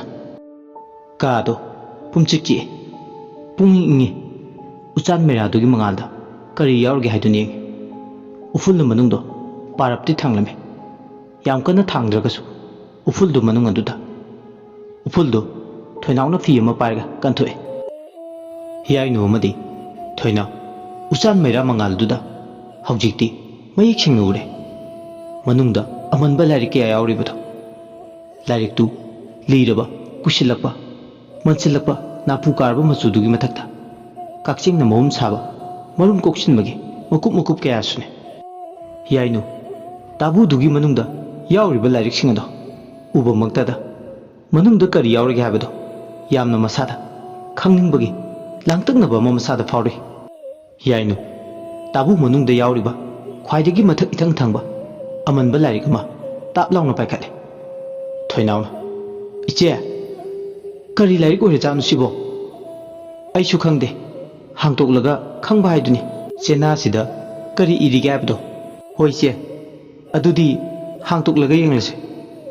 ꯍꯤꯌꯥꯏꯅꯨ ꯑꯃꯟꯕ ꯂꯥꯏꯔꯤꯛ ꯑꯗꯨꯒꯤ ꯃꯈꯨꯝ ꯑꯗꯨ ꯐꯥꯛꯇꯣꯛꯑꯦ ꯑꯍꯥꯟꯕ ꯂꯥꯏꯔꯤꯛꯇꯨꯒꯤ ꯆꯦꯃꯥꯏ ꯑꯗꯨꯗ ꯌꯥꯝ ꯆꯥꯎꯅ ꯃꯌꯦꯛ ꯂꯥꯝꯅ ꯏꯔꯤ ꯂꯥꯏ ꯁꯒꯣꯜ ꯍꯤꯌꯥꯏꯅꯨ ꯃꯆꯤꯟꯗ ꯇꯞꯅ ꯁꯣꯜꯂꯦ ꯂꯥꯏ ꯁꯒꯣꯜ ꯀꯩꯅꯣ ꯏꯆꯦ ꯂꯥꯏ ꯁꯒꯣꯜ ꯍꯥꯏꯗꯤ ꯑꯩꯁꯨ ꯆꯞ ꯆꯥꯕꯗꯤ ꯈꯪꯗꯦ ꯃꯤꯅ ꯍꯥꯏꯅꯕꯗ ꯂꯥꯏ ꯁꯒꯣꯜ ꯍꯥꯏꯕꯁꯦ ꯎꯆꯦꯛ ꯃꯈꯜ ꯑꯃꯅꯤ ꯑꯩꯁꯨ ꯎꯕꯗꯤ ꯎꯗ꯭ꯔꯤ ꯆꯥꯟꯅꯅ ꯌꯥꯡꯀꯣꯏ ꯁꯒꯣꯜꯗꯤ ꯅꯠꯇꯦ ꯂꯥꯏ ꯁꯒꯣꯜ ꯍꯥꯏꯁꯦ ꯑꯩꯗꯤ ꯉꯁꯤꯇꯕꯨ ꯑꯍꯥꯟꯕ ꯑꯣꯏꯅ ꯇꯥꯔꯤ ꯂꯥꯏ ꯁꯒꯣꯜ ꯍꯥꯏꯁꯦ ꯑꯩꯈꯣꯏ ꯑꯕꯣꯛꯁꯦ ꯅꯥꯇꯩꯗꯤ ꯆꯥꯗꯕꯖꯥꯠꯅꯤ ꯂꯥꯏ ꯁꯒꯣꯜ ꯍꯥꯏꯔꯤꯕ ꯂꯥꯏꯔꯤꯛꯁꯦ ꯄꯥꯔꯒ ꯃꯥꯗꯤ ꯀꯔꯤ ꯇꯧꯔꯝꯃꯤꯅꯣ ꯌꯥꯝ ꯈꯪꯅꯤꯡꯉꯤ ꯏꯆꯦ ꯃꯥꯁꯨ ꯂꯥꯏ ꯁꯒꯣꯜ ꯍꯥꯏꯔꯤꯕ ꯎꯆꯦꯛꯇꯣ ꯑꯣꯟꯕ ꯉꯝꯂꯝꯒꯗ꯭ꯔꯥ ꯍꯤꯌꯥꯏꯅꯨꯅ ꯈꯨꯝꯃꯦ ꯂꯥꯏꯔꯤꯛꯁꯤꯒꯤ ꯃꯅꯨꯡꯗ ꯀꯔꯤ ꯌꯥꯎꯔꯤ ꯍꯥꯏꯕꯗꯣ ꯄꯥꯔꯒ ꯈꯪꯉꯅꯤ ꯑꯗꯨꯗꯤ ꯄꯥꯔꯣ ꯏꯆꯦ ꯃꯗꯨꯒꯤ ꯃꯅꯨꯡꯗ ꯀꯔꯤ ꯋꯥꯔꯤ ꯌꯥꯎꯔꯤ ꯍꯥꯏꯕꯗꯣ ꯑꯩ ꯌꯥꯝ ꯈꯪꯅꯤꯡꯉꯤ ꯏꯆꯦ ꯍꯣꯏ ꯑꯗꯨꯗꯤ ꯑꯩ ꯄꯥꯔꯛꯂꯒꯦ ꯈꯪꯅꯤꯡꯕ ꯂꯥꯡꯇꯛꯅꯕ ꯑꯅꯤꯅ ꯍꯦꯟꯃꯟꯈꯤꯕꯅ ꯅꯨꯃꯤꯗꯥꯡ ꯑꯗꯨꯗ ꯇꯧꯏ ꯈꯪꯗꯦ ꯇꯧꯍꯩꯗꯦ ꯈꯪꯗꯦ ꯑꯅꯤꯗꯣ ꯍꯧꯅꯗꯨꯅ ꯂꯥꯏꯔꯤꯛꯇꯣ ꯐꯥꯛꯇꯣꯛꯂꯒ ꯌꯦꯡꯂꯦ ꯍꯤꯌꯥꯏꯅꯨ ꯂꯥꯏꯔꯤꯛꯇꯨ ꯏꯔꯤꯕ ꯃꯌꯦꯛꯁꯤꯡ ꯑꯗꯣ ꯇꯞꯅ ꯇꯞꯅ ꯄꯥꯕ ꯍꯧꯔꯛꯑꯦ ꯂꯥꯏ ꯁꯒꯣꯜ ꯍꯥꯏꯕ ꯂꯥꯏꯔꯤꯛ ꯑꯁꯤ ꯌꯦꯡꯕꯗ ꯏꯆꯝ ꯆꯝꯕ ꯂꯥꯏꯔꯤꯛ ꯃꯥꯟꯖꯕꯒꯤ ꯋꯥꯅꯤ ꯑꯗꯨꯕꯨ ꯏꯆꯝ ꯆꯝꯕ ꯂꯥꯏꯔꯤꯛꯇꯤ ꯅꯠꯇꯦ ꯏꯪꯉꯦꯂꯩ ꯃꯁꯥꯅ ꯅꯍꯥ ꯑꯣꯏꯔꯤꯉꯩ ꯍꯤꯡꯂꯤꯉꯩ ꯃꯇꯝꯗ ꯃꯥꯅ ꯊꯦꯡꯅꯍꯧꯕ ꯈꯪꯍꯧꯕ ꯇꯥꯟꯁꯤꯜꯍꯧꯕ ꯃꯍꯩ ꯑꯃꯗꯤ ꯂꯩꯋꯥ ꯇꯤꯟꯋꯥꯒꯤ ꯃꯔꯝꯗ ꯏꯕ ꯂꯥꯏꯔꯤꯛ ꯑꯃꯅꯤ ꯂꯥꯏ ꯁꯒꯣꯜ ꯁꯝꯅ ꯍꯥꯏꯔꯕꯗ ꯂꯥꯏ ꯁꯒꯣꯜ ꯍꯥꯏꯔꯤꯕ ꯂꯥꯏꯔꯤꯛ ꯑꯁꯦ ꯏꯪꯉꯦꯂꯩꯒꯤ ꯄꯨꯟꯁꯤ ꯋꯥꯔꯤꯅꯤ ꯃꯁꯥꯅ ꯏꯖꯔꯝꯕ ꯁꯝꯂꯞꯄ ꯃꯥꯒꯤ ꯄꯨꯟꯁꯤ ꯋꯥꯔꯤ ꯂꯥꯏꯔꯤꯛꯁꯤꯗ ꯌꯥꯎꯔꯤꯕꯁꯤꯡ ꯍꯤꯌꯥꯏꯅꯨꯅ ꯇꯞꯅ ꯇꯞꯅ ꯃꯌꯦꯛꯁꯤꯡ ꯑꯗꯣ ꯄꯥꯕ ꯍꯧꯔꯛꯂꯦ ꯍꯤꯌꯥꯏꯅꯨꯅ ꯂꯥꯏꯔꯤꯛ ꯃꯌꯦꯛꯇꯨꯗ ꯄꯥꯔꯤꯕꯁꯤꯡ ꯑꯗꯣ ꯊꯣꯏꯅꯥꯎꯁꯨ ꯇꯥꯔꯝꯃꯤ ꯑꯄꯥꯕꯁꯨ ꯑꯇꯥꯕꯁꯨ ꯑꯅꯤꯃꯛ ꯂꯥꯏꯔꯤꯛꯇꯨꯗ ꯌꯥꯎꯔꯤꯕꯁꯤꯡ ꯑꯗꯣ ꯑꯁꯦꯡꯕ ꯊꯧꯗꯣꯛ ꯑꯣꯏꯅ ꯃꯥꯡꯂꯝꯆꯠꯀꯤ ꯋꯥꯔꯤ ꯁꯤꯡꯄꯨꯜꯁꯤꯡ ꯑꯗꯣ ꯃꯤꯠꯃꯥꯡꯗ ꯆꯣꯡꯊꯣꯔꯛꯑꯦ ꯏꯪꯉꯦꯂꯩꯅ ꯂꯩꯁꯥꯔꯤꯉꯩ ꯑꯣꯏꯅ ꯎꯔꯛꯏ ꯃꯃꯤꯠꯁꯤꯡꯗꯨꯗ ꯅꯣꯡꯃꯒꯤ ꯅꯨꯃꯤꯠ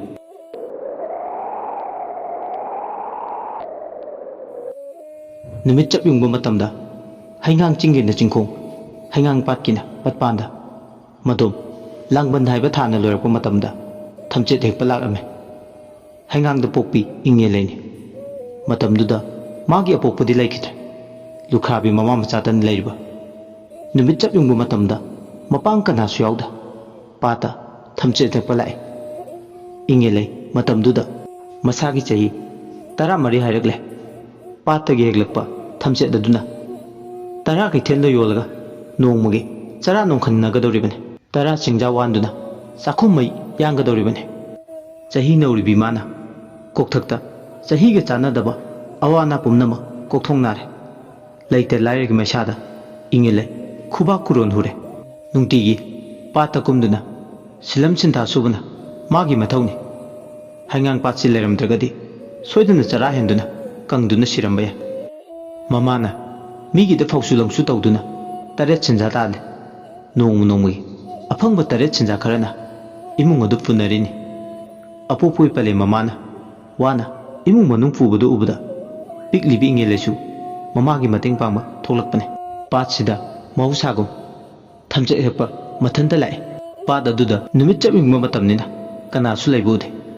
ꯃꯍꯥꯛ ꯃꯊꯟꯇꯅꯤ ꯄꯥꯠꯇꯨꯗ ꯂꯩꯔꯤꯕꯗꯨ ꯃꯤ ꯑꯌꯥꯝꯕ ꯃꯌꯨꯝꯗ ꯆꯥꯛ ꯊꯣꯡꯕ ꯆꯥꯛ ꯇꯣꯛꯅꯕ ꯃꯇꯝ ꯑꯣꯏꯗꯨꯅ ꯉꯥꯏꯍꯥꯛ ꯄꯣꯊꯥꯅꯕ ꯃꯇꯝꯅꯤ ꯑꯗꯨꯕꯨ ꯄꯤꯛꯂꯤꯕꯤ ꯏꯉꯦꯜꯂꯩꯗꯤ ꯅꯨꯡꯁꯥꯒꯤ ꯃꯩꯁꯥꯒ ꯆꯪꯂꯝꯗꯦ ꯄꯥꯠꯇꯨꯗ ꯃꯊꯟꯇ ꯊꯝꯅꯥ ꯑꯃꯗꯤ ꯊꯝꯆꯦꯠ ꯍꯦꯛꯀꯦ ꯀꯨꯝꯂꯛꯂꯦ ꯃꯈꯨꯠꯇꯨꯅ ꯄꯥꯠꯇꯨꯒꯤ ꯏꯁꯤꯡ ꯑꯊꯦꯟꯕꯗ ꯍꯧꯕ ꯊꯝꯆꯦꯠ ꯆꯥꯎꯔꯩ ꯀꯟꯕꯁꯤꯡ ꯑꯗꯣ ꯂꯥꯝ ꯂꯥꯝꯗꯨꯅ ꯍꯦꯛꯂꯦ ꯊꯝꯆꯦꯠꯁꯤꯡꯗꯣ ꯄꯨꯛꯅꯤꯡ ꯆꯪꯅ ꯍꯦꯛꯂꯤꯉꯩ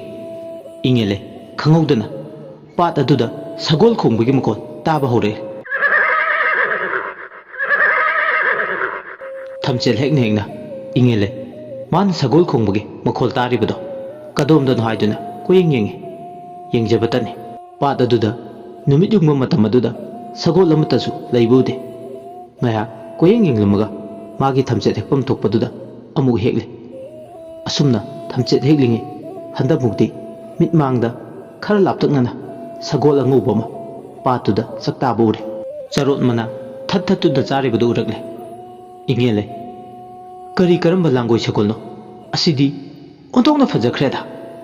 ꯑꯩꯗꯤ ꯑꯃꯨꯛꯇꯕꯨ ꯑꯁꯨꯛ ꯐꯖꯕ ꯂꯥꯡꯒꯣꯏ ꯁꯒꯣꯜ ꯑꯉꯧꯕꯗꯤ ꯑꯃꯨꯛꯇꯁꯨ ꯎꯕ ꯐꯪꯗ꯭ꯔꯦ ꯑꯁꯤ ꯈꯜꯂꯗꯅ ꯏꯉꯦꯜꯂꯩ ꯍꯧꯖꯤꯛꯇꯤ ꯃꯁꯥꯗꯨ ꯊꯝꯆꯦꯠ ꯍꯦꯛꯄ ꯆꯪꯈꯤꯗ꯭ꯔꯦ ꯁꯒꯣꯜ ꯑꯉꯧꯕ ꯐꯖꯕꯗꯨ ꯌꯦꯡꯅꯕ ꯍꯣꯠꯅꯔꯤꯉꯩ ꯑꯁꯨꯝꯅ ꯂꯥꯡꯒꯣꯏ ꯁꯒꯣꯜ ꯑꯗꯨ ꯌꯦꯡꯂꯤꯉꯩ ꯄꯥꯠ ꯃꯄꯥꯜꯗ ꯍꯧꯕ ꯆꯔꯣꯠꯁꯤꯡ ꯑꯗꯣ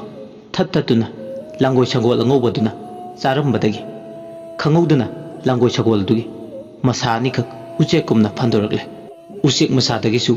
ꯍꯦꯟꯅ ꯆꯥꯎꯏ ꯐꯟꯗꯣꯔꯛꯂꯤꯕ ꯃꯁꯥꯗꯨ ꯑꯗꯨꯒ ꯆꯦꯛꯂꯥꯒꯨꯝ ꯇꯨꯐꯥꯡ ꯈꯞꯅ ꯁꯒꯣꯜ ꯑꯉꯧꯕꯗꯣ ꯑꯃꯨꯛꯇꯪ ꯍꯧꯅ ꯈꯣꯡꯂꯝꯂꯒ ꯄꯥꯠꯇ ꯆꯥꯛꯇꯥꯔꯝꯕꯗꯒꯤ ꯍꯩꯉꯥꯡ ꯆꯤꯡ ꯇꯝꯅ ꯄꯥꯏꯈꯠꯈꯤ ꯇꯧꯔꯤꯕ ꯃꯇꯧ ꯑꯗꯨꯗ ꯑꯉꯥꯡ ꯑꯣꯏꯔꯤꯕꯤ ꯏꯉꯦꯜꯂꯩꯗꯤ ꯀꯣꯔꯧ ꯅꯣꯡꯃꯗꯣ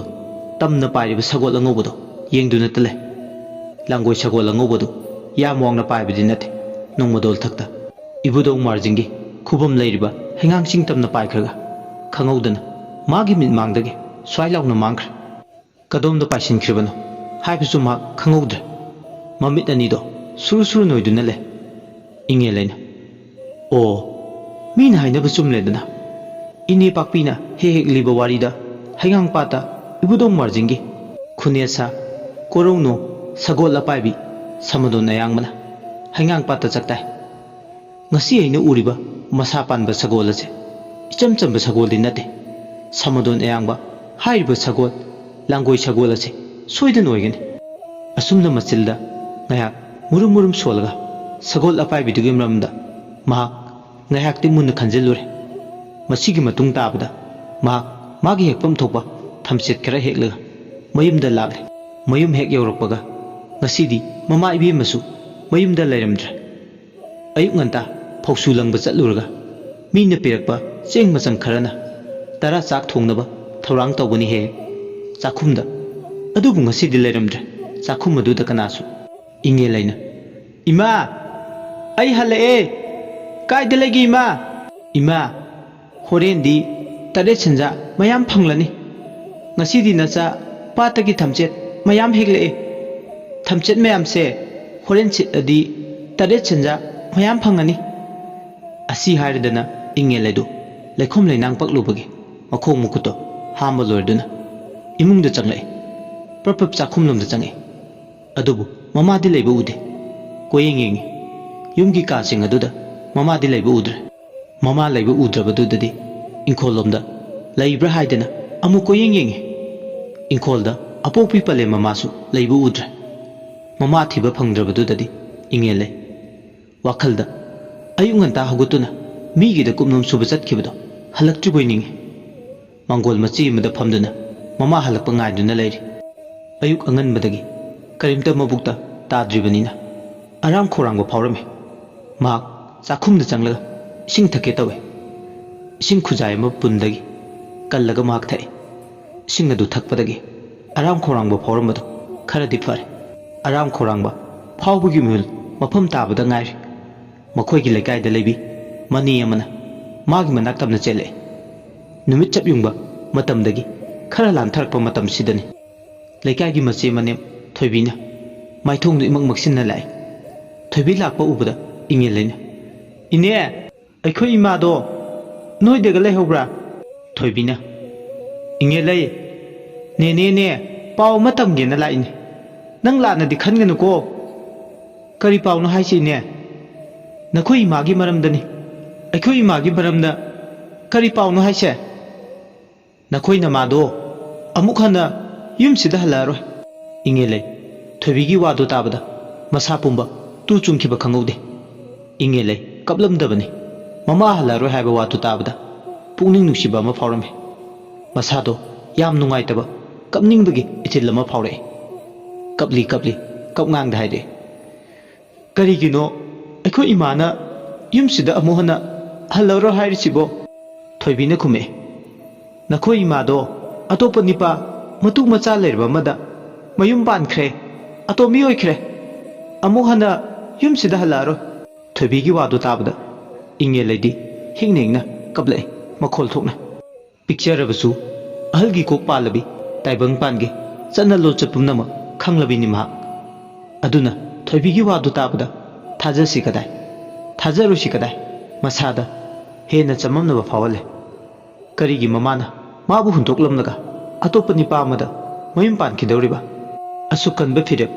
ꯂꯧꯈ꯭ꯔꯤꯕ ꯈꯜꯂꯨꯕꯗ ꯇꯤꯛꯂꯤꯕ ꯏꯪꯉꯦꯜꯂꯩ ꯃꯀꯣꯛꯇꯣ ꯂꯨꯝꯊꯔꯕ ꯋꯥꯈꯜꯅ ꯍꯦꯟꯃꯟꯈꯤꯕꯅ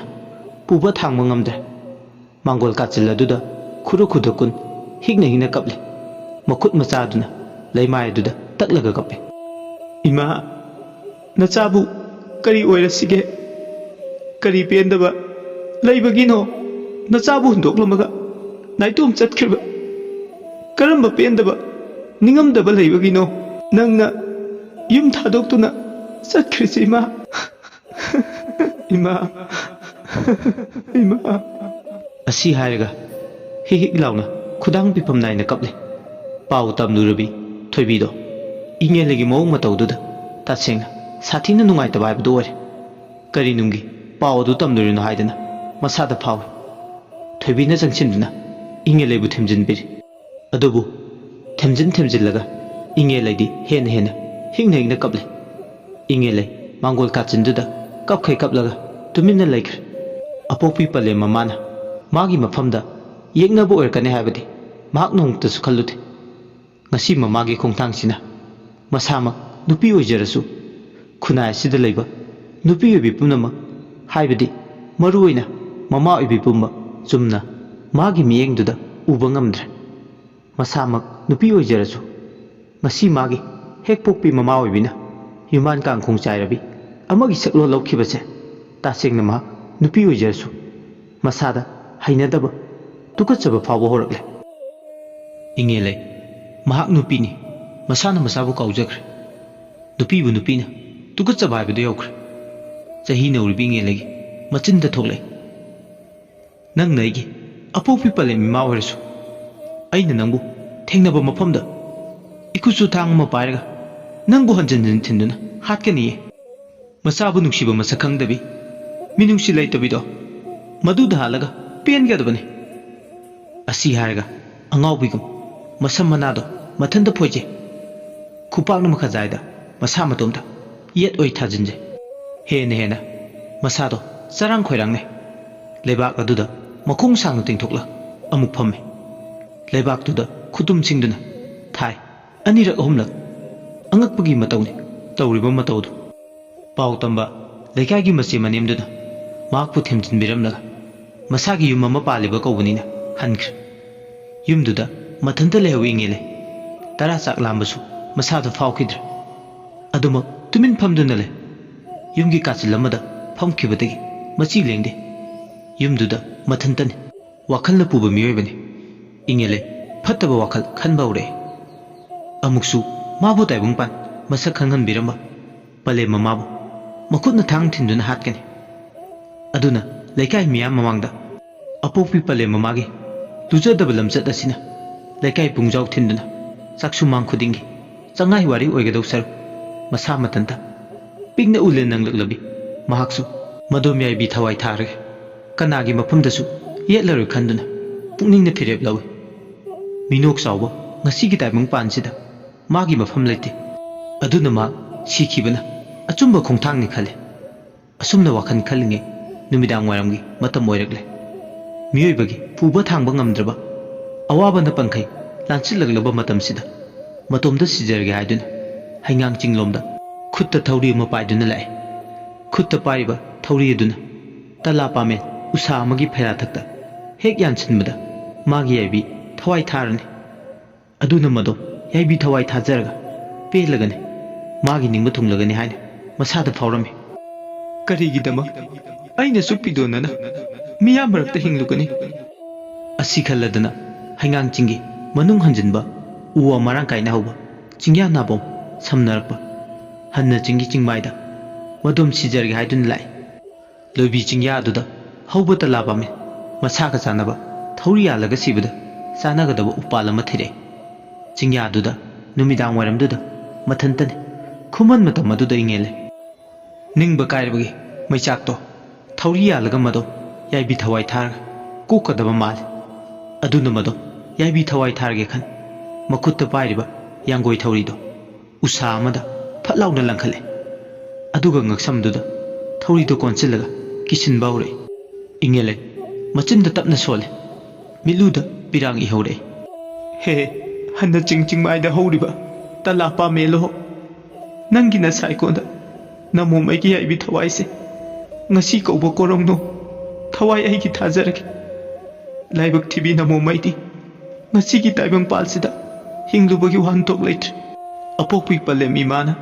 mirai rabi aibu lakshin biro khoyum lairam lenda ngasi kauba korong nongdagi tinjarage asi haiga mamit anido tapna ushinkre mitlu anigi napomdadi pirangni ihori thauri du thubaga krak lakshin bawrokpaga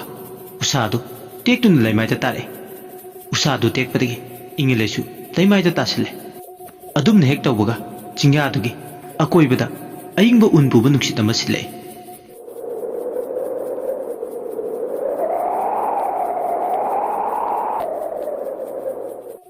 magi minmangda ikang khangudana haingang pata leiriba ising ado kangbadongna ure amuksu mana thauri yange thorangliba tala pamel dusu chawkhraba lairen amuba magi saklo lawkhre akibagi masakni tawribado inge leido mamitu noirege tawribu matawsing aduda mak thajaba ngamde ising kangliba patugi sarwa dudagi muna langba muna hakba khana chawba wangpure sapong lagle khangudana magi min mangdu de leple aduga inge leyengna asum naire hai hai taibang inung chawdabi oigi lamdang oibi imomo karigino nangna nadom yaibi thawai thaki thawrangliba hai taibang oibi nangi punchi chenggel loidre asi machu khangjin jawo asi batana mangjabani karigino nangna aranba khongtang thangliba nadom yaibi thawai tharabadi nangi thawai mireldi lairam lenda tinba ngamlaro inge leidi tawriba matawdu pungangai thajarude ngasi magi mimangda uriba thawdosingado masada akiba pakhatpa thakatpati fawi thajarude amuksu amuktang pokpa miyoi mapoksida simbiba mapu ugani haibade khoyum moibana chingu laipaw mu makha tana pire hey taibung imo moibi karigi pai mu pukning nungnangle se hai gi taw hayeng koro inung yai ayuk yenda anganba hogutlaga haingang pata kumduna nakutsu longlen khutta pairaga lemlei ngabu taludo awang pangba maikeida lemlei ngabu khonjawdo sana machugi phabong nga ama phagani madugi nga du farga isai phu manungda koro singbum tareni lachawo wata pada nunga yabi marang kaina panba ngamgani imo asi haramlaga magi min mangda urumba singado mangkhre masa madu yaibi thawai thajarge haiduna tawrambado madom wakhal tarakle tangna pokpa miyoibagi mapoksida ꯃꯗꯣꯝ ꯌꯥꯏꯕꯤ ꯊꯋꯥꯏ ꯊꯥꯒꯦ ꯊꯧꯔꯥꯡꯂꯤꯕ ꯃꯍꯥꯛ ꯃꯤ ꯑꯄꯪꯕꯅꯤ ꯀꯔꯤꯝꯇ ꯀꯥꯟꯅꯗꯕ ꯋꯥꯐꯝ ꯑꯃꯗ ꯁꯤꯒꯦ ꯊꯧꯔꯥꯡ ꯇꯧꯕ ꯁꯤꯃꯨ ꯁꯤꯗꯒꯤ ꯍꯦꯟꯅ ꯄꯪꯕ ꯑꯅꯤ ꯁꯨꯗ꯭ꯔꯦ ꯃꯁꯥ ꯃꯗꯣ ꯈꯟꯖꯥꯟꯅꯩ ꯋꯥꯈꯜ ꯇꯥꯔꯛꯂꯕ ꯃꯇꯝꯗꯨꯗ ꯏꯪꯉꯦꯂꯦ ꯃꯌꯨꯝ ꯌꯧꯅꯕ ꯂꯥꯛꯑꯦ ꯃꯌꯨꯝ ꯍꯦꯛ ꯌꯧꯔꯛꯄꯒ ꯃꯗꯣꯝ ꯇꯔꯥ ꯊꯣꯡꯗꯨꯅ ꯆꯥꯔꯦ ꯑꯗꯨꯕꯨ ꯆꯥꯛ ꯆꯥꯛꯈꯨꯝ ꯑꯃ ꯍꯨꯛꯅꯕ ꯍꯣꯠꯅꯕꯗ ꯑꯋꯥꯕ ꯑꯃꯅꯤ ꯇꯔꯥ ꯆꯥꯒꯦ ꯍꯥꯏꯗꯨꯅ ꯃꯥꯡꯗ ꯊꯦꯟꯗꯨꯅ ꯊꯝꯂꯕꯁꯨ ꯇꯔꯥ ꯆꯥꯕꯗꯤ ꯈꯣꯏꯖꯪꯗꯦ ꯑꯄꯣꯛꯄꯤ ꯄꯂꯦꯝ ꯃꯃꯥꯅ ꯆꯥꯛꯈꯨꯝꯗ ꯆꯥꯛ ꯊꯣꯡꯕ ꯂꯣꯏꯔꯒ ꯆꯥꯔꯨ ꯂꯥꯎ ꯍꯥꯏꯗꯨꯅ ꯃꯥꯕꯨ ꯀꯧꯔꯛꯄ ꯃꯗꯨꯒꯤ ꯃꯇꯥꯡꯗꯨꯗ ꯃꯍꯥꯛ ꯅꯤꯡꯁꯤꯡꯉꯛꯏ ꯄꯂꯦꯝ ꯃꯃꯥꯅ ꯅꯣꯛꯇꯨꯅ ꯆꯥꯛꯂꯨꯛ ꯃꯄꯥꯜꯗ ꯐꯝꯗꯨꯅ ꯃꯥꯒꯤ ꯑꯋꯥꯠ ꯑꯄꯥ ꯍꯪꯗꯨꯅ ꯃꯥꯒꯤ ꯃꯕꯨꯛ ꯊꯟꯅꯕ ꯍꯣꯠꯅꯕꯗ ꯃꯃꯥꯅ ꯋꯥꯖꯕꯗꯣ ꯅꯤꯡꯁꯤꯡꯉꯛꯏ ꯃꯗꯨ ꯅꯤꯡꯁꯤꯡꯂꯨꯕꯗ ꯍꯤꯛꯅ ꯍꯤꯛꯅ ꯀꯞꯂꯤ ꯆꯥꯛ ꯆꯥꯛꯈꯣꯝꯗꯨꯃ ꯍꯨꯛꯀꯦ ꯇꯧꯕꯕꯨ ꯍꯨꯛꯇꯅ ꯇꯣꯛꯏ ꯑꯔꯥꯝ ꯈꯧꯔꯥꯡꯕ ꯆꯥꯟꯅꯅ ꯐꯥꯎꯔꯁꯨ ꯇꯔꯥ ꯆꯥꯛꯈꯣꯝ ꯑꯃꯠꯇꯁꯨ ꯍꯨꯛꯆꯕ ꯉꯝꯕꯒꯤ ꯃꯉꯣꯟꯗ ꯊꯧꯅꯥ ꯂꯩꯔꯝꯗ꯭ꯔꯦ ꯆꯥꯛꯂꯨꯛ ꯃꯄꯥꯜꯗꯨꯗ ꯐꯝꯂꯒ ꯑꯃꯨꯛ ꯍꯤꯡꯅ ꯍꯤꯡꯅ ꯀꯞꯂꯤ ꯄꯂꯦꯝ ꯏꯃꯥ ꯄꯣꯛꯄꯤ ꯏꯃꯥ ꯅꯪꯒꯤ ꯊꯃꯣꯏꯗꯣ ꯊꯧꯗꯨ ꯅꯨꯡꯗꯒꯤꯁꯨ ꯍꯦꯟꯅ ꯀꯜꯂꯤ ꯏꯃꯥ ꯄꯂꯦꯝ ꯅꯆꯥꯕꯨ ꯀꯅꯥꯅ ꯁꯤꯟꯅꯔꯝꯕꯒꯤ ꯄꯂꯦꯝ ꯑꯁꯤ ꯍꯥꯏꯔꯗꯅ ꯇꯦꯡꯊꯥꯅꯥ ꯑꯣꯏꯅꯅ ꯆꯥꯛꯂꯨꯛ ꯃꯄꯥꯜꯗꯨꯗ ꯀꯞꯂꯤ ꯇꯔꯥ ꯆꯥꯛ ꯆꯥꯒꯦ ꯍꯥꯏꯕ ꯉꯝꯗ꯭ꯔꯦ ꯉꯁꯤ ꯄꯂꯦꯝ ꯑꯃ ꯀꯥꯏꯅ ꯃꯩꯆꯥꯛꯅ ꯃꯔꯝ ꯑꯣꯏ ꯑꯋꯥꯕꯅ ꯃꯁꯥ ꯄꯨꯝꯕ ꯂꯥꯡꯒꯣꯏ ꯆꯟꯈꯤꯕꯅ ꯇꯔꯥ ꯆꯥꯛꯇꯨ ꯆꯥꯗꯅ ꯑꯗꯨꯃꯛ ꯃꯥꯒꯤ ꯐꯃꯨꯡꯗꯨꯗ ꯈꯣꯝꯂꯦꯟ ꯇꯨꯡꯈꯨꯟ ꯇꯥꯟꯕ ꯆꯪꯂꯛꯂꯦ ꯑꯗꯨꯕꯨ ꯌꯨꯝꯗꯨꯒꯤ ꯃꯅꯨꯡꯗ ꯃꯊꯟꯇ ꯅꯥꯏꯇꯣꯝ ꯊꯥꯎꯃꯩ ꯊꯥꯜꯂꯒ ꯂꯩ ꯃꯊꯟꯇ ꯌꯨꯝꯗ ꯂꯩꯕꯁꯨ ꯆꯥꯔꯒꯤ ꯄꯣꯔꯣꯠ ꯆꯦꯠꯅ ꯂꯣꯜꯂꯕꯁꯨ ꯍꯦꯛ ꯍꯦꯛ ꯃꯁꯥꯗ ꯑꯀꯤꯕꯗꯤ ꯐꯥꯎꯏ ꯃꯊꯟꯇ ꯌꯨꯝ ꯑꯗꯨꯒꯤ ꯃꯅꯨꯡꯗ ꯅꯨꯃꯤꯗꯥꯡꯗꯨꯗ ꯂꯩꯕ ꯉꯝꯂꯝꯗꯦ ꯍꯦꯟꯅ ꯑꯋꯥꯕ ꯍꯥꯏꯕꯗꯨ ꯑꯣꯏ ꯃꯤꯠ ꯑꯅꯤꯗꯣ ꯍꯦꯛ ꯎꯏꯁꯤꯟꯕꯒ ꯅꯣꯡꯃꯩꯕ ꯄꯂꯦꯝ ꯃꯃꯥꯒꯤ ꯃꯥꯏꯊꯣꯡꯗꯣ ꯍꯦꯛꯇꯃꯛ ꯎꯔꯛꯏ ꯑꯗꯨꯅ ꯃꯍꯥꯛ ꯈꯣꯝꯂꯦꯟ ꯇꯨꯡꯈꯨꯟ ꯇꯥꯅꯕ ꯊꯧꯔꯥꯡ ꯇꯧꯕꯁꯨ ꯊꯧꯔꯥꯡ ꯇꯧ ꯉꯝꯗ꯭ꯔꯦ ꯑꯗꯨꯕꯨ ꯌꯥꯝ ꯋꯥꯅ ꯃꯃꯤꯠ ꯑꯅꯤꯗꯣ ꯆꯦꯖꯦꯠ ꯎꯏꯁꯤꯟꯗꯨꯅ ꯇꯨꯝꯃꯤ ꯑꯍꯤꯡꯗꯨ ꯌꯥꯝ ꯋꯥꯅ ꯑꯋꯥꯕ ꯃꯩꯆꯥꯛ ꯃꯔꯛꯇ ꯃꯍꯥꯛ ꯈꯣꯝꯂꯦꯟ ꯁꯥꯡꯅ ꯇꯥꯔꯦ ꯑꯋꯥꯕꯗꯒꯤ ꯑꯋꯥꯕꯅꯤ ꯏꯃꯥ ꯀꯥꯏꯅꯕꯒꯤ ꯃꯩꯆꯥꯛꯁꯦ ꯑꯄꯣꯛꯄꯤ ꯄꯂꯦꯝ ꯏꯃꯥꯗ ꯑꯃꯨꯛ ꯍꯟꯅ ꯏꯃꯥ ꯀꯧꯕ ꯐꯪꯂꯔꯣꯏ ꯈꯜꯂꯨꯕꯗ ꯃꯗꯨꯒꯤ ꯄꯨꯕ ꯊꯥꯡꯕ ꯉꯝꯗ꯭ꯔꯕ ꯃꯩꯆꯥꯛꯇꯨꯅꯗꯤ ꯃꯔꯝ ꯑꯣꯏꯔꯒ ꯃꯍꯥꯛ ꯑꯍꯤꯡ ꯇꯨꯝꯊꯕ ꯉꯝꯗ꯭ꯔꯤ ꯑꯗꯨꯕꯨ ꯑꯍꯤꯡ ꯑꯗꯨ ꯂꯣꯏꯈ꯭ꯔꯦ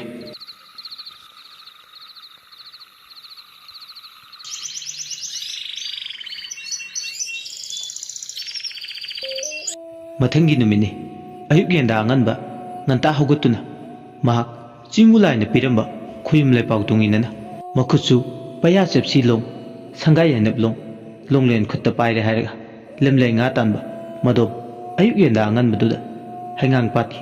ꯑꯋꯥꯡ ꯊꯥꯡꯕ ꯏꯆꯤꯟ ꯈꯣꯡ ꯉꯥꯏꯔꯤꯕ ꯃꯄꯥꯗꯨꯗ ꯂꯦꯝꯂꯩ ꯉꯥ ꯐꯥꯕ ꯂꯥꯛꯑꯝꯃꯦ ꯃꯇꯝꯗꯨ ꯀꯣꯔꯧ ꯑꯉꯥꯟꯕꯅ ꯈꯤꯟꯒꯥꯔꯛꯉꯩꯒꯤ ꯌꯥꯝ ꯉꯟꯕ ꯃꯇꯝꯅꯤ ꯄꯥꯠꯇꯨꯗ ꯃꯤ ꯊꯣꯏꯅ ꯀꯨꯝꯕ ꯎꯗꯦ ꯃꯤ 5-10 ꯑꯃꯗꯤ ꯑꯗꯨ ꯄꯥꯠꯇꯨꯗ ꯃꯆꯤꯟ ꯁꯤꯟꯇꯥ ꯄꯥꯡꯕ ꯎꯏ ꯆꯤꯡꯎ ꯂꯩꯄꯥꯎ ꯇꯨꯡꯏꯟꯅꯅ ꯃꯗꯣꯝ ꯏꯪꯉꯦꯂꯩꯗꯤ ꯂꯣꯡꯗꯨ ꯄꯥꯏꯔꯒ ꯑꯋꯥꯡ ꯊꯥꯡꯕ ꯃꯥꯏꯀꯩꯗꯨꯗ ꯆꯤꯡꯎ ꯃꯥꯕꯨ ꯊꯥꯒꯣꯟꯅꯅ ꯍꯥꯏꯔꯝꯕ ꯁꯅꯥ ꯃꯆꯨꯒꯤ ꯐꯕꯧ ꯉꯥꯗꯨ ꯐꯥꯒꯦ ꯈꯟꯗꯨꯅ ꯄꯥꯏ ꯃꯅꯨꯡꯗ ꯆꯞ ꯆꯥꯅ ꯈꯜꯂꯦ ꯄꯥꯠꯀꯤ ꯑꯋꯥꯡ ꯊꯥꯡꯕ ꯏꯁꯤꯡ ꯈꯔ ꯊꯦꯟꯕ ꯀꯥꯆꯤꯟꯗꯨꯗ ꯂꯣꯡꯗꯨ ꯄꯥꯏꯔꯒ ꯈꯣꯜꯂꯦ ꯑꯁꯨꯝꯅ ꯏꯁꯤꯡ ꯃꯅꯨꯡꯗꯨꯗ ꯂꯣꯡꯗꯨ ꯄꯥꯏꯔꯒ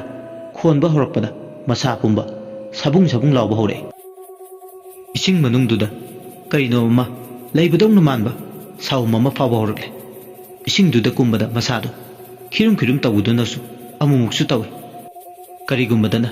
ꯇꯨ ꯈ꯭ꯌꯥꯎ ꯈ꯭ꯌꯥꯎ ꯁꯨꯡꯕꯗꯧꯅꯁꯨ ꯇꯧꯏ ꯃꯁꯥꯗ ꯌꯥꯝ ꯍꯩꯅꯗꯕ ꯑꯃꯗꯤ ꯐꯥꯎꯔꯁꯨ ꯈꯣꯌꯨꯝ ꯂꯩꯄꯥꯎ ꯇꯨꯡꯏꯟꯅꯅ ꯏꯄꯥ ꯏꯄꯨꯒꯤ ꯁꯪꯒꯥꯏ ꯌꯥꯅꯞ ꯂꯣꯡꯗꯨꯅ ꯈꯣꯟꯕ ꯍꯧꯔꯛꯏ ꯂꯦꯝꯂꯩ ꯉꯥꯗꯤ ꯑꯃꯠꯇ ꯂꯛꯂꯝꯗꯦ ꯈꯣꯜꯂꯤꯕꯅꯤ ꯇꯧꯔꯤꯕꯗꯣ ꯄꯥꯠꯇꯨꯗ ꯂꯦꯝꯂꯩ ꯉꯥꯗꯤ ꯃꯔꯥꯡ ꯀꯥꯏꯅ ꯂꯩ ꯍꯥꯏꯕꯕꯨ ꯂꯦꯝꯂꯩ ꯉꯥꯗꯤ ꯑꯃꯠꯇꯕꯨ ꯂꯛꯂꯝꯗꯦ ꯈ꯭ꯋꯥꯡꯗ ꯌꯥꯜꯂꯛꯏꯕ ꯇꯨꯡꯒꯣꯜ ꯑꯗꯣ ꯏꯍꯥꯡ ꯍꯥꯡꯏ ꯃꯥꯒꯤ ꯃꯊꯧ ꯃꯆꯨ ꯁꯪꯗ꯭ꯔꯦ ꯃꯁꯥꯗꯣ ꯑꯃꯨꯛ ꯁꯥꯕꯨꯡ ꯂꯥꯎꯏ ꯂꯣꯡ ꯑꯀꯣꯟ ꯈꯨꯗꯤꯡꯒꯤ ꯍꯦꯟꯅ ꯑꯀꯤꯕꯁꯨ ꯐꯥꯎꯏ ꯍꯦꯛ ꯏꯁꯤꯡ ꯃꯅꯨꯡꯗꯨꯗ ꯌꯦꯡꯁꯤꯜꯂꯨꯔꯒꯅ ꯃꯤ ꯑꯃ ꯏꯁꯤꯡ ꯃꯅꯨꯡꯗꯨꯗꯒꯤ ꯐꯨꯛ ꯂꯥꯎꯅ ꯍꯦꯛꯇ ꯐꯥꯎꯒꯠꯀꯗꯕꯁꯨ ꯃꯥꯜꯂꯤ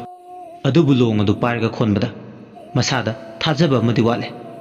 ꯂꯦꯝꯂꯩ ꯉꯥ ꯀꯧꯕ ꯑꯃꯠꯇ ꯂꯛꯇ꯭ꯔꯕꯗꯨꯗꯗꯤ ꯂꯣꯡ ꯑꯗꯨ ꯄꯥꯏꯔꯒ ꯍꯟꯗꯛꯃꯨꯛꯇꯤ ꯈ꯭ꯋꯥꯡꯗꯣ ꯍꯥꯏꯐꯦꯠ ꯃꯦꯠꯂꯒ ꯃꯃꯥꯏꯗꯨꯅ ꯑꯋꯥꯡ ꯑꯣꯜꯂꯒ ꯂꯩꯔꯤꯉꯩ ꯑꯍꯥꯡꯕ ꯅꯣꯡꯃꯗꯣꯜ ꯑꯇꯤꯌꯥꯗ ꯀꯣꯔꯧ ꯅꯣꯡ ꯁꯒꯣꯜ ꯑꯄꯥꯏꯕꯤ ꯃꯥꯔꯖꯤꯡ ꯂꯥꯏꯒꯤ ꯈꯨꯅꯦꯁ ꯁꯃꯗꯣꯟ ꯑꯌꯥꯡꯕꯅ ꯄꯥꯏꯕꯗꯨ ꯃꯃꯤ ꯁꯥꯃꯤ ꯑꯣꯏꯅ ꯎꯔꯤ ꯃꯁꯥ ꯁꯥꯒꯟ ꯇꯨꯐꯥꯡ ꯈꯞꯅ ꯁꯒꯣꯜ ꯑꯄꯥꯏꯕꯤꯗꯨꯅ ꯀꯣꯔꯧ ꯅꯣꯡꯃꯗꯣꯜ ꯊꯛꯇ ꯄꯥꯏꯕꯗꯣ ꯃꯥꯒꯤ ꯃꯃꯤꯗꯨꯅ ꯄꯥꯠꯇꯨꯒꯤ ꯂꯥꯏꯖ ꯏꯔꯦꯟ ꯏꯄꯥꯛ ꯏꯌꯥꯏꯗ ꯃꯃꯤ ꯇꯥꯔꯤ ꯑꯗꯨꯝꯅ ꯍꯦꯛ ꯇꯧꯕꯒ ꯁꯒꯣꯜ ꯑꯄꯥꯏꯕꯤꯗꯨꯅ ꯀꯣꯔꯧ ꯅꯣꯡꯃꯗꯣꯜ ꯊꯛꯇ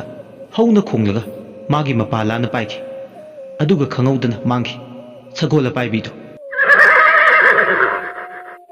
ꯁꯒꯣꯜ ꯑꯄꯥꯏꯕꯤꯗꯨꯒꯤ ꯃꯤꯇ꯭ꯔꯪ ꯂꯥꯡꯗ ꯃꯍꯥꯛ ꯉꯥꯏꯍꯥꯛꯇꯤ ꯂꯦꯝꯂꯩ ꯉꯥ ꯐꯥꯅꯤ ꯀꯥꯎꯔꯦ ꯏꯉꯦꯜꯂꯩꯅ ꯑꯣ ꯑꯩꯗꯤ ꯀꯥꯎꯊꯣꯛꯂꯨꯔꯦꯗꯅ ꯂꯦꯝꯂꯩ ꯉꯥ ꯐꯥꯅꯤ ꯂꯥꯛꯂꯒ ꯆꯤꯡꯒꯨ ꯃꯥꯒꯤ ꯃꯄꯥꯎꯗꯣ ꯂꯦꯝꯅ ꯃꯥꯡꯍꯟꯕ ꯌꯥꯗꯦ ꯑꯁꯤ ꯍꯥꯏꯔꯗꯅ ꯂꯣꯡ ꯑꯗꯨ ꯈꯣꯜꯂꯦ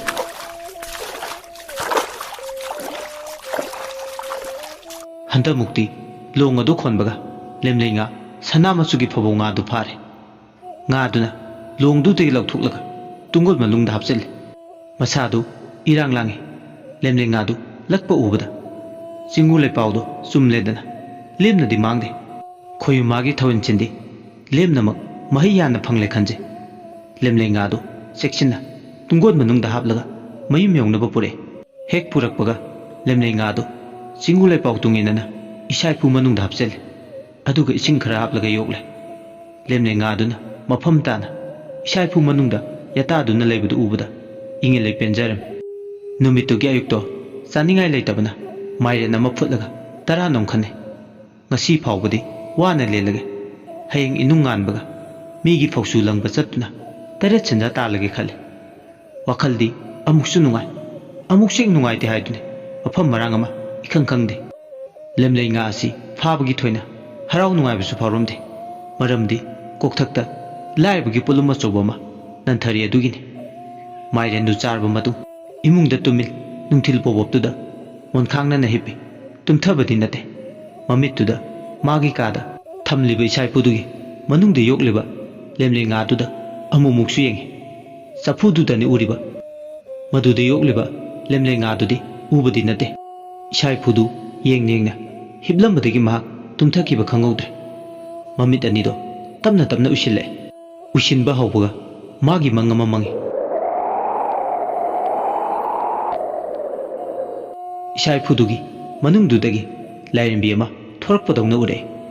ꯂꯥꯏꯔꯦꯝꯕꯤꯗꯨ ꯐꯅꯦꯛ ꯃꯄꯥꯟ ꯅꯥꯏꯕ ꯁꯦꯠꯂꯦ ꯑꯗꯨꯒ ꯏꯁꯥꯏꯄꯨ ꯃꯅꯥꯛꯇꯨꯗ ꯐꯛ ꯃꯆꯥ ꯑꯃ ꯊꯥꯔꯒ ꯍꯤꯗꯥꯛ ꯐꯨꯊꯛꯂꯒ ꯇꯨꯃꯤꯟꯅ ꯐꯝꯂꯦ ꯍꯤꯗꯥꯛꯐꯨꯗꯨꯒꯤ ꯇꯣꯡꯖꯩ ꯅꯝꯃꯤꯕꯗꯨ 2-3 ꯆꯤꯡꯏ ꯑꯗꯨꯒ ꯏꯉꯦꯜꯂꯩꯅ ꯍꯥꯏꯔꯛꯏ ꯍꯥꯗ ꯇꯥꯏꯕꯪ ꯏꯅꯨꯡ ꯌꯥꯏ ꯆꯥꯎꯗꯕꯤ ꯅꯨꯡꯁꯤꯗ ꯃꯥꯏꯔꯦꯟ ꯆꯥꯔꯒ 10 ꯅꯣꯝꯈꯟꯅꯔꯒ ꯑꯋꯥ ꯄꯣꯠꯂꯨꯝꯅꯗꯤ ꯀꯣꯛꯊꯛꯇ ꯅꯟꯊꯔ ꯋꯥꯅ ꯆꯥꯛꯅ ꯅꯗꯣꯝ ꯈꯥꯡꯂꯤꯕ ꯏꯃꯣꯝ ꯅꯪꯒꯤ ꯀꯣꯛꯊꯛꯇꯒꯤ ꯑꯋꯥ ꯑꯅꯥ ꯄꯨꯝꯕ ꯊꯥꯡꯗꯕꯤꯔꯒꯦ ꯍꯥꯏꯗꯅ ꯉꯁꯤ ꯀꯧꯕ ꯀꯣꯔꯧꯅꯣ ꯂꯩꯃꯔꯦꯟ ꯂꯩꯁꯤ ꯄꯨꯟꯕꯤ ꯅꯃꯥ ꯂꯩꯃꯔꯦꯟ ꯁꯤꯗꯕꯒꯤ ꯁꯤꯗ ꯁꯥꯌꯣꯟ ꯑꯣꯏꯕꯤ ꯑꯇꯤꯌꯥ ꯀꯨꯔꯨ ꯁꯤꯗꯕꯒꯤ ꯑꯣꯏ ꯊꯥꯡꯕ ꯏꯒꯤ ꯁꯈꯥꯏꯗꯒꯤ ꯁꯥꯈꯤ ꯍꯥꯏꯗꯅ ꯀꯣꯂꯣꯏꯅꯕꯤ ꯏꯃꯣꯏꯅꯨ ꯀꯧꯕꯤ ꯂꯥꯏꯔꯦꯝꯃꯗꯣ ꯑꯩꯅꯤꯅ ꯏꯃꯣꯝ 10 ꯆꯥꯡꯅꯤꯡꯈꯥꯛꯅ ꯆꯥꯛꯁꯧꯕꯤ ꯋꯥꯡꯂꯩ ꯌꯦꯟꯅꯤꯡꯈꯥꯛꯅ ꯌꯦꯟꯁꯧꯕꯤ ꯃꯉꯥꯡꯗ ꯌꯥꯍꯧꯕꯤ ꯂꯨꯋꯥꯡꯗ ꯆꯛꯇꯥꯕꯤ ꯈꯨꯃꯟꯗ ꯌꯥꯍꯤꯞꯄꯤ ꯏꯌꯥꯈꯝ ꯏꯅꯨꯈꯝ ꯑꯣꯏꯔꯕꯤ ꯍꯥꯏꯕꯗꯣ ꯑꯩꯅꯤ ꯅꯕꯦꯝꯃ ꯅꯃꯥ ꯑꯩꯗꯤ ꯂꯥꯡꯉꯣꯟ ꯆꯥꯎꯕꯤꯅꯤ ꯂꯥꯡꯉꯣꯟ ꯆꯥꯎꯕꯤ ꯑꯩꯗꯤ ꯉꯥꯔꯩꯃ ꯑꯣꯏꯅꯁꯨ ꯂꯥꯡꯉꯣꯜꯂꯦ ꯂꯩꯔꯨ ꯃꯐꯝ ꯈꯨꯗꯤꯡꯗ ꯑꯩꯒꯤ ꯂꯥꯡꯉꯣꯟ ꯁꯩꯌꯣꯟ ꯌꯥꯝꯃꯤꯗꯣ ꯀꯣꯔꯧ ꯅꯣꯡꯖꯥ ꯈꯨꯗꯤꯡ ꯅꯃꯥꯏꯅ ꯁꯅꯥ ꯃꯆꯨꯒꯤ ꯂꯦꯝꯂꯩ ꯉꯥ ꯑꯣꯏꯅ ꯂꯥꯡꯉꯣꯟꯗꯨꯅ ꯌꯥꯇꯥꯗꯨꯅ ꯂꯩꯔꯤꯕ ꯏꯁꯥꯏꯄꯨ ꯃꯅꯨꯡꯁꯤꯗ ꯌꯥꯎꯔꯤꯕ ꯂꯥꯏꯖ ꯏꯁꯤꯡꯁꯦ ꯆꯌꯣꯜ ꯑꯃꯒꯤ ꯃꯅꯨꯡꯗ ꯏꯔꯥꯏ ꯅꯨꯃꯤꯠ ꯈꯨꯗꯤꯡꯒꯤ ꯁꯤꯜꯂꯛꯎ ꯑꯗꯨ ꯑꯣꯏꯔꯒꯗꯤ ꯅꯆꯥ ꯀꯥꯗ ꯅꯔꯟ ꯀꯥꯗ ꯑꯐꯕ ꯌꯥꯏꯐꯕ ꯍꯤ ꯂꯟ ꯄꯤꯒꯅꯤ ꯀꯔꯤꯒꯨꯝꯕ ꯇꯥꯏꯕꯪ ꯀꯅꯥꯗ ꯅꯃꯥꯏꯅ ꯂꯦꯝꯂꯩ ꯉꯥ ꯑꯣꯏꯅ ꯂꯥꯡꯉꯣꯟ ꯇꯧꯗꯨꯅ ꯂꯩ ꯍꯥꯏꯕꯁꯦ ꯈꯪꯍꯟꯕ ꯇꯥꯔꯕꯗꯤ ꯅꯃꯥꯏꯒꯤ ꯃꯍꯤ ꯃꯌꯥꯏ ꯃꯇꯤꯛ ꯃꯌꯥꯏ ꯄꯨꯝꯕ ꯆꯝꯂꯒꯅꯤ ꯑꯗꯨꯅ ꯇꯥꯏꯕꯪ ꯀꯅꯥꯗ ꯅꯃꯥꯏꯅ ꯏꯁꯥꯏꯄꯨ ꯃꯅꯨꯡꯗ ꯂꯥꯡꯉꯣꯟ ꯁꯥꯟꯅꯗꯨꯅ ꯂꯩ ꯍꯥꯏꯕꯁꯦ ꯈꯪꯍꯟꯕ ꯌꯥꯗꯦ ꯀꯔꯤꯒꯨꯝꯕ ꯈꯪꯈꯤꯕ ꯊꯣꯛꯅ ꯅꯪꯒꯤ ꯌꯦꯛꯅꯕ ꯃꯁꯤꯡ ꯌꯥꯝꯈꯠꯂꯛꯀꯅꯤ ꯃꯔꯝ ꯑꯁꯤꯅ ꯅꯃꯥꯏꯕꯨ ꯆꯦꯛꯁꯤꯟꯅ ꯏꯁꯥꯏꯄꯨ ꯃꯅꯨꯡꯗ ꯊꯝꯃꯨꯀꯣ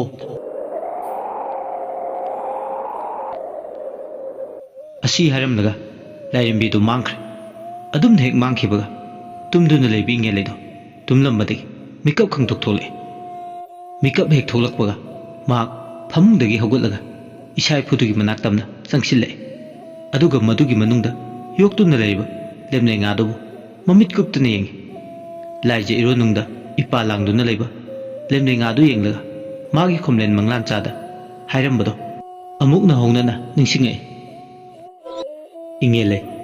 taibang wakhal tare jingu man hairamba leipaw singdo thaba oina pangi haiduna khale numitugi numidangdo ingele masada lairambi mana langonduna isaipu manungda yata duna leiri hairapadu taraga masada thajaba inot amaga loinana thawna amasu lai thawna duna maram oi hojikti ma pale mama pokpina maram moiraga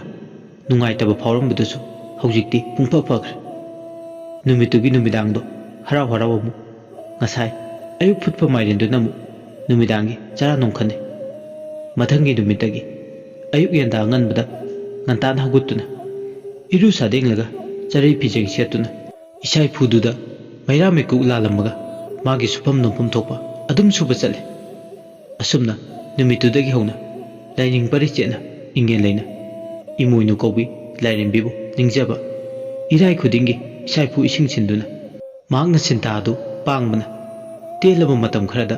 suba nomba kanbudugi matik chaba mahai yan bahaibado oijaba phangki lairimbi magi mapaldagi ingele chahi nauna lan marang kaina tansinjaba lasunjaba ngamlagle lan leplaba matung hojikti miyamna mabu hingsinba horgle khullai kaidu da leba miyoi khujo kharana ten khirba matam khara asida piklibi ngarang tagi ngakha gumbi pikna marum thubi mana karamna ten khirba matam sida sen mayam paiduna oiroi do bwani achobo maram amadi soidana laigani kari maram dagino haba khangdaba yade magumbi mana lan mayam ama lepsinduna khungang asida matik meyai oibe ama hekta oibadi yaro pikna marum thubi magi maka yenglaga magi khadang makada aikoina lepham thokte aduna khangtokpa tai thidokpa tai kari maram leibiguna habdo asumna mokoi singadu wa khanariba mayam dugi marakta tomba koba maga sauthoi koba mokoi anina mayam dudagi ka hena phattaba loksing puthokne numidang lona tumin migi mayum duda changlakla kari tawge habdo khangdoknaba hengthok saiduna wa khane sauthoine ngasi ahingsimak itaw tomba marumda meyada ingeleina kari tawge habdo hengthokrasi ayamna singne icham chamba nupi machadi nate mahakse tomana khome hoine da masigi nupi machasi miki laiki dabini maram amadi masada sagona duna lerangani madu hana khangdoknaba mamutana tidoksi mana ngamanbadi yade sauthoine makha tare mamangda aina singnaba kaya amasu leire irai haiba numisigi ayuk yenda anganba ngantana hugutuna mahak turelda kumla lamnong ahum pangba irongdagi laiji sing tareklak iwaiduna soklaga mayumda hek pui karigumba maram amadi le amaromda taibang aikhoigi phamba langduna leibi ima laimerengi isai phudi tha amagi manungda amukhak isai phugi singa silamgadra aduna mana tha amagi manungda leiba irai haiba numit khudingi turelda kumduna ising soklibase achobo maram ama legine tomana khumi haigumdane taw ngasi haiba numitsiju irai haiba numini ngasai ayuk turenda kumakpani ai imitsina uhawi aduna ma karigumba kharadi soidana ngasigi numitsida soidana tarungani aduna kanade taw kari tawri khangtoknaba amta hore numidang ase yengthuklurase asumna sauthoi amadi tomba khanaba yaba wa khanaba lorba matung numidangi matam ngaiduna laikre numidang oiram yasanglakpa matam hurali chatpagum lona migi sambal sia kansinduna kana odringi ingele hoige yana khaduda lona tumin naronda changsilagle phaglangi ahoba mada ani do hungna duni yengi ahoba duda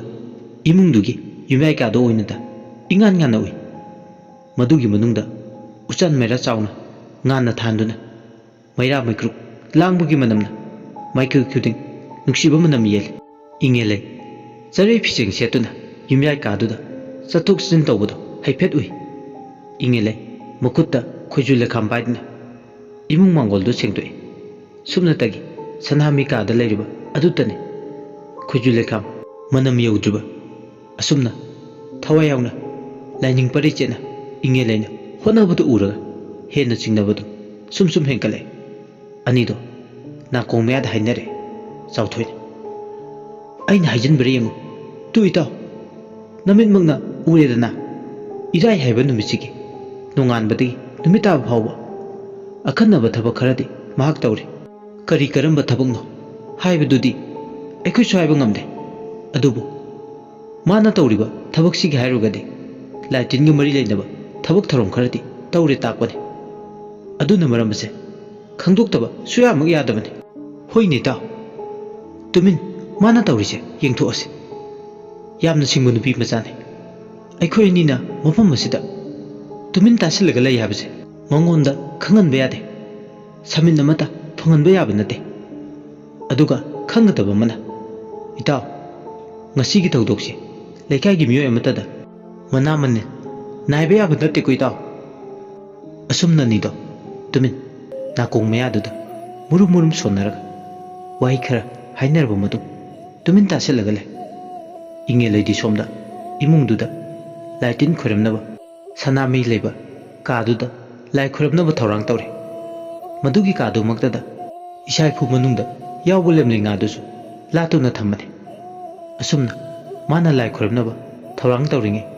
ngasai yumgi mangon sinthungna khuichu lekham thanaba hotnabada mamang thongdu lonba kawre thongdu yang hangtokla maya kaduna lebana imungdagi maingana mangolana taduna lebidu yena khada lumduna leba aniduna ure tanja chare khanduna anidu tumin khongthang makol thoanda mamang thangba thonga du tamna lai aduga tumin makol tholdan changle anido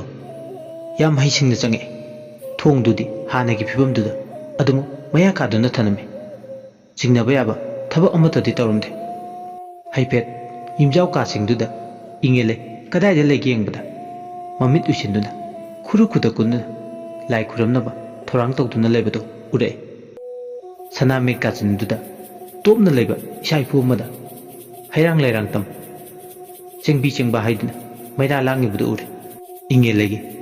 laibak thiba haigadra madi taha tawbuda thonglon ba kawre adugi sumadakta ma mamit usidma batang thokibana yumaduda mitop changlak le habado khanglamde changlak liba anidu yam singe hojik hekta changchilaga makhoina khangning lebado hekta khangba yakhiroi khangi aduna maakna horen tumthakraka karino mayek singda khangdoknaba hotnaba yare khalame anido mamit usilibi ingelegi khudong chaba laurga phaukhinduna thamliba kot ka chinduda kharasu sukba mamba mafamduda khudong chaba laurga lole asumna tawringi tanja aduda lotkre kachinda changchilaga adubu tawrisingsi ingele misadi karisu khangjade magi tokphum tokpa laining pari chena tawgadaba mathau loiraga charai phi honglaga chakhumda chak thongba changlakle aduga numidangi taradu loreduna mathanta chindamle tara chindamba loibaga thonglon bra haidana yengu thoklakpada mamang thongadu yang hangdoklaga lerambadu ure machinda tapna sole aidi ingawa widana tawisite aigi hunabi tahata thabak tawbada aidi thonglon buchu kawridana tawrise asi haraga thongdo puron chena lolamaga mahak tumba changlakle kokomonga hektaina khibada tumthakiba khangautre ayuk nungthil numidang ahummakta kumnum subanina waduna tumthakre hek tumthakibaga kotki marumda lotun leba sauthoi amadi tomba tholakle aduga sanhami leba kaduta changai matamdu thengbudi thengle haibabu ahingi matam oigadaba yukhal kharadi wali haibadi pungja kharagi changda wali matamdu inge laina tumthakre chekmuk laura khidraibagi samindo hek phangbagani aniduna mathau pangthoklibani thengchilakpagi khudong chaba lauraga anido sanami kada tokhaine latliba isai phudugi manungda chorok lawba wakholama thoklaiba tu tare isai phudugi mamangda hailei thele sumnagi isai phudi ising yauraga adum latne masigi chapusina mi khwaiga manadaba chapu oirisina karam ꯑꯅꯤꯗꯣ ꯉꯥꯏꯍꯥꯛ ꯈꯟꯖꯥꯟꯅꯩ ꯆꯨꯔꯣꯛ ꯆꯨꯔꯣꯛ ꯂꯥꯎꯕꯒꯤ ꯃꯈꯣꯜꯁꯤꯅ ꯇꯥꯛꯄꯗꯤ ꯏꯁꯥ ꯏꯐꯨꯁꯤꯒꯤ ꯃꯅꯨꯡꯗ ꯂꯦꯝꯂꯩ ꯉꯥ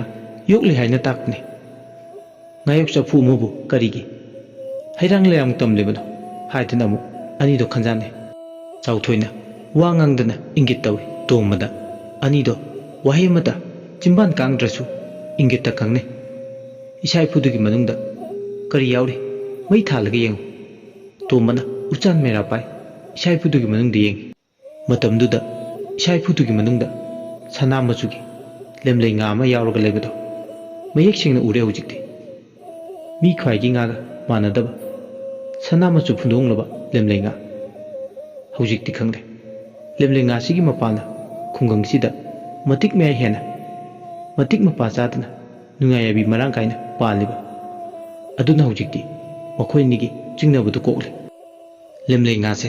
ꯍꯨꯔꯥꯟꯗꯨꯅ ꯄꯨꯔꯒꯦ ꯆꯞ ꯌꯨꯡꯅ ꯂꯦꯞꯂꯦ ꯑꯁꯨꯝꯅ ꯑꯅꯤꯗꯣ ꯍꯧꯖꯤꯛꯇꯤ ꯏꯪꯒꯤꯠꯇ ꯑꯗꯨꯃꯛ ꯏꯁꯥ ꯏꯐꯨ ꯃꯅꯨꯡꯗ ꯌꯥꯎꯔꯤꯕ ꯂꯦꯝꯂꯩ ꯉꯥꯗꯣ ꯂꯧꯊꯣꯛꯂꯒ ꯏꯁꯥ ꯏꯐꯨꯗꯨꯗꯤ ꯊꯥꯡꯂꯒ ꯆꯠꯄꯗꯤ ꯈꯨꯗꯣꯡ ꯆꯥꯗꯕꯅꯤꯅ ꯂꯦꯝꯂꯩ ꯉꯥꯗꯣ ꯈꯨꯖꯥꯏ ꯑꯃꯒꯤ ꯃꯅꯨꯡꯗ ꯍꯥꯞꯆꯤꯜꯂꯦ ꯑꯗꯨꯒ ꯂꯣꯟꯅ ꯇꯨꯃꯤꯟ ꯌꯨꯝꯗꯨꯒꯤ ꯃꯅꯨꯡꯗꯒꯤ ꯊꯣꯛꯂꯛꯂꯦ ꯑꯅꯤꯗꯨꯗꯤ ꯋꯥꯈꯜ ꯌꯥꯝꯅ ꯅꯨꯡꯉꯥꯏꯔꯝꯃꯤ ꯂꯦꯝꯂꯩ ꯉꯥꯁꯤꯒꯤ ꯃꯄꯥꯜꯗꯒꯤ ꯍꯧꯖꯤꯛꯇꯤ ꯃꯈꯣꯏ ꯑꯅꯤ ꯅꯨꯡꯉꯥꯏ ꯌꯥꯏꯐꯅ ꯄꯥꯜꯂꯅꯤ ꯍꯥꯏꯅ ꯈꯜꯂꯤ ꯉꯥ ꯄꯨꯗꯨꯅ ꯍꯧꯖꯤꯛꯇꯤ ꯑꯅꯤꯗꯣ ꯆꯥꯔꯒꯤ ꯄꯨꯔꯣ ꯂꯣꯜꯂꯤꯕ ꯃꯃꯥꯡ ꯊꯣꯡꯗꯣ ꯍꯥꯡꯗꯣꯛꯂꯒ ꯇꯨꯃꯤꯟ ꯊꯣꯛꯂꯛꯂꯦ ꯁꯣꯝꯗꯅ ꯏꯪꯉꯦꯂꯩꯗꯤ ꯀꯔꯤꯁꯨ ꯈꯪꯂꯝꯗꯦ ꯇꯨꯃꯤꯟ ꯅꯤꯡꯉꯥꯏꯗꯅ ꯇꯨꯡꯈꯨꯝ ꯇꯥꯟꯗꯨꯅ ꯂꯩꯔꯤ ꯑꯍꯤꯡ ꯅꯣꯡꯌꯥꯏ ꯏꯆꯤꯛ ꯍꯨꯟꯕ ꯃꯇꯝꯁꯨ ꯑꯣꯏꯔꯛꯂꯦ ꯍꯧꯖꯤꯛꯇꯤ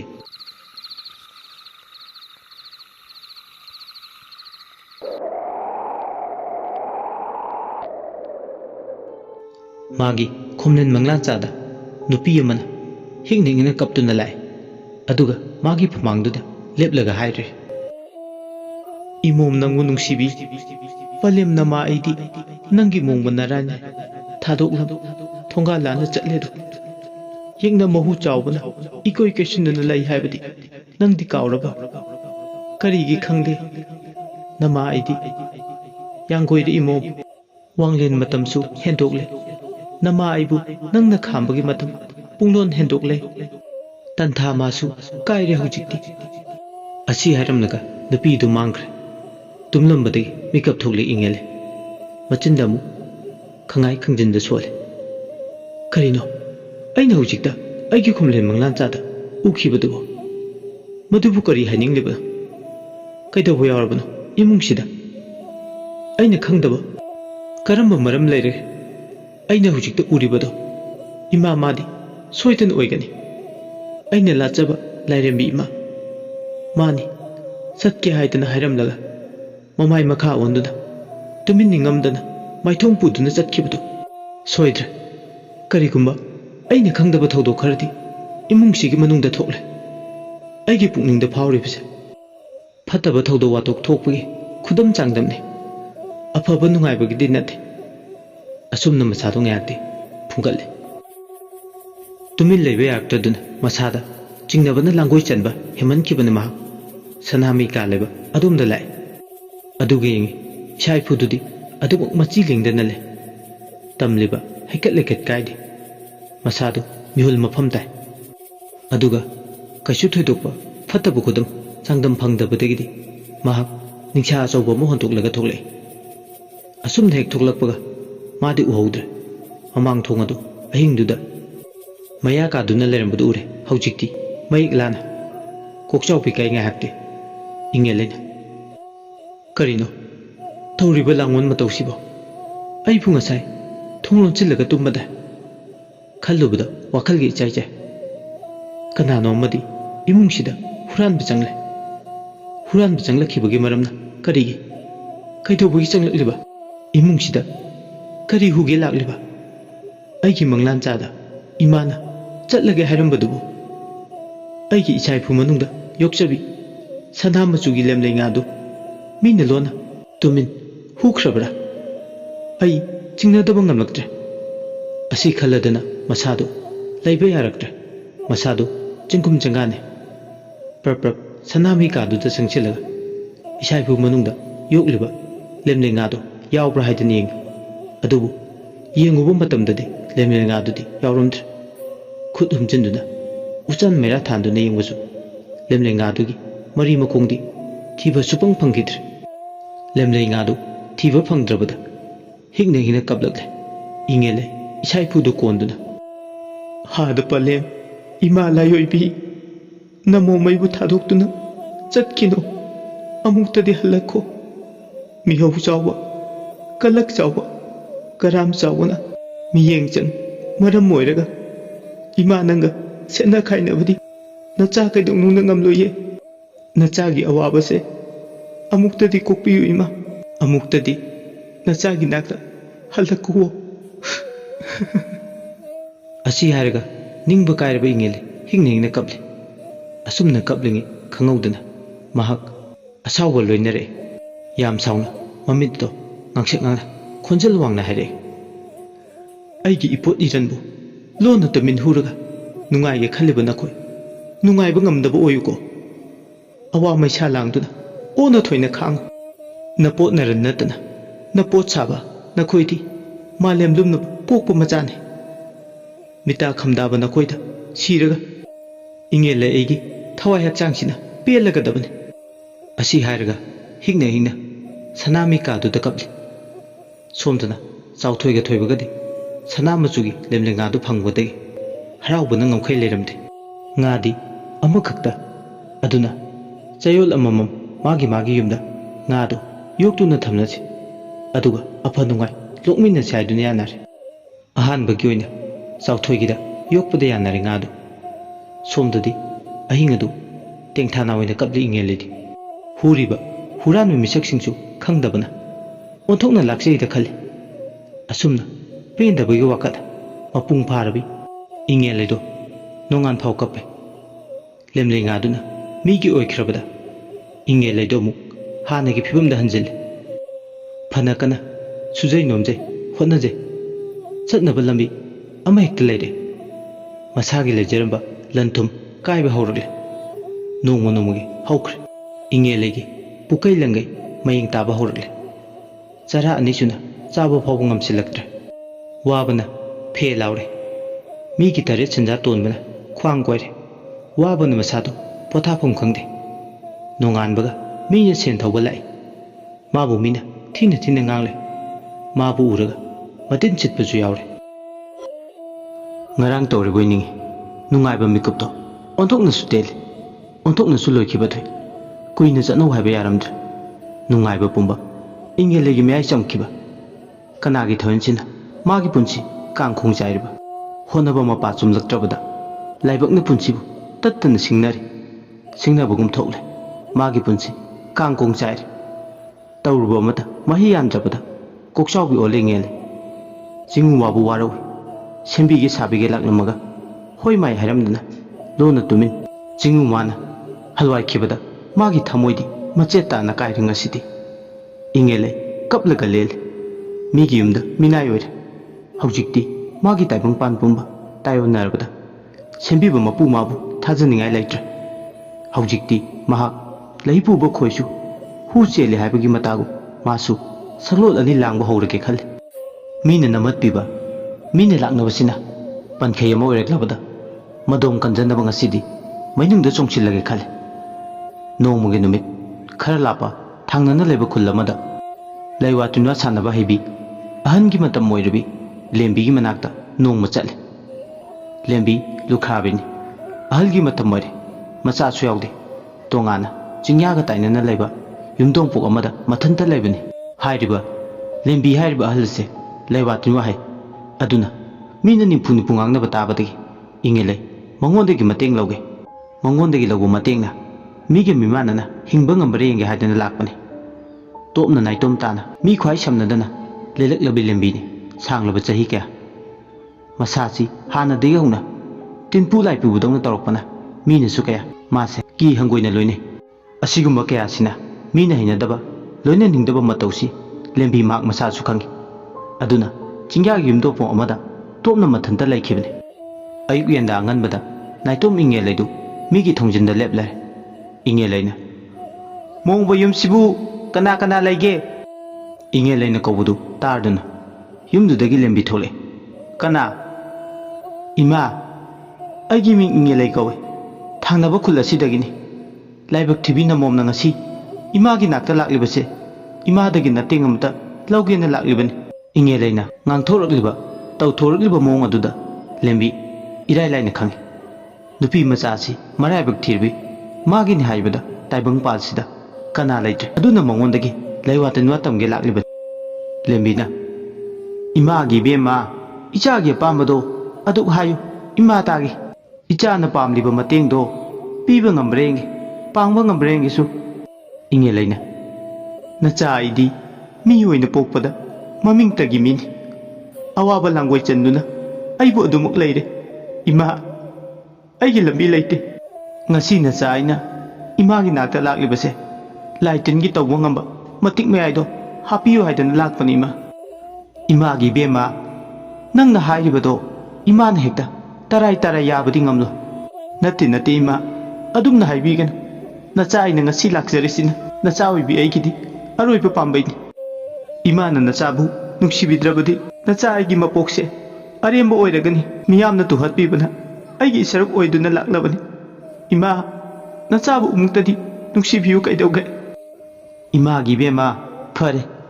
ꯑꯩ ꯏꯆꯥꯅ ꯊꯃꯣꯏ ꯁꯣꯛꯅ ꯍꯥꯏꯔꯕꯅꯤꯅ ꯏꯃꯥ ꯌꯥꯔꯒꯦ ꯑꯗꯣ ꯅꯪꯅ ꯄꯥꯝꯂꯤꯕꯁꯦ ꯀꯔꯤꯅꯣ ꯍꯥꯏꯕꯗꯨꯃꯗꯤ ꯅꯃꯥꯏꯒꯤ ꯃꯐꯝꯗ ꯃꯌꯦꯛ ꯁꯦꯡꯅ ꯈꯪꯍꯜꯂꯨ ꯏꯃꯥ ꯅꯆꯥꯒꯤ ꯉꯁꯤ ꯑꯣꯏꯔꯤꯕ ꯐꯤꯕꯝ ꯄꯂꯦꯝ ꯏꯃꯥ ꯑꯃꯗꯤ ꯂꯩꯀꯥꯏ ꯃꯤꯌꯥꯝꯂꯛꯇꯒꯤ ꯈꯨꯖꯣꯛ ꯈꯔꯅ ꯌꯦꯡꯁꯤꯟꯕꯗꯒꯤ ꯅꯆꯥ ꯂꯤꯈꯠꯄ ꯉꯝꯖꯗ꯭ꯔꯦ ꯑꯄꯣꯛꯄꯤ ꯄꯂꯦꯝ ꯏꯃꯥ ꯅꯠꯇꯅ ꯂꯩꯀꯥꯏꯒꯤ ꯃꯤꯑꯣꯏ ꯑꯃꯠꯇ ꯅꯆꯥ ꯂꯦꯝꯅ ꯈꯛ ꯊꯥꯈ꯭ꯔꯔꯣꯏ ꯄꯨꯝꯅꯃꯛꯀꯤ ꯃꯊꯛꯇ ꯑꯩ ꯂꯃꯟ ꯈꯨꯝꯕ ꯄꯥꯝꯃꯤ ꯏꯉꯦꯂꯩꯒꯤ ꯋꯥꯍꯩꯁꯤꯡꯁꯤꯅ ꯂꯦꯝꯕꯤꯒꯤ ꯊꯃꯣꯏꯗ ꯇꯤꯡ ꯇꯤꯡ ꯄꯥꯜꯂꯦ ꯍꯥꯏꯒꯨꯝꯅ ꯃꯍꯥꯛꯀꯤ ꯍꯧꯈ꯭ꯔꯕ ꯊꯧꯗꯣꯛꯁꯤꯡꯗꯣ ꯅꯤꯡꯁꯤꯡꯉꯛꯏ ꯅꯍꯥ ꯑꯣꯏꯔꯤꯉꯩ ꯃꯌꯨꯝ ꯄꯥꯟꯕ ꯊꯥ ꯐꯥꯗ꯭ꯔꯤꯉꯩ ꯃꯄꯨꯔꯣꯏꯕꯕꯨ ꯃꯤꯑꯣꯏ ꯈꯨꯖꯣꯛ ꯈꯔꯅ ꯂꯧꯇꯨꯅꯔꯒ ꯍꯥꯠꯇꯣꯛꯈꯤ ꯅꯧꯅ ꯂꯨꯈ꯭ꯔꯥꯁꯤꯡꯗ ꯆꯟꯈꯤ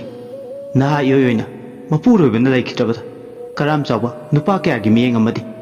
ꯃꯥꯕꯨ ꯌꯦꯡꯁꯤꯟꯕ ꯃꯤ ꯃꯌꯥꯝꯅ ꯁꯧꯁꯥꯀꯩ ꯃꯁꯤꯡ ꯌꯥꯝꯈꯠꯂꯛꯈꯤꯕꯅꯤ ꯅꯧꯅ ꯑꯋꯥ ꯀꯣꯡꯒꯥꯏ ꯄꯣꯠꯂꯨꯝꯅ ꯅꯂꯛꯂꯕꯗ ꯅꯣꯡꯃꯒꯤ ꯅꯨꯃꯤꯠ ꯃꯁꯥꯗ ꯂꯩꯕ ꯂꯥꯏ ꯅꯨꯡꯁꯤꯠ ꯁꯥꯐꯣꯡꯉꯛꯄꯗꯒꯤ ꯀꯅꯥꯅꯁꯨ ꯃꯥꯕꯨ ꯍꯦꯟꯖꯤꯟꯕ ꯉꯝꯈꯤꯗꯦ ꯃꯗꯨ ꯅꯨꯃꯤꯠꯇꯨꯗꯒꯤ ꯃꯁꯥꯗ ꯌꯥꯎꯖꯔꯛꯄ ꯇꯤꯟꯄꯨ ꯂꯥꯏꯄꯨꯕꯒꯤ ꯍꯧꯅꯕꯤ ꯂꯥꯏ ꯅꯨꯡꯁꯤꯠꯇꯨꯅ ꯃꯔꯝ ꯑꯣꯏ ꯃꯉꯣꯟꯗ ꯊꯧꯅꯥ ꯑꯣꯏꯈꯤꯕꯅꯤ ꯉꯁꯤꯒꯤ ꯅꯨꯃꯤꯠꯁꯤꯗ ꯏꯉꯦꯂꯩꯒꯤ ꯋꯥꯔꯤ ꯇꯥꯔꯨꯕ ꯑꯃꯗꯤ ꯃꯥꯒꯤ ꯃꯑꯣꯡ ꯃꯇꯧꯁꯤꯡꯁꯤ ꯎꯔꯨꯕꯗ ꯃꯥꯒꯤ ꯍꯧꯈ꯭ꯔꯕ ꯄꯨꯟꯁꯤꯕꯨ ꯅꯤꯡꯁꯤꯡꯍꯜꯂꯛꯏ ꯂꯦꯝꯕꯤꯅ ꯍꯥꯏꯔꯦ ꯅꯪ ꯑꯩ ꯂꯥꯏꯕꯛ ꯇꯤꯟꯅꯩ ꯂꯥꯏꯕꯛ ꯐꯠꯇꯕ ꯃꯁꯦꯝ ꯉꯥꯛꯇꯅꯦ ꯐꯔꯦ ꯑꯩ ꯅꯪꯒꯤ ꯃꯇꯦꯡ ꯄꯥꯡꯉꯒꯦ ꯅꯪꯒꯤ ꯑꯄꯥꯝꯕ ꯅꯤꯡꯕ ꯊꯨꯡꯍꯜꯂꯒꯦ ꯃꯗꯨꯃꯛꯅꯤ ꯑꯩꯅ ꯄꯥꯝꯖꯔꯤꯁꯦ ꯑꯩ ꯋꯥ ꯍꯥꯏꯒꯦ ꯃꯨꯟꯅ ꯇꯥꯎ ꯅꯍꯥꯛ ꯉꯁꯤꯒꯤ ꯅꯨꯃꯤꯠꯁꯤꯃ ꯅꯌꯨꯝꯗ ꯍꯟꯈ꯭ꯔꯅꯨ ꯑꯩꯒꯤꯁꯤꯗ ꯑꯍꯤꯡ ꯌꯥꯔꯦꯛꯂꯣ ꯍꯌꯦꯡ ꯅꯨꯃꯤꯗꯥꯡ ꯋꯥꯏꯔꯝꯗ ꯅꯌꯨꯝꯗ ꯍꯟꯕ ꯌꯥꯒꯅꯤ ꯏꯉꯦꯂꯩꯅ ꯈꯨꯝꯃꯦ ꯏꯃꯥꯅ ꯍꯥꯏꯕ ꯅꯆꯥ ꯏꯟꯖꯒꯅꯤ ꯑꯁꯨꯝꯅ ꯏꯉꯦꯂꯩ ꯑꯃꯗꯤ ꯂꯦꯝꯕꯤ ꯃꯈꯣꯏ ꯑꯅꯤꯗꯣ ꯌꯥꯅꯕ ꯄꯨꯔꯛꯂꯦ ꯅꯨꯃꯤꯠꯇꯨꯒꯤ ꯑꯌꯨꯛꯇꯣ ꯏꯉꯦꯂꯩ ꯂꯦꯝꯕꯤꯒꯤꯗ ꯇꯔꯥ ꯆꯥꯛ ꯆꯥꯃꯤꯟꯅꯔꯦ ꯅꯨꯡꯊꯤꯜ ꯉꯥꯏꯍꯥꯛ ꯄꯣꯊꯥꯏ ꯃꯥꯡꯒꯣꯜ ꯃꯆꯤ ꯑꯃꯗ ꯐꯛ ꯊꯥꯔꯒ ꯇꯨꯃꯤꯟ ꯇꯥꯁꯤꯜꯂꯒ ꯍꯤꯞꯂꯤ ꯃꯁꯥꯗꯨ ꯀꯣꯟꯁꯤꯟꯅ ꯏꯉꯦꯂꯩ ꯃꯥꯒꯤ ꯃꯥꯡꯗ ꯍꯧꯔꯤꯕ ꯍꯩꯈꯥ ꯄꯥꯝꯕꯤꯅ ꯃꯇꯝ ꯑꯣꯏꯔꯛꯇꯨꯅ ꯌꯦꯅꯤꯡꯊꯥ ꯂꯥꯛꯑꯦ ꯈꯪꯅꯕ ꯍꯩꯈꯥ ꯃꯄꯥꯜ ꯁꯥꯔꯤꯕꯗꯨꯗ ꯃꯤꯠ ꯀꯨꯞꯇꯅ ꯌꯦꯡꯖꯩ ꯐꯥꯏꯔꯦꯟ ꯍꯥꯏꯕ ꯊꯥꯗꯨꯒꯤ ꯇꯠꯅꯕ ꯅꯨꯃꯤꯠ ꯑꯃꯁꯨꯅꯤ ꯅꯨꯃꯤꯠꯇꯣ ꯍꯩꯈꯥ ꯃꯄꯥꯜꯅ ꯁꯥꯕ ꯎꯔꯒ ꯄꯨꯟꯁꯤꯒꯤ ꯑꯋꯥ ꯄꯣꯠꯂꯨꯝ ꯉꯥꯏꯍꯥꯛꯇ ꯑꯣꯏꯔꯁꯨ ꯊꯥꯡꯊꯔꯒ ꯄꯣꯊꯥꯕꯗꯧꯅꯁꯨ ꯐꯥꯎꯏ ꯏꯉꯦꯂꯩ ꯃꯄꯨꯛꯅꯤꯡ ꯁꯣꯜꯂꯦ ꯍꯩꯈꯥ ꯅꯪꯗꯤ ꯃꯇꯝ ꯌꯧꯔꯛꯇꯨꯅ ꯌꯦꯅꯤꯡꯊꯥ ꯂꯥꯏꯔꯦꯝꯕꯤ ꯌꯧꯔꯛꯂꯦ ꯍꯥꯏꯕꯒꯤ ꯃꯄꯥꯜ ꯁꯥꯕ ꯍꯧꯔꯛꯂꯦ ꯅꯧꯅ ꯃꯌꯣꯟ ꯆꯣꯡꯂꯔꯦ ꯑꯗꯨꯕꯨ ꯄꯂꯦꯝ ꯏꯃꯥꯅ ꯃꯤꯔꯥꯏꯔꯕꯤ ꯅꯆꯥ ꯑꯩꯗꯤ ꯑꯃꯨꯛ ꯍꯟꯅ ꯄꯨꯟꯁꯤꯒꯤ ꯃꯌꯣꯟ ꯆꯣꯡꯂꯔꯣꯏꯌꯦ ꯍꯩꯈꯥ ꯅꯪꯗꯤ ꯂꯥꯏꯕꯛ ꯐꯕꯤꯅꯤ ꯂꯥꯏꯕꯛ ꯐꯕꯤꯗ ꯑꯣꯏꯗꯨꯅ ꯂꯩꯌꯨ ꯌꯦꯅꯤꯡꯊꯥꯅ ꯂꯥꯛꯄ ꯈꯨꯗꯤꯡꯒꯤ ꯅꯪꯒꯤ ꯃꯆꯨ ꯍꯣꯡꯕ ꯑꯣꯏꯌꯨ ꯑꯁꯤ ꯈꯜꯂꯗꯅ ꯋꯥꯈꯜ ꯑꯃꯗ ꯇꯥꯎꯗꯨꯅ ꯂꯩ ꯍꯩꯈꯥ ꯃꯄꯥꯜꯗꯨ ꯌꯦꯡꯅ ꯃꯤꯠꯂꯨꯗꯒꯤ ꯄꯤꯔꯥꯡꯁꯨ ꯏꯍꯧꯗꯨꯅ ꯆꯤꯟꯊꯔꯛꯏ ꯑꯗꯨꯕꯨ ꯃꯍꯥꯛ ꯃꯄꯤꯗꯣ ꯎꯈꯤꯅꯤ ꯍꯥꯏꯗꯨꯅ ꯊꯩꯊꯣꯛꯄꯅ ꯍꯥꯜꯂꯦ ꯑꯁꯨꯝꯅ ꯅꯨꯃꯤꯠ ꯇꯥꯕ ꯉꯥꯏꯅ ꯂꯩ ꯍꯥꯏꯅ ꯅꯨꯃꯤꯠꯁꯨ ꯅꯣꯡꯆꯨꯞ ꯆꯤꯡꯌꯥ ꯊꯥꯡꯈ꯭ꯔꯦ ꯑꯃꯝꯕꯅ ꯇꯞꯅ ꯇꯞꯅ ꯃꯥꯂꯦꯝꯕꯨ ꯀꯨꯞꯁꯤꯟꯕ ꯍꯧꯔꯛꯂꯦ ꯑꯉꯥꯟꯕꯅ ꯃꯥꯡꯈꯤꯕꯗ ꯅꯨꯃꯤꯗꯥꯡ ꯋꯥꯏꯔꯝꯒꯤ ꯃꯇꯝ ꯑꯣꯏꯔꯛꯇꯨꯅ ꯁꯟꯒꯥꯔꯛꯄ ꯃꯇꯝ ꯑꯣꯏꯔꯛꯂꯦ ꯅꯨꯃꯤꯗꯥꯡ ꯋꯥꯏꯔꯝ ꯑꯗꯨꯗ ꯂꯦꯝꯕꯤ ꯆꯥꯛ ꯉꯟꯇꯥ ꯊꯣꯡꯗꯣꯛꯂꯒ ꯇꯔꯥ ꯆꯥꯊꯣꯛꯂꯦ ꯅꯨꯃꯤꯗꯥꯡꯒꯤ ꯆꯥꯛ ꯇꯣꯛꯂꯕ ꯃꯇꯨꯡ ꯍꯧꯖꯤꯛꯇꯤ ꯇꯥꯡꯂꯧꯂꯩꯅ ꯊꯦꯡꯖꯤꯜꯂꯛꯄ ꯑꯍꯤꯡ ꯏꯆꯤꯛ ꯍꯨꯟꯕ ꯃꯇꯝ ꯃꯥꯕꯨ ꯉꯥꯏꯗꯨꯅ ꯂꯩꯈ꯭ꯔꯦ ꯇꯥꯏꯕꯪꯅ ꯈꯣꯝꯂꯦꯟ ꯇꯨꯝꯈꯨꯟ ꯇꯥꯟꯅꯕ ꯃꯇꯝꯗꯅꯤ ꯂꯦꯝꯕꯤꯅ ꯏꯉꯦꯂꯩꯒꯤ ꯃꯇꯦꯡ ꯄꯥꯡꯅꯕ ꯑꯃꯗꯤ ꯃꯥꯒꯤ ꯑꯄꯥꯝꯕꯗꯣ ꯅꯤꯡꯕ ꯊꯨꯡꯅꯕ थौरांग तौगे खल्लिबा असुमना मतम मासु होख्रे तपना तपना सुम थेंजिल्लगले नंग हौररे मतागु करिगुम्बदा अतियादा मंगबा हौरगले असुमना थेंजिल्लगले खंगलबा मतम सिदने लेंबिना इंगे लई इमा करी ताकपीगदबा हौजिक्ति मतम मोइरे इमाना नंगी नतेंग पांगलगे हौगतलोसे हौजिकमक इमागा लोइनदुना नंग अई पुना हंगांग चिंगी चिंखोंगदा पाखंग बसोय हारिबा मफमदो यौदिंगे लाइथौ तिंथौ तौरुसे लाओ इमोम नमा आइगी तुंग इल्लुरो लाओ इंगे लई लेंबिगी वादु ताबदा असुकी मतिक हाइनिंगा लाइतना हराव मागी थेंगलौनिंगबा थुंगलगदबनि खल्लुबदा तसेंगना हरावदा माक मपा लेरमदे इचिक हुनबा नुमिदांगी मतम मदुदा खुत्ता उचान मेरा पाई हंगांग अमदी पानगई फाउदोकपा याबा निगी मरक्ता लेबा चिंग्या अदुदा लाइगी थरम तौगदोगी अनीदो होंगनदुना हौजिक्ति तुंगा मांगदा लेंबिना लमजिंगदुना लाइ थोइना थेंगना मम्बा अमम्बदा चटपगी का हेनबा अकीबदी फाउदे फाइरेल थागी लचिलना अतिया पुंबदा संदोक्तुना लेरि लचिल मपोल मरक्ता लोइदाम थाजा पाखंगबना लचिल लोंफाइ मरक्तुदा मालेम पुंबदा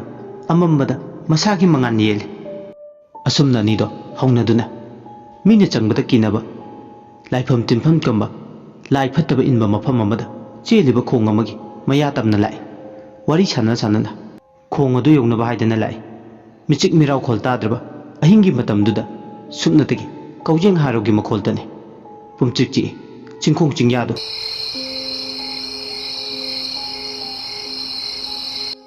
फाइरेन थागा ओइबना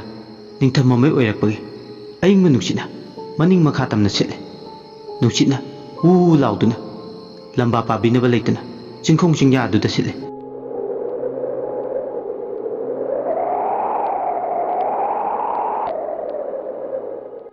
नुक्सित माना मखे लांगबने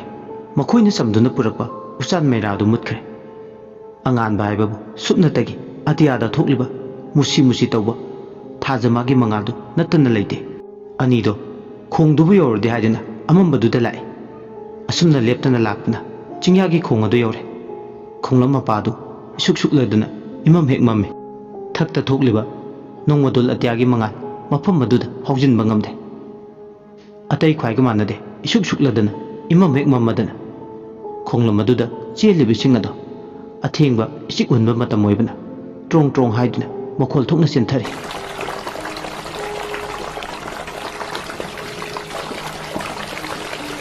पिक्चर असु इसिंग खोंगदो इरै इरावखोन कन्ना चेले खोंगलमदुगी नाकंदा बोरोय चौबो म सौरे मकुम मथा ओइबना बोरोय सिंगसु उसादा मनिंग तमना टेक्था खै पाले करिगुम्बदना हरिनो नांगना निंग निंग खोंबगे मखोलक्ता अचेन बिचेलगी मखोल अनिदो अंगम तानबुदोनसु तवे नुंसिना लिरि लिरि सिलकपदा बोरोय मुनबा कायना हजिंग फारबा सिंगदो पोप पोप मखोल थोकना अथेंगबदुदा उसादगी अमुक अमुक नुसितकी सावमदुदा केलकपसु याव बोरोय अमुनबा केलकपगे पोप पोप लाव मखोलदुसु अदुम हौई असुमना निदो खोंगलमदुगी मपालदुदा ngayak lepe inge lady mafamdu yorpada masado khirum khirum tawbudanusu tawre amuk amuk mi lakpadawnasu tawi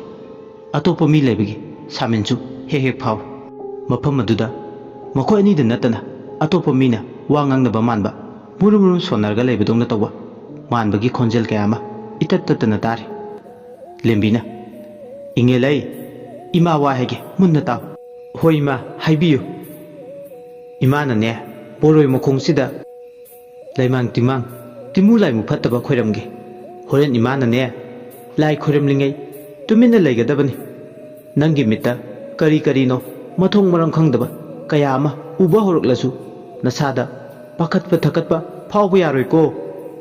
nasada yarikai aki khang phawloi dabani ko nangna thamoi sengna imagi mafamda mateng pangu haibagi dam tasingna imana nangi dam achumba khongthang ni khanduna thabak ase tawgadoini aduna nasada pakhatpa takatpa yaroi ko horen imana wa nganglaw pakanda nangsu nachil lengba yani natradi yaroi ko ingele lembigi wadu tabada angakpa madi poi masada yamna pakhatpa thakatpa khoirang khoisawna bamadi poi adubu maksu pakhum amadi pi hoi ima haiba wai sidagi makha atai tadi tumin leifam thokpa ma mapa ama yengaga lepe aroi boina wahe ama lai phattaba sanaramdai duda inge leida yengaga hare kuine lepa wani aduna machi amada sangsillaga tuminna phamlaga leyu haina tannabe aba angangum lembina haiba wadu hiktoktana tumille machi amada changsillaga amambaduda phame inge leina hek phamthakibaga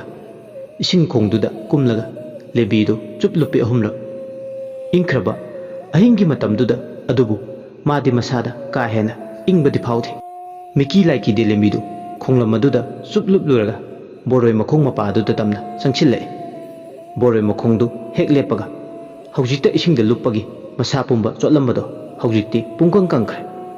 boroi duda napnaptuna masa amata kakhatkraga lembi makhong untu yantharaga phamme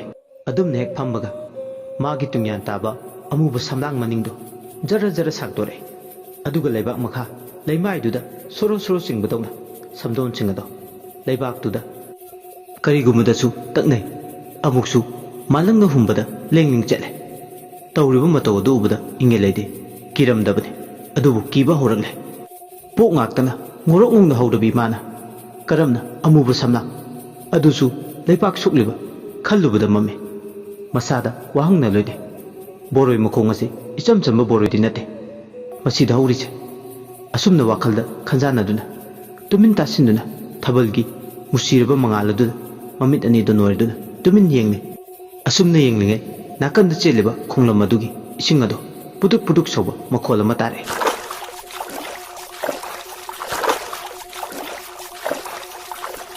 ising khong adudagi sareng samjing bima khangawduna kare lairai mapaldu hek yawbuga sareng samjing bido laimu phataba maonkre haujikti laimu phattabado phallauna lemina phamliba boroi masaduda phallauna chongkhatki aduga nido boroi masaduda hai haiduna makhongdu yantharaga sanai kari tawrino mafang marang ama ikhang khangde laimu duna hek sapung lakpaga lembina wahi khara laimu dugi na kongmayada kariguma wahi kharadi murum sonduna mi tahan bayade haibagi matagu lona thupna sanai ani dugi murum sonarido inge lesu tai adubu mai khingna di tade asumna nido wari sanarambadagi boroi masadudagi haunaduna anido phallauna chongthare aduga nido haunaduna khonglamduda kumki khonglamduda kumkibaga laimu adudi sareng samjing bionduna khonglamaduna adumak mangkhre adubu lembi khonglamaduna makuttu ising manungda humjinduna karigumma khara phabadongna tawi lembi makuttu waikhu macha taret khak pairaga amukang phal tamda kakhale aduga mana pharikliba waikhu tareto inge leidesine lembina imagi bema inge lei yengoi imana khonglam sidagi pharikliba waikhu macha taret khak nangi ne haiduna pharakle masi ki si charati imom nangi na tikne ya helani kanana su nangbu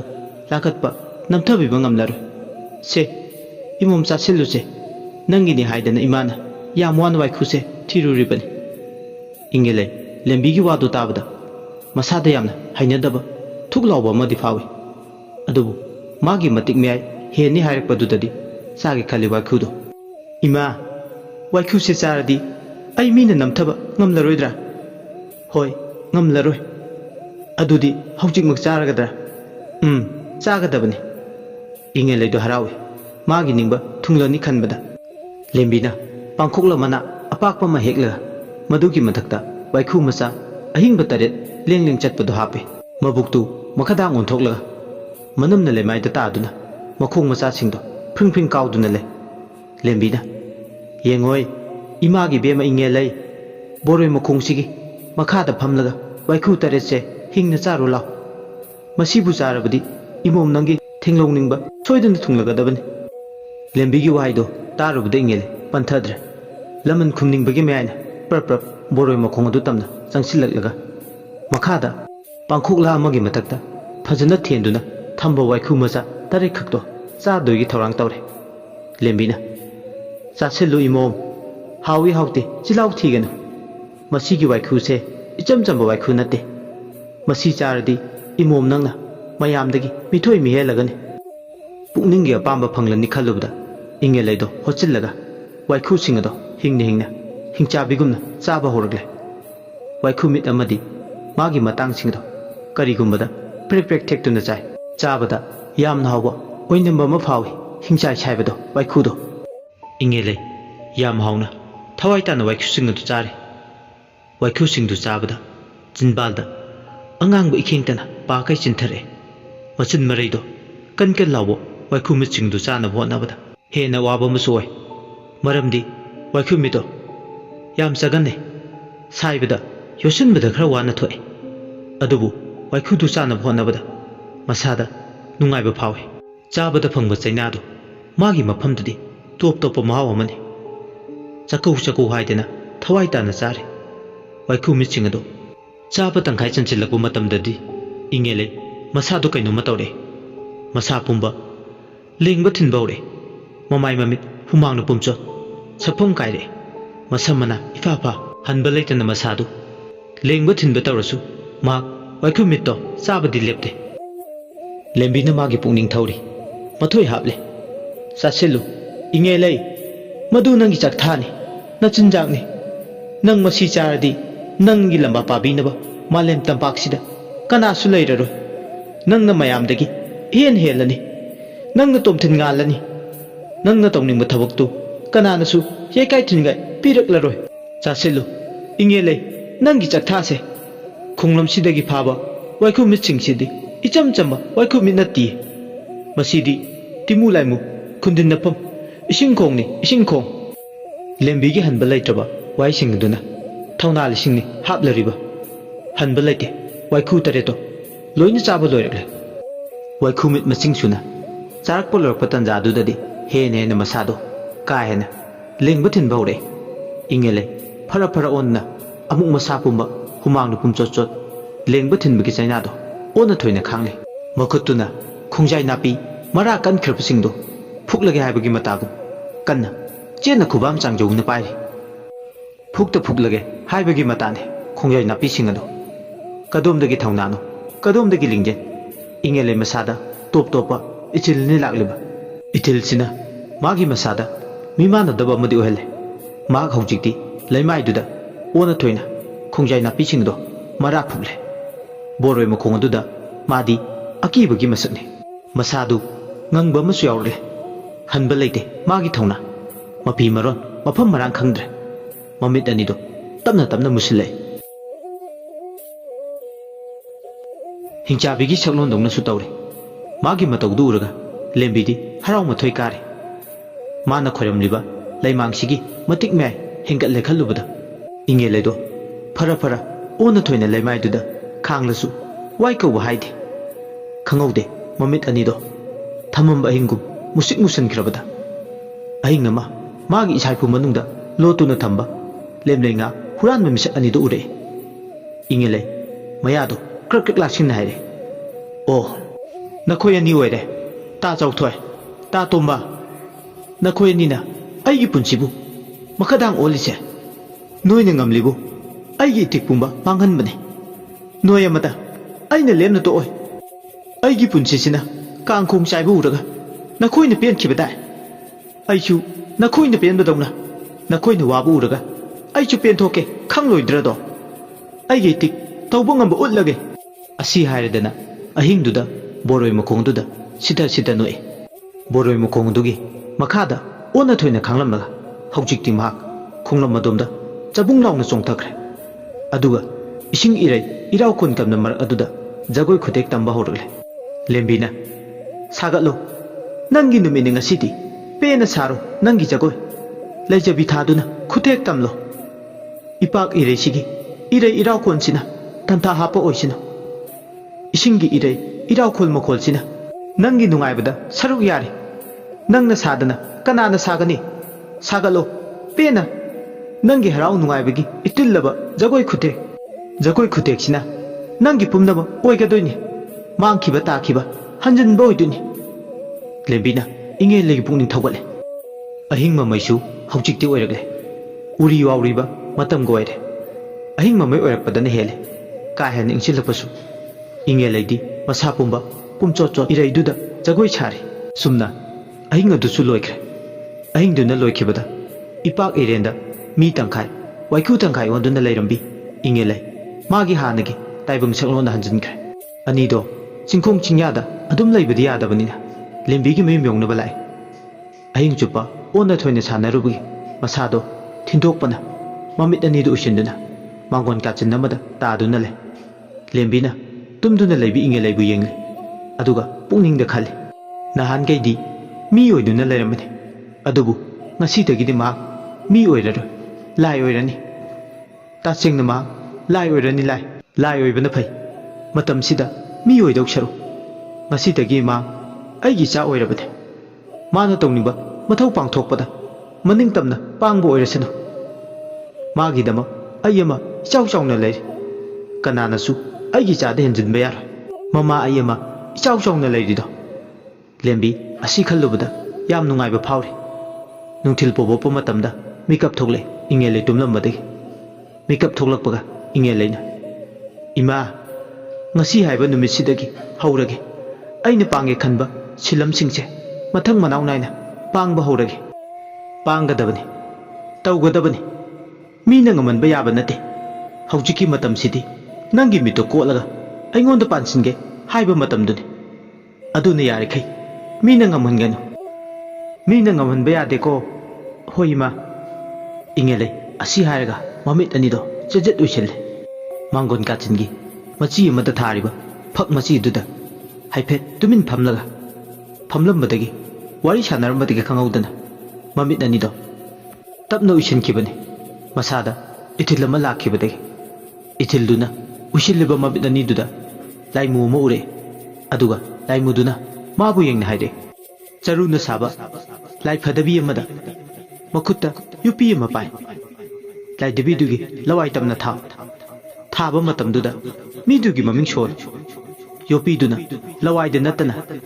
lai debi dugi masapu mada sinchinduna yupi mafamduna hek thaba matamda nangna lamun khumning liba misak aduda masing thingamdraba chaina lising kaya loinai dena piba ngamgani kanararo khutung bunaraga yam lemna tumil leithokpana nang chumloi ko nangi mangjaba ngakta oina lakani kari yengduna leiri nathau pangjaro nangi nathau pidabani thokchin thok pangjaro asumna laimuduna hek haibaga mamit usinduna leirambi ingele mamit anido tapna pangthore haujikti magi mimangda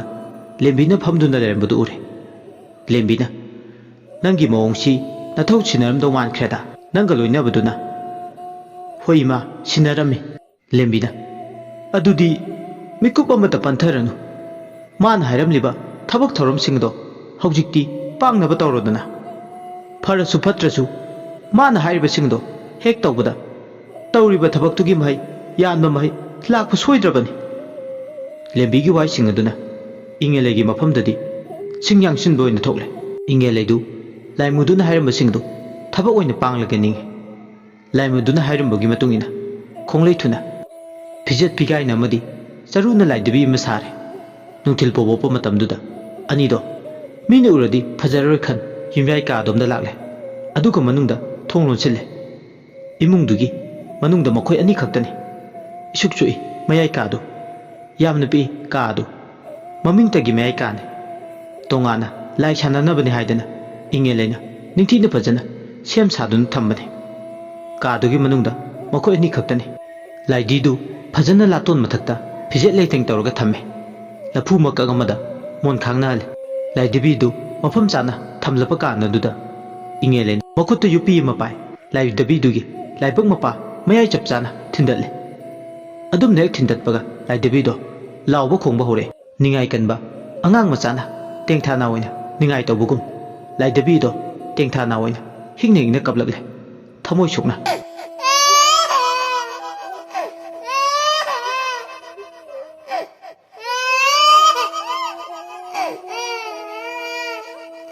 अदुमना लाइदबीदुना कप्पदु उरगा खाक लाउना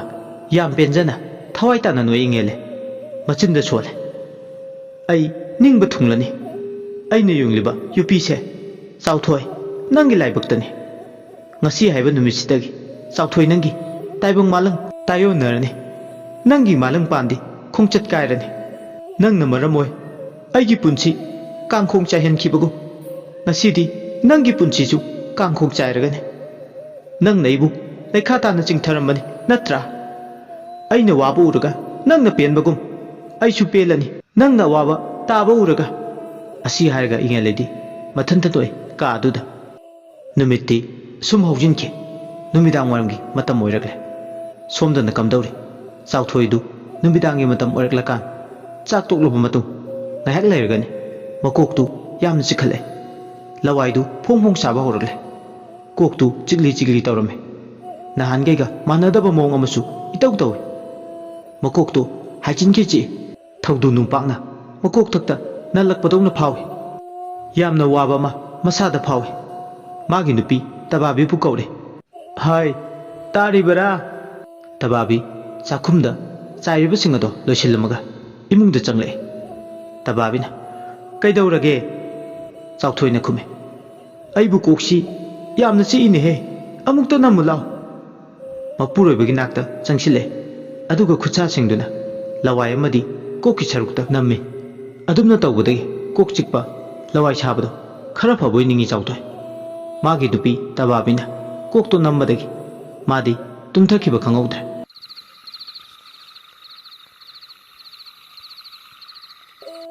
ꯑꯍꯤꯡꯒꯤ ꯆꯤꯛꯍꯟꯕ ꯃꯇꯝ ꯑꯣꯏꯔꯛꯂꯦ꯫ ꯏꯁꯤ ꯁꯤꯈꯩ ꯆꯥꯎꯊꯣꯏꯅ ꯇꯨꯝꯂꯤꯉꯩꯗ ꯃꯈꯣꯏꯒꯤ ꯂꯩꯀꯥꯏꯗ ꯂꯩꯕ ꯍꯨꯏ ꯑꯌꯥꯝꯕ ꯃꯈꯣꯏꯒꯤ ꯌꯨꯝꯂꯣꯝꯗ ꯑꯣꯜꯂꯒ ꯈꯣꯡꯕꯒ ꯀꯞꯄꯒ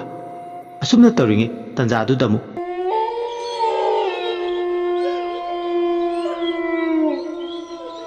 ꯆꯥꯎꯊꯣꯏꯅ ꯇꯨꯝꯂꯤꯕ ꯀꯥꯡꯊꯣꯟ ꯃꯌꯥꯗꯨꯗ ꯑꯉꯥꯡ ꯅꯨꯄꯥ ꯃꯆꯥ ꯑꯃ ꯁꯟ ꯁꯥꯔꯒ ꯂꯩ꯫ ꯑꯗꯨꯒ ꯀꯥꯡꯊꯣꯟ ꯃꯈꯣꯡ ꯑꯗꯣ ꯀ꯭ꯔꯛ ꯀ꯭ꯔꯛ ꯆꯤꯛꯇꯨꯅ ꯊꯝꯕꯧ ꯁꯥꯏꯕꯒꯨꯝ ꯀꯥꯡꯊꯣꯟ ꯑꯗꯣ ꯁꯥꯏꯕ ꯍꯧꯔꯛꯑꯦ꯫ ꯀꯥꯡꯊꯣꯟ ꯑꯗꯨ ꯀ꯭ꯔꯦꯛ ꯀ꯭ꯔꯦꯛ ꯆꯥꯕ ꯍꯧꯔꯛꯄꯗꯨ ꯎ ꯃꯅꯨꯡꯗ ꯍꯥꯏꯕꯗꯤ ꯌꯨꯝꯕꯤꯗꯨꯗ ꯁꯨꯝ ꯆꯥꯕꯗꯧꯅ ꯇꯧꯏ꯫ ꯃꯈꯣꯜ ꯑꯗꯨ ꯂꯦꯞꯇꯅ ꯁꯨꯝ ꯀ꯭ꯔꯦꯛ ꯀ꯭ꯔꯦꯛ ꯂꯥꯛꯁꯤꯟꯕꯗꯨ ꯇꯥꯕꯗꯒꯤ ꯀꯣꯛ ꯆꯤꯛꯇꯨꯅ ꯇꯨꯝꯊꯈꯤꯕ ꯆꯥꯎꯊꯣꯏ ꯑꯗꯨ ꯇꯨꯝꯂꯝꯕꯗꯒꯤ ꯃꯤꯀꯞ ꯊꯣꯛꯂꯛꯑꯦ꯫ ꯃꯍꯥꯛꯅ ꯃꯤꯀꯞ ꯊꯣꯛꯂꯛꯄꯗ ꯇꯥꯟ ꯍꯦꯛ ꯆꯥꯔꯨꯔꯦ꯫ ꯃꯥꯅ ꯃꯀꯣꯛ ꯑꯣꯟꯗꯨꯅ ꯇꯨꯝꯂꯤꯕ ꯃꯄꯥꯗꯨꯗ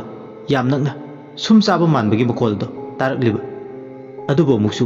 ꯇꯥꯔꯤꯕ ꯃꯈꯣꯜ ꯑꯗꯣ ꯀꯥ ꯍꯦꯟꯅ ꯇꯥꯗꯕꯗꯧꯅꯁꯨ ꯇꯧꯏ꯫ ꯀꯔꯤꯒꯨꯝꯕꯗꯅ ꯃꯥꯒꯤ ꯀꯥꯗ ꯀꯩꯅꯣꯝꯃ ꯂꯩꯕꯗꯧꯅ ꯃꯁꯥꯗ ꯁꯕꯨꯡ ꯁꯕꯨꯡ ꯂꯥꯎꯕꯁꯨ ꯐꯥꯎꯔꯝꯃꯦ꯫ ꯀꯣꯛꯁꯨ ꯑꯃꯨꯛ ꯃꯈꯣꯜꯗꯨ ꯇꯥꯔꯨꯕꯗꯒꯤ ꯀꯥ ꯍꯦꯟꯅ ꯆꯤꯛꯄꯗꯧꯅ ꯇꯧꯕ ꯍꯧꯔꯛꯑꯦ꯫ ꯃꯈꯣꯜꯗꯨꯅ ꯍꯧꯖꯤꯛꯇꯤ ꯃꯥꯒꯤ ꯃꯀꯣꯛ ꯂꯨꯇꯣꯟ ꯑꯃꯗꯤ ꯍꯛꯆꯥꯡ ꯄꯨꯝꯕ ꯃꯍꯤ ꯃꯌꯥꯏ ꯆꯥꯝꯍꯟꯕꯗꯧꯅꯁꯨ ꯇꯧꯏ꯫ ꯈꯪꯗꯦ, ꯍꯥꯏꯐꯝ ꯈꯪꯗꯕ ꯑꯃ ꯐꯥꯎꯏ꯫ ꯆꯥꯎꯊꯣꯏ ꯇꯨꯝꯗꯨꯅ ꯂꯩꯕꯤ ꯃꯥꯒꯤ ꯅꯨꯄꯤꯕꯨ ꯇꯥꯟꯅꯕ ꯀꯧꯏ꯫ ꯀꯥꯗꯨꯗ ꯄꯨꯟꯅ ꯐꯃꯨꯡ ꯇꯣꯉꯥꯟꯕ ꯑꯃꯗ ꯇꯨꯝꯃꯤ꯫ ꯑꯗꯨꯅ ꯆꯥꯎꯊꯣꯏꯅ ꯀꯧꯕꯗꯨ ꯇꯥꯕꯤꯗꯦ꯫ ꯅꯤꯡꯉꯥꯏꯗꯅ ꯇꯨꯝꯕꯅ ꯃꯋꯥ ꯃꯄꯨꯔꯣꯏꯕꯅ ꯀꯧꯔꯤꯕꯗꯣ ꯅꯤꯡꯉꯥꯏꯗꯅ ꯇꯨꯝꯂꯤ꯫ ꯃꯥꯒꯤ ꯇꯨꯝꯐꯝ ꯊꯣꯛꯄ ꯑꯗꯨꯅ ꯀꯧꯕ ꯂꯪꯕ ꯇꯥꯈꯤꯗꯕꯅꯤ꯫ ꯃꯥꯗꯤ ꯁꯤꯊꯗꯨꯅ ꯇꯨꯝꯃꯤ ꯅꯤꯡꯉꯥꯏꯗꯅ꯫ ꯀꯥꯡꯊꯣꯟ ꯃꯈꯣꯡꯗ ꯀ꯭ꯔꯦꯛ ꯀ꯭ꯔꯦꯛ ꯁꯥꯏꯔꯝꯕ ꯑꯉꯥꯡ ꯑꯗꯨ ꯁꯥꯏꯕ ꯇꯣꯛꯈ꯭ꯔꯦ꯫ ꯎꯟꯋꯥꯏꯃꯨꯛ ꯏꯃꯨꯡꯗꯣ ꯏꯆꯤꯛ ꯆꯤꯛꯈ꯭ꯔꯦ꯫ ꯑꯁꯨꯝꯅ ꯉꯥꯏꯍꯥꯛ ꯃꯤꯀꯨꯞ ꯑꯃ ꯆꯤꯛꯂꯤꯉꯩ ꯇꯥꯟꯖꯥꯗꯨꯗ ꯑꯃꯨꯛ ꯑꯉꯥꯡꯅ ꯀꯞꯄꯒꯤ ꯃꯈꯣꯜ ꯇꯥꯔꯛꯑꯦ꯫ ꯃꯥꯒꯤ ꯀꯥꯡꯊꯣꯟ ꯃꯔꯨꯞ ꯑꯗꯣꯝꯗꯒꯤ ꯌꯥꯝ ꯅꯛꯅ ꯑꯉꯥꯡꯗꯨꯅ ꯀꯞꯂꯦ꯫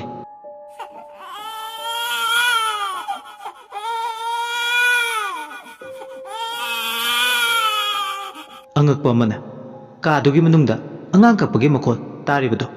ꯁꯨꯞꯅꯇꯒꯤ ꯆꯥꯎꯊꯣꯏꯇꯅꯤ ꯇꯥꯔꯤꯕ꯫ ꯑꯉꯛꯄꯅꯤ, ꯃꯍꯩ ꯃꯌꯥꯏꯗꯨꯒꯤ ꯃꯇꯤꯛ ꯑꯗꯨ ꯁꯨꯞꯅꯇꯒꯤ ꯆꯥꯎꯊꯣꯏ ꯃꯁꯥ ꯈꯛꯇꯗꯅꯤ ꯐꯥꯎꯍꯜꯂꯤꯕ꯫ ꯃꯥꯒꯤ ꯌꯨꯝꯗ ꯂꯩꯔꯤꯕ ꯃꯤꯑꯣꯏ ꯑꯇꯩꯗꯗꯤ ꯄꯤꯔꯤꯕ ꯁꯥꯃꯤꯟꯁꯤꯡ ꯑꯗꯣ ꯑꯃꯠꯇ ꯍꯦꯛ ꯐꯥꯎꯍꯜꯂꯝꯗꯦ꯫ ꯑꯗꯨꯅ ꯀꯞꯄꯒꯤ ꯃꯈꯣꯜꯁꯤꯡ ꯑꯗꯣ ꯃꯈꯣꯏ ꯑꯇꯩꯗꯤ ꯇꯥꯔꯝꯗꯦ꯫ ꯁꯨꯞꯅꯇꯒꯤ ꯆꯥꯎꯊꯣꯏꯇꯅꯤ ꯇꯥꯔꯤꯕ ꯃꯈꯣꯜ ꯑꯗꯣ꯫ ꯆꯥꯎꯊꯣꯏꯅ ꯀꯔꯤꯅꯣꯅꯦ ꯑꯩꯅ ꯇꯥꯔꯤꯕ ꯃꯈꯣꯜꯁꯤꯕꯨ? ꯀꯗꯥꯏꯗꯒꯤ ꯑꯉꯥꯡ ꯀꯞꯄꯒꯤ ꯃꯈꯣꯜꯅꯣ ꯍꯧꯖꯤꯛꯄꯨ ꯑꯩꯅ ꯇꯥꯔꯤꯁꯤꯕꯣ? ꯀꯗꯥꯏꯗꯒꯤ ꯑꯉꯥꯡꯅꯣꯅꯦ ꯑꯩꯅ ꯇꯥꯔꯤꯕ ꯃꯈꯣꯜꯁꯤꯕꯣ? ꯑꯁꯤ ꯍꯥꯏꯗꯅ ꯀꯥꯡꯈꯟꯗꯨ ꯍꯥꯏꯗꯣꯛꯂꯒ ꯌꯦꯡꯒꯦ ꯇꯧꯕꯒ ꯈꯪꯍꯧꯗꯅ ꯃꯔꯨꯝ ꯑꯗꯨꯗꯒꯤ ꯑꯉꯥꯡ ꯑꯃ ꯆꯦꯞꯊꯔꯒ ꯃꯉꯣꯟꯗ ꯌꯦꯡꯂꯛꯄꯗꯧꯅ ꯇꯧꯕ ꯎꯔꯛꯑꯦ꯫ ꯃꯗꯨ ꯎꯕꯗ ꯁ꯭ꯋꯥꯏ ꯂꯥꯎꯏ꯫ ꯑꯉꯥꯡꯗꯨꯅ ꯅꯣꯡꯃꯤ ꯅꯣꯡꯃꯤ ꯑꯀꯤꯕ ꯃꯥꯏꯊꯣꯡ ꯑꯃꯗ ꯃꯌꯥꯗꯨ ꯏꯍꯤ ꯍꯤꯒꯠꯂꯗꯅ ꯃꯨꯟꯅ ꯌꯦꯡꯂꯛꯑꯦ꯫ ꯇꯧꯔꯤꯕ ꯃꯇꯧꯗꯨꯗ ꯆꯥꯎꯊꯣꯏꯗꯤ ꯋꯥ ꯉꯥꯡꯕ ꯊꯣꯛꯈꯤꯗ꯭ꯔꯦ꯫ ꯃꯥꯒꯤ ꯐꯃꯥꯡꯗꯨꯗ ꯊꯥꯜꯂꯒ ꯊꯝꯃꯤꯕ ꯊꯥꯎꯃꯩ ꯃꯉꯥꯜꯗꯨꯗ ꯍꯧꯖꯤꯛꯇꯤ ꯎꯔꯦ ꯑꯉꯥꯡ ꯃꯆꯥ ꯑꯃꯅ ꯃꯈꯨꯠ ꯊꯥꯡꯒꯠꯂꯗꯨꯅ ꯃꯥꯕꯨ ꯆꯦꯞꯊꯔꯒ ꯀꯥꯡꯊꯣꯟ ꯃꯔꯨꯝꯗꯒꯤ ꯌꯦꯡꯂꯛꯂꯤꯕ꯫ ꯑꯗꯨꯝꯅ ꯑꯉꯥꯡꯗꯨꯅ ꯀꯥꯡꯊꯣꯟ ꯃꯔꯨꯝꯗꯨꯗꯒꯤ ꯍꯥꯏꯐꯦꯠꯇꯪ ꯆꯦꯞꯊꯔꯒ ꯆꯥꯎꯊꯣꯏꯗ ꯌꯦꯡꯂꯝꯃꯒ ꯏꯈꯪ ꯈꯪꯍꯧꯗꯅ ꯆꯥꯎꯊꯣꯏꯒꯤ ꯃꯈꯧꯔꯤ ꯃꯄꯥꯗꯨ ꯆꯞ ꯆꯥꯅ ꯐꯜ ꯂꯥꯎꯅ ꯆꯣꯡꯁꯤꯜꯂꯒ ꯇꯥꯞ ꯂꯥꯎꯅ ꯃꯦꯠꯂꯦ ꯑꯗꯨꯝꯅ ꯍꯦꯛ ꯃꯦꯠꯄꯒ ꯈꯨꯗꯛ ꯑꯗꯨꯗ ꯆꯥꯎꯊꯣꯏꯗꯣ ꯌꯥꯏꯕꯤ ꯊꯋꯥꯏ ꯊꯥꯔꯦ ꯇꯧꯕ ꯉꯝꯕ ꯐꯠꯇꯕ ꯏꯪꯉꯦꯜꯂꯩꯅ ꯊꯥꯔꯛꯄ ꯑꯉꯥꯡ ꯑꯁꯤꯕꯒꯤ ꯊꯋꯥꯏꯅ ꯍꯧꯖꯤꯛꯇꯤ ꯆꯥꯎꯊꯣꯏꯕꯨ ꯍꯤꯡꯒꯥ ꯊꯥꯠꯈ꯭ꯔꯦ ꯑꯁꯨꯝꯅ ꯑꯍꯤꯡ ꯑꯗꯨ ꯂꯣꯏꯁꯤꯟꯈꯤ ꯃꯁꯤꯒꯤ ꯃꯇꯨꯡ ꯊꯥ ꯑꯃ ꯀꯥꯟꯅꯔꯒ ꯆꯥꯎꯊꯣꯏꯒ ꯃꯤꯆꯪ ꯑꯣꯏꯔꯨꯕ ꯑꯇꯩꯁꯨ ꯆꯞ ꯃꯥꯟꯅꯕ ꯃꯤꯍꯥꯠꯇ ꯏꯪꯉꯦꯜꯂꯩꯅ ꯂꯥꯏ ꯊꯥꯖꯤꯟꯗꯨꯅ ꯍꯥꯠꯇꯣꯛꯏ ꯏꯪꯉꯦꯜꯂꯩꯒꯤ ꯅꯤꯡꯕ ꯊꯨꯡꯕ ꯍꯥꯏꯕꯗꯨ ꯑꯣꯏꯔꯦ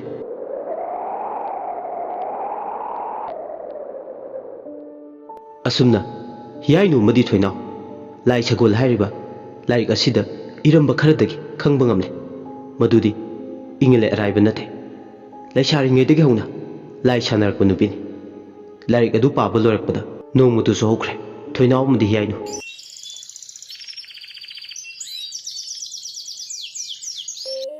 ꯊꯥ 6ꯀꯤ ꯃꯇꯨꯡꯅꯤ ꯍꯤꯌꯥꯏꯅꯨꯗꯣ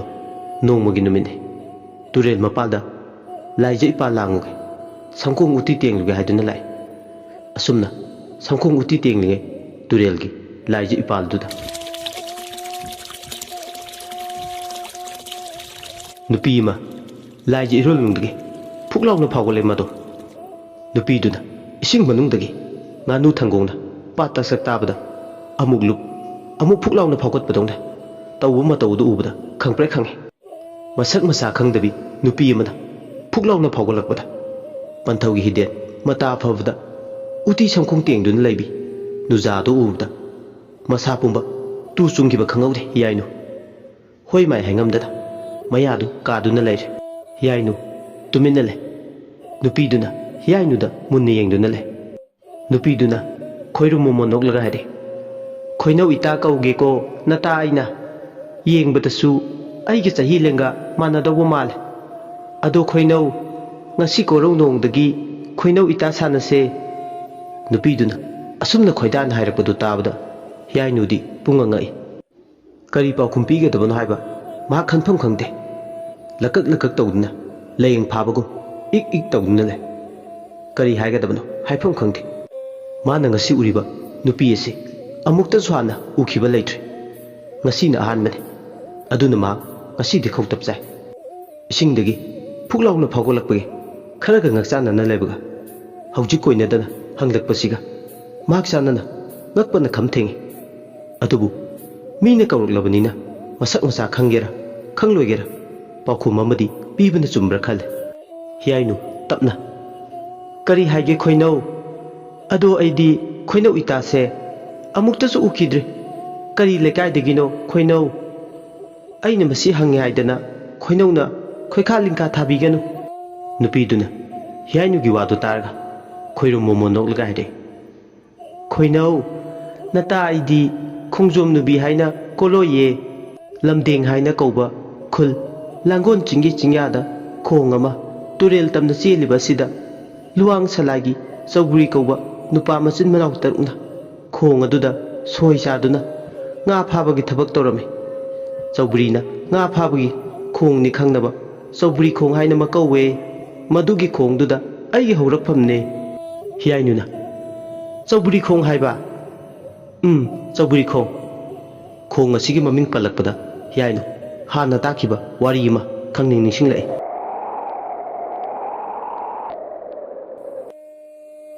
ꯅꯣꯡꯕꯥꯟ ꯆꯧꯒ꯭ꯔꯤ ꯁꯣꯏꯁꯦꯟꯕ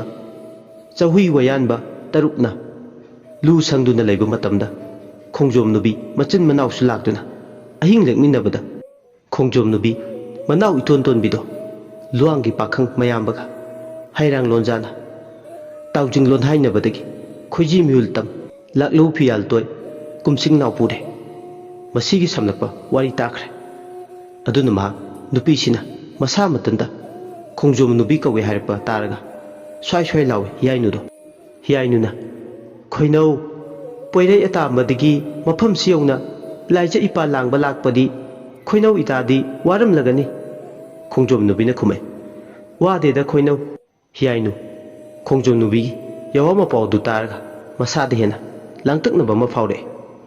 ꯈꯣꯡꯖꯣꯝ ꯅꯨꯕꯤꯗꯨꯒꯤ ꯃꯔꯝꯗ ꯍꯦꯟꯅ ꯈꯪꯅꯤꯡꯕ ꯑꯃ ꯐꯥꯎꯏ ꯍꯤꯌꯥꯏꯅꯨ ꯃꯈꯥ ꯇꯥꯔꯛꯑꯦ ꯈꯣꯏꯅꯧꯒꯤ ꯀꯣꯂꯣꯏ ꯃꯤꯡꯂꯦꯟ ꯇꯥꯔꯒ ꯋꯥꯔꯤ ꯑꯃ ꯑꯗꯨꯝ ꯅꯤꯡꯁꯤꯡꯂꯛꯏ ꯈꯣꯡꯖꯣꯝ ꯅꯨꯕꯤꯅ Kari wari no hairi se ita liro aidi wari taba yamna pamje Heeyainu na makhatai khongjom nubi kaubido sintha singda luwang pakhang singduga wasakne punna koro nungaminasi aduna hairambagi tungina numit kya ningai ki adubu luwang pakhang singado lakpa kauba laikide singda ture ising chawbana luwang pakhanga khongjom nubiga unakhidre khongjom nubina adudagidi makha kaidoraba khoino khongjom nubi taruk adudi samba iroitam imu khongawnana korong numit mangani mathanglen masa nungbal atom soisenba chahui wayanba taruk mapungairame laima tarukna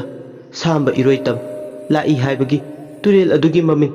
laima khong turel haina koloinaki asumna nungbal atom soisenba singna laktrabadudadi mangda loibi chingama laibadugi chingdonda kaduna machin manaw tarukna mathanglen maman masabu lakpra haina yenglami haibagi haniyeng ching kawe khongjom nubina khoinau ita ngasi nangna natai famda aigi koloi minglen targa liriba wari se aigi punchi wariga chap manai karimta khetnaba leite ita na lirakadorba wari do nata lirake aigi punchi wariga manabra haiduna tabiu koita hoita khongjom nubigi wadu tabada hena angakpadi phawi Heeyainu do khongjom nubiduna yawa makha tare kaubu yingen chingdagi makha thangba sanarum chingdol yarubada khongjom nubi taruk magna korong nungwaminasi haina khanarakpada iton tonbido nongwal chobri sosenbaga hairang lonjana taujing lon hainabadagi khoji mihulang laklo phiana nawpure maram maduna khoinau atombi nangdi korong nungabada yaroi hairamnaga khongjom nubi singdo mangkhre khoinau atombina mapari ma makum matha suduna pokle chana lamthang jauna nawa khoi len khi haibagi lamlen khoiren khun haina kawe poirei tabana khurkhul haina khangnaki asum tawna mapari episak adubu matha da pamlaga tanglaurin da theng nungai chap lomna matamda pale mamana mapari nawa pisakta paumei ima gi bungo nawa chawdriba napal panthau ngai basu laktre ima na koloi paumen ge singu ima nabi khuyum ipijagi mamangda napal tangsakta panthau chenglo sakhang dababu tangja mai khumle ima gi bungo lobi chingda ongna tala ure oiruro pame lakta tiluro palem thokti khongani hengai ma pau sangom dabade hoyare mapari nawana thoningami tala lakta til pame lakta using chalabadi palem achamba tala lengda oiningde pamel uning thau nachumba tala chawdamba pamel sangdamba tamya lokmai henbabu oina saylugi haina mapari mana pale mamagi mafamda haijaki adubu pale mama khongjom nubi atombina yakhide mapari yawa targa pale maman haire imagi bungo nawa nangbu tala oina sayolo haibabu tala nangbu chawdam luganu pame nangbu sangdam lugunu tala manbadi phatte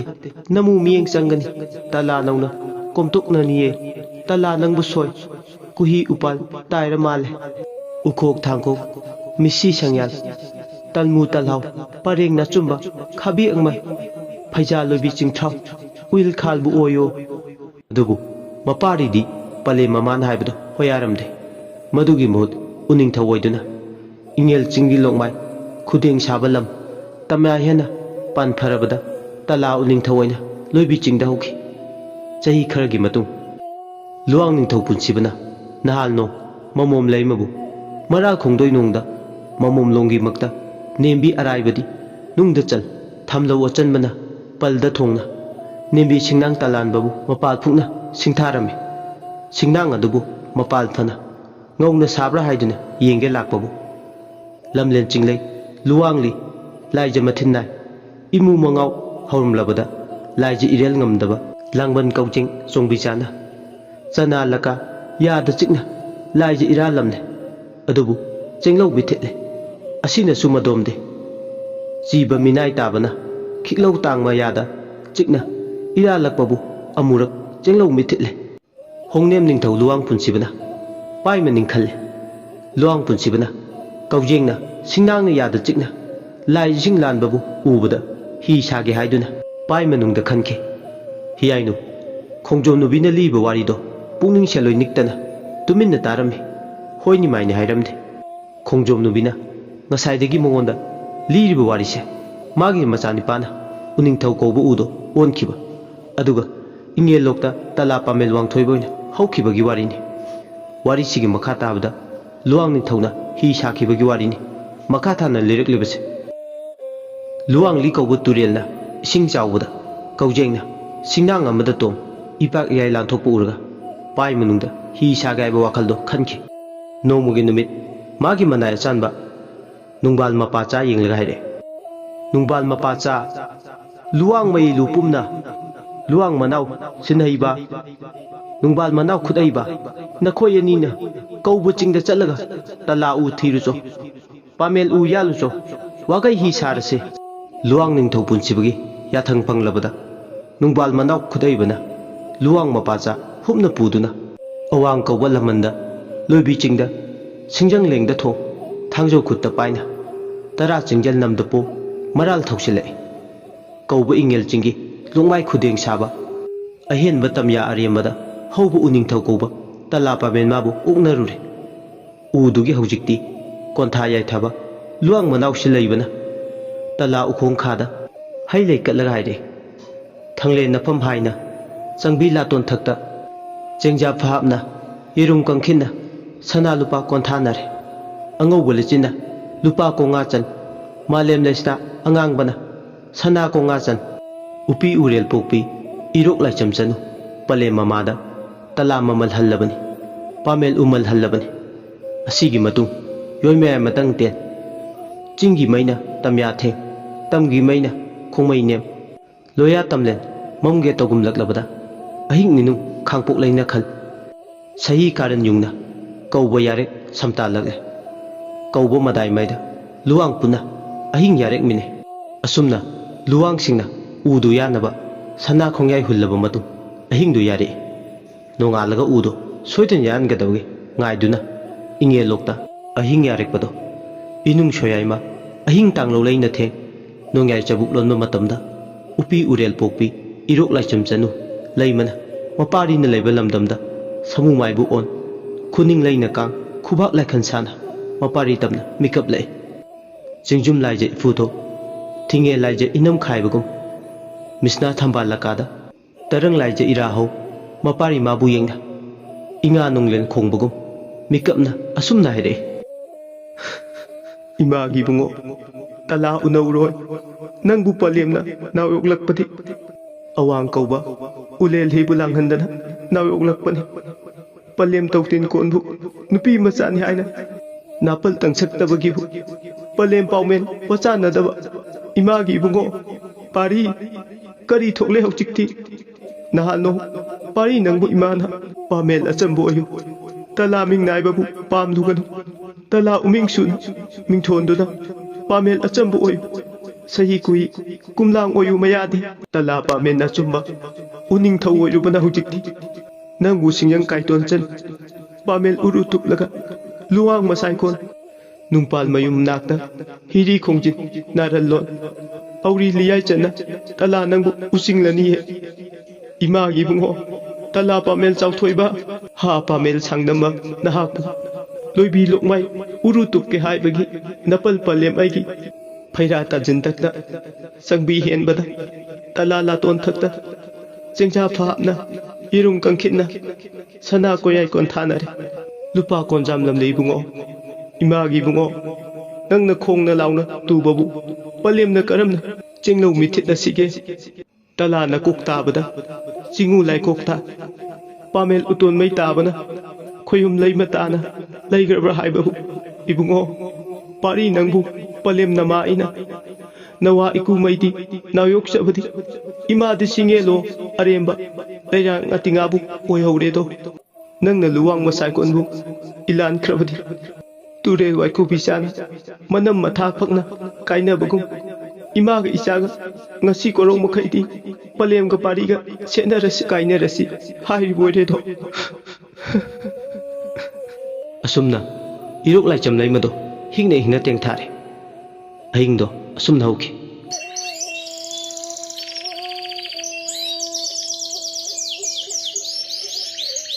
ꯃꯊꯪꯒꯤ ꯅꯨꯃꯤꯠꯅꯤ꯫ ꯏꯅꯨꯡ ꯁꯣꯔꯥ ꯇꯩꯅ ꯉꯥꯜꯂꯕꯗ ꯂꯨꯋꯥꯡ ꯄꯨꯝꯅ ꯍꯧꯅ ꯂꯥꯛꯂꯒ ꯈꯨꯠꯇ ꯆꯤꯡꯖꯪ ꯄꯥꯏ ꯄꯥꯃꯦꯜ ꯎꯔꯥ ꯇꯨꯞꯅ ꯇꯂꯥ ꯄꯥꯃꯦꯜ ꯎꯌꯥꯜꯂꯕꯗ ꯄꯥꯃꯦꯜ ꯃꯥꯁꯨ ꯁꯥꯡꯅ ꯌꯥꯏꯕꯂꯦ꯫ ꯂꯨꯋꯥꯡ ꯄꯨꯝꯅ ꯍꯧꯅ ꯍꯧꯖꯤꯛꯇꯤ ꯇꯂꯥ ꯃꯥꯅ ꯇꯨꯔꯕꯗ ꯎꯆꯤꯡꯂꯛꯂꯦ꯫ ꯇꯂꯥ ꯃꯥꯗꯤ ꯂꯦꯡꯉꯝꯗꯦ, ꯄꯥꯃꯦꯜ ꯃꯥꯕꯨ ꯊꯥꯡꯉꯝꯗꯦ꯫ ꯂꯨꯋꯥꯡ ꯁꯂꯥꯏꯒꯤ ꯎꯁꯪ ꯑꯁꯩꯕꯅ ꯇꯂꯥ ꯃꯥꯕꯨ ꯎꯃꯤꯡ ꯊꯥꯅ, ꯄꯥꯃꯦꯜ ꯃꯥꯕꯨ ꯎꯔꯣꯟ ꯁꯛꯅ, ꯊꯧꯔꯤ ꯈꯣꯡꯆꯤ ꯅꯥꯔꯤꯜꯂꯣꯟ ꯑꯧꯔꯤ ꯂꯤꯌꯥꯏ ꯂꯣꯟꯅ ꯇꯂꯥ ꯅꯪꯕꯨ ꯆꯤꯡꯖꯪ ꯀꯥꯏꯇꯣꯟ ꯆꯟ ꯄꯥꯃꯦꯜ ꯎꯔꯨ ꯇꯨꯞꯄꯗꯤ ꯌꯨꯝꯕꯤ ꯀꯖꯥꯎ ꯑꯣꯏꯒꯦꯅ ꯇꯧꯕꯁꯨ ꯅꯠꯇꯤꯌꯦ, ꯂꯣꯏꯕꯤ ꯑꯣꯛꯆꯥꯛ ꯈꯨꯗꯦꯡ ꯑꯣꯏꯒꯦ ꯅꯠꯇꯤꯌꯦ, ꯌꯨꯝꯂꯦꯟ ꯁꯥꯏꯆꯨꯝ ꯌꯥꯅꯒꯦ ꯌꯥꯟꯕꯕꯨ ꯅꯠꯇꯤꯌꯦ, ꯅꯌꯨ ꯈꯨꯌꯨꯝ ꯂꯥꯏꯅꯤꯡꯊꯧꯒꯤ ꯋꯥꯀꯩ ꯃꯈꯨꯅꯦꯠꯄꯨ ꯑꯣꯏꯅꯒꯦ ꯍꯥꯏꯕꯒꯤ ꯇꯂꯥ ꯅꯪꯕꯨ ꯍꯣꯏꯊꯕꯤꯕꯅꯦ꯫ ꯇꯂꯥ ꯅꯄꯥꯝ ꯄꯥꯝꯂꯨꯔꯒꯅꯨ, ꯄꯥꯃꯦꯜ ꯅꯔꯝꯕꯕꯨ ꯅꯤꯡꯅꯔꯒꯅꯨ ꯍꯥꯏꯅ ꯇꯂꯥ ꯎꯔꯣꯟ ꯁꯛꯅ ꯄꯥꯃꯦꯜ ꯃꯥꯕꯨ ꯎꯆꯤꯡꯂꯛꯄꯗ ꯇꯂꯥ ꯃꯥꯕꯨ ꯊꯥꯡꯉꯝꯗ ꯄꯥꯃꯦꯜ ꯃꯥꯕꯨ ꯂꯦꯡꯉꯝꯗꯕꯗꯣ ꯂꯦꯡꯕ ꯊꯥꯡꯕ ꯌꯥꯔꯛꯂꯦ꯫ ꯂꯨꯋꯥꯡ ꯄꯨꯝꯅ ꯍꯧꯖꯤꯛꯇꯤ ꯇꯂꯥ ꯃꯥꯕꯨ ꯂꯨꯋꯥꯡ ꯅꯤꯡꯊꯧ ꯄꯨꯟꯁꯤꯕꯒꯤ ꯅꯨꯡꯕꯥꯜ ꯃꯌꯨꯝ ꯅꯥꯛꯇ ꯇꯂꯥ ꯃꯥꯕꯨ ꯁꯨꯃꯥꯡ ꯊꯝꯅ ꯂꯀꯪ ꯄꯥꯏꯕꯒꯨꯝ ꯇꯂꯥ ꯃꯗꯣꯝ ꯌꯧꯈꯤ꯫ ꯂꯨꯋꯥꯡ ꯈꯨꯠꯂꯩꯕꯅ ꯍꯤꯗꯣ ꯁꯥꯕ ꯍꯧꯔꯛꯂꯦ꯫ ꯍꯧꯖꯤꯛꯇꯤ ꯍꯤꯗꯣ ꯁꯥꯕ ꯍꯦꯛ ꯂꯣꯏꯕꯒ ꯂꯨꯋꯥꯡ ꯅꯤꯡꯊꯧ ꯄꯨꯟꯁꯤꯕꯅ ꯍꯤꯒꯤ ꯍꯤꯔꯨꯕꯥꯛꯇ ꯀꯅꯥꯅ ꯍꯥꯟꯅ ꯇꯣꯡꯍꯟꯁꯤꯒꯦ ꯄꯥꯏ ꯃꯅꯨꯡꯗ ꯈꯜꯂꯛꯂꯦ꯫ ꯃꯇꯝꯗꯨꯗ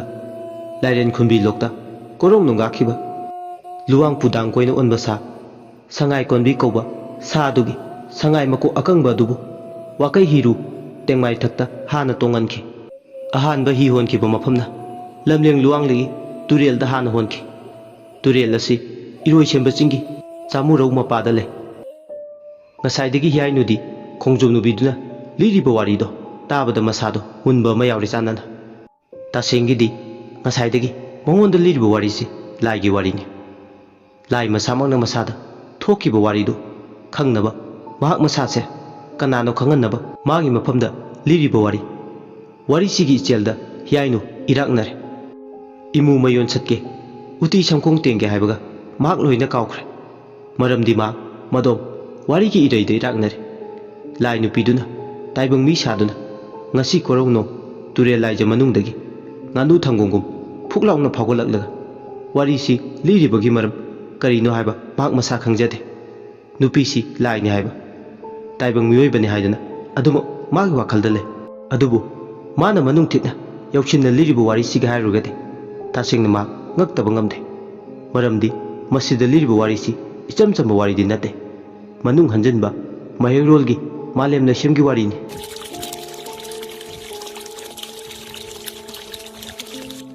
ꯍꯤꯌꯥꯏꯅꯨ ꯇꯨꯔꯦꯜ ꯂꯥꯏꯖ ꯃꯄꯥꯜꯗꯨꯗ ꯐꯝ ꯃꯁꯥꯗꯣ ꯇꯨꯐꯛ ꯇꯨꯐꯥꯏ ꯆꯟ ꯈꯣꯡꯖꯣꯝ ꯅꯨꯕꯤꯗꯨꯅ ꯂꯤꯔꯤꯕ ꯋꯥꯔꯤꯗꯨꯗ ꯇꯥꯎꯗꯨꯅ ꯂꯩ꯫ ꯏꯆꯦꯜ ꯅꯥꯏꯕ ꯋꯥꯔꯤꯒꯤ ꯏꯐꯨꯠꯇ ꯇꯔꯪ ꯃꯔꯪꯗ ꯇꯥꯎꯗꯨꯅ ꯇꯥꯏꯕꯪꯄꯥꯟ ꯀꯥꯎꯈ꯭ꯔꯦ꯫ ꯑꯗꯨꯃꯛ ꯇꯨꯃꯤꯟ ꯎꯪꯗꯨꯅ ꯂꯩ꯫ ꯀꯣꯔꯧꯁꯨ ꯀꯣꯛꯇꯣꯜ ꯂꯣꯝꯂꯛꯂꯦ꯫ ꯑꯌꯨꯛ ꯌꯦꯟꯗ ꯑꯉꯟꯕꯗꯒꯤ ꯏꯔꯨꯖꯅꯤ ꯆꯠꯈ꯭ꯔꯒ ꯃꯥꯗꯤ ꯃꯌꯨꯝ ꯍꯟꯅꯤ ꯀꯥꯎꯈ꯭ꯔꯦ꯫ ꯍꯤꯌꯥꯏꯅꯨꯅ ꯋꯥꯔꯤ ꯇꯥꯔꯕ ꯃꯇꯨꯡ ꯑꯁꯨꯝꯅ ꯍꯥꯏꯔꯛꯏ꯫ ꯈꯣꯏꯅꯧ, ꯅꯪꯒꯤ ꯋꯥꯔꯤ ꯇꯥꯔꯒ ꯄꯥꯏꯕ ꯄꯨꯛꯅꯤꯡꯁꯦ ꯅꯨꯡꯉꯣꯜꯂꯤ ꯈꯣꯏꯅꯧ꯫ ꯄꯨꯛꯅꯤꯡꯗ ꯃꯔꯣꯜ ꯅꯥꯏꯔꯛꯑꯦ,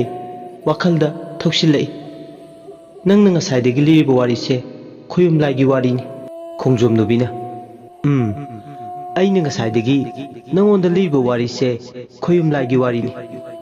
ꯉꯁꯥꯏꯗꯒꯤ ꯋꯥꯔꯤꯁꯤꯗ ꯄꯜꯂꯤꯕ ꯈꯣꯡꯖꯣꯝ ꯅꯨꯕꯤ ꯍꯥꯏꯔꯤꯕꯗꯣ ꯑꯩꯍꯥꯛ ꯏꯁꯥꯃꯛꯁꯤꯅꯤ꯫ ꯑꯁꯤ ꯍꯥꯏꯔꯒ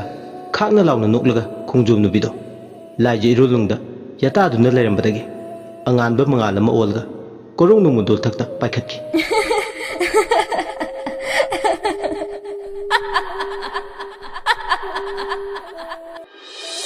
ꯃꯗꯨ ꯎꯕꯗ ꯃꯥꯗꯤ ꯉꯛꯆꯥꯟꯅꯅ ꯌꯦꯡꯗꯨꯅ ꯇꯨꯃꯤꯟꯅ ꯂꯩ꯫ ꯈꯣꯡꯖꯣꯝ ꯅꯨꯕꯤꯗꯨꯅ ꯊꯋꯥꯟꯃꯤꯆꯥꯛ ꯑꯣꯟꯈꯤꯕꯗꯣ ꯃꯃꯤꯠꯃꯛꯅ ꯎꯔꯛꯂꯦ꯫ ꯉꯁꯥꯏꯋꯥꯏ ꯇꯔꯪ ꯃꯥꯂꯪꯗ ꯇꯥꯎꯗꯨꯅ ꯂꯩꯔꯝꯕꯗꯣ ꯍꯧꯖꯤꯛꯇꯤ ꯇꯥꯏꯕꯪ ꯋꯥꯈꯜ ꯇꯥꯔꯛꯑꯦ꯫ ꯍꯤꯌꯥꯏꯅꯨꯅ ꯀꯔꯤꯅꯣ ꯉꯁꯤ ꯑꯩꯅ ꯇꯧꯔꯤꯕ ꯂꯥꯡꯑꯣꯟ ꯃꯇꯧꯁꯤꯕꯨ? ꯑꯣꯟꯊꯣꯛꯄꯅꯤꯗ, ꯋꯥꯡꯂꯦꯟꯁꯦ ꯑꯥ ꯌꯧꯔꯝꯂꯅꯤ꯫ ꯃꯣꯡꯕ ꯏꯔꯥꯟꯌꯥꯏꯗ ꯍꯜꯋꯥꯏꯅꯕ ꯇꯧꯔꯒꯦ꯫ ꯄꯂꯦꯝ ꯏꯃꯥꯅ ꯁꯣꯏꯗꯅ ꯍꯜꯂꯛꯇ꯭ꯔꯥ ꯍꯥꯏꯗꯅ ꯅꯨꯡꯁꯥ ꯊꯤꯔꯝꯂꯅꯤ꯫ ꯑꯁꯤ ꯈꯜꯂꯗꯅ ꯍꯤꯌꯥꯏꯅꯨ ꯃꯌꯨꯝ ꯌꯧꯅꯕ ꯄ꯭ꯔꯞ ꯄ꯭ꯔꯞ ꯂꯥꯛꯏ꯫ ꯃꯌꯨꯝ ꯍꯦꯛ ꯌꯧꯕꯒ ꯃꯐꯤ ꯍꯣꯡꯗꯣꯛꯂꯒ ꯇꯨꯃꯤꯟ ꯃꯥꯒꯤ ꯐꯃꯨꯡ ꯀꯥꯆꯤꯜ ꯑꯃꯗ ꯐꯝꯗꯨꯅ ꯂꯩꯈ꯭ꯔꯦ꯫ ताइबंग वखल तारबसु ngasai mana ukibasingdo mitta sangsang uduna ta leire ningsing lubada amuksu tu sungkiba khangode Heeyainu matamduda mak masado inam nambadong na tawi phamung masi duda phamlambadagi tumin ungduna le mamit ani do tumning badong na khrap sing badong na su tawi khangde masado haifam khangde ngasai mana mamit ukiba nupi do amuk ure nupi dugi momono ko mai thongdo amuk uba horakle madu ubadagi phamung kachendudagi phuglauna hogale mamitu uirum tawdan thokle mahaki mamita khongjom nupidugi momo nokpa saklamduna mabu khulam toya magi manakta laktabe ade ajun kaure imungda leibadagi ma mapanda thokle aduga labuk leba mapadugi meya leipung ama leiba mapadumda lai charut habung marakta mahak lai lauri duda mahak apuna ba mana puduna satpagum taw ngasai mana ukiba khongjom nubido adumo leipung adumaktada lepaga leirame khongjom nubidugi manakta chakchile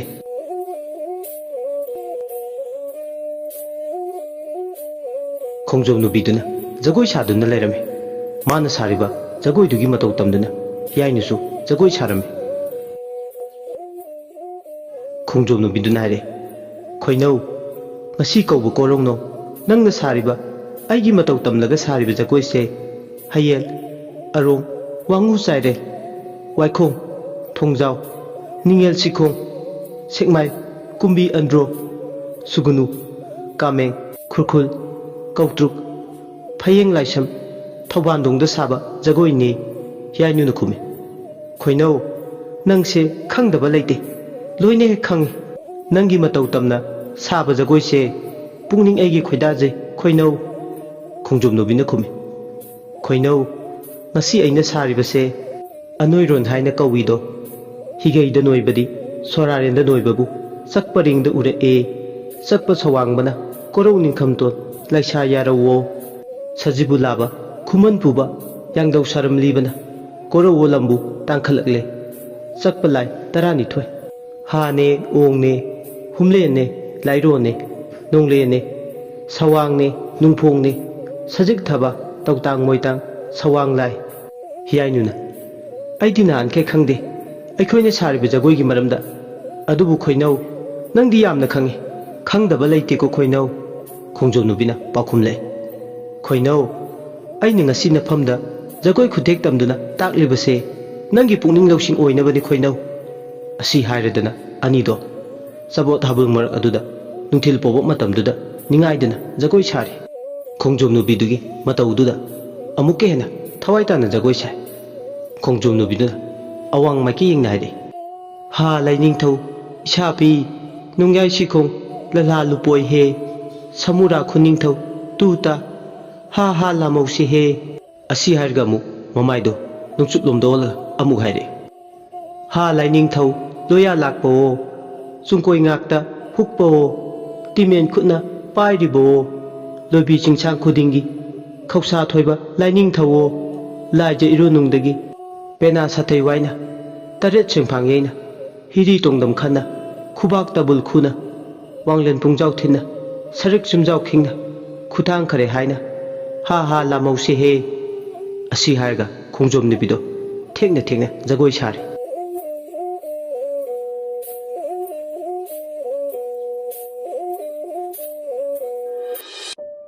somdona kamdauri leini su mayumda kadai numa thabak ama chatlubadagi hanjilakle tampa sumunga ipal thaba ama chatlubani hanjilakpada mama masado macha nupi atobi leiramdabaduda nungai jaramde thoinau hoida leiramgadra khalle thoinau hoida chatlaga yenglurasu Heeyainu di ngasi lakte haidun haide thoinau gi mapasu nahange langphoida thabak suba chatlambadu haujikti mayumda lengdana leire masaga chanaba sinpam mama yumda lengdana sure macha nupi lesabi pharabi thoinaubu thadoktu ngak leitana chatpado yadre haujikti aduna Heeyainu su mausago machegi mamaga yumda lengdana le matamgi chelna khamba yadana chatkibana lam arapatagi akhang heitanaduna lai khoram khrabani handakta thokiba tha niyum mamangi misimina aki khang mayam to koknaba adumna lai khoramadagi aki khang piramba Laitin mathi phonglambasingdo hojikti tumina laikre kana so hojikti aki ikang phangkhidre khun pumba asik asa khaidana ingna chingna palak labani mathang mathong amata khangdana sikiba singdugi thawai singchu lairam len yaukhre inge leina sanaramba loisilamdaba lai thawai mirel phaduna sanaramba khudingchu aroiba naiduna loisinba naikhre khudimak akhang ai tanabadi mayai kalamba pumba mayai chamkhre ningai kanba akiba thawai mirel kyana khungang sigi lekai lana haina humna maning tamna palama khudima aroiba pankhai naikhre matu hojikna iroinana naunamu Heeyainu gi punchi ichelda ahongma nai helakle Heeyainu bu ngasi ikhang khangauda khongjom nubina mabu chenbadongna tawriba mawong matawsina karamno khallubda awaba mane miyoibagi punchi khongchat aise ahongbatana pik thale ahongba nai ninglubagi mayokta hek tayona badongna tawe kanasu haiba ngamde tambo ngamdaba miyoibagi laibakta masima chapchana thoe Heeyainu gi punchi ichel tha kharasida pungong hongkhre Karamba khoyum magi nongdong kholo Heeyainu pungon hek ole Heeyainu leipung aduda khongjom nubiduga ningai tena leiri somdana numitsu tapna nongchup chinga thanglakpa matam aduda leiri nu madi tampha nungsa thiba hore Heeyainu bu kairoi lekai lana amadi mamanabi luna tinabasingda hangbada thibadasu mari makhong khangdre aduna mi paiba hawe numit ka tasilakpada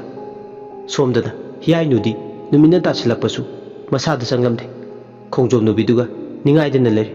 tonganda taibang panamada khongjom nubiduna amu Heeyainu gu puna amatoina haire soraden gi leibakta sana gi tawning thaw leiphaw redi thambau tanga khudingda sana gi thambal angangba leisa lede soraden gi leibakta nura wanai dabibu thiruside nura wanai dabidi malem koina thirasu thiba phanglaroide nura wanai dabido panthau kanagi palem kanana pokpano khangningi de nura wanai dabidi panthau panai dabini palem panai dabini koloi mingnai dabini malem koina thirasu phanglaroide asumna awai khum tongna punna harau mathoi ka duna leiringai malem masu mamlatle tagup taring nganba thawan michak masing thingam drabana atia magi leiteng oidare thawan michak tana maikei khudingda simna thoina ngalare khangaudana leipung duda leipung thong mapal haibadi lai nupa mapal amadi lai nura tare mafam du maktada sathoklare leipung aduda leirambi khongjom nubi dudi thawam michak olaga korong nong modol thakta kakhatkre magi mohut leipung thong mapal lai nura tare aduga loinana Heeyainu di ningaidana leipung aduda lehore mahak hojik phau tarangda tawre lai nupa mapal lai nupi tare tuga harau mathoi ka jagoi saminare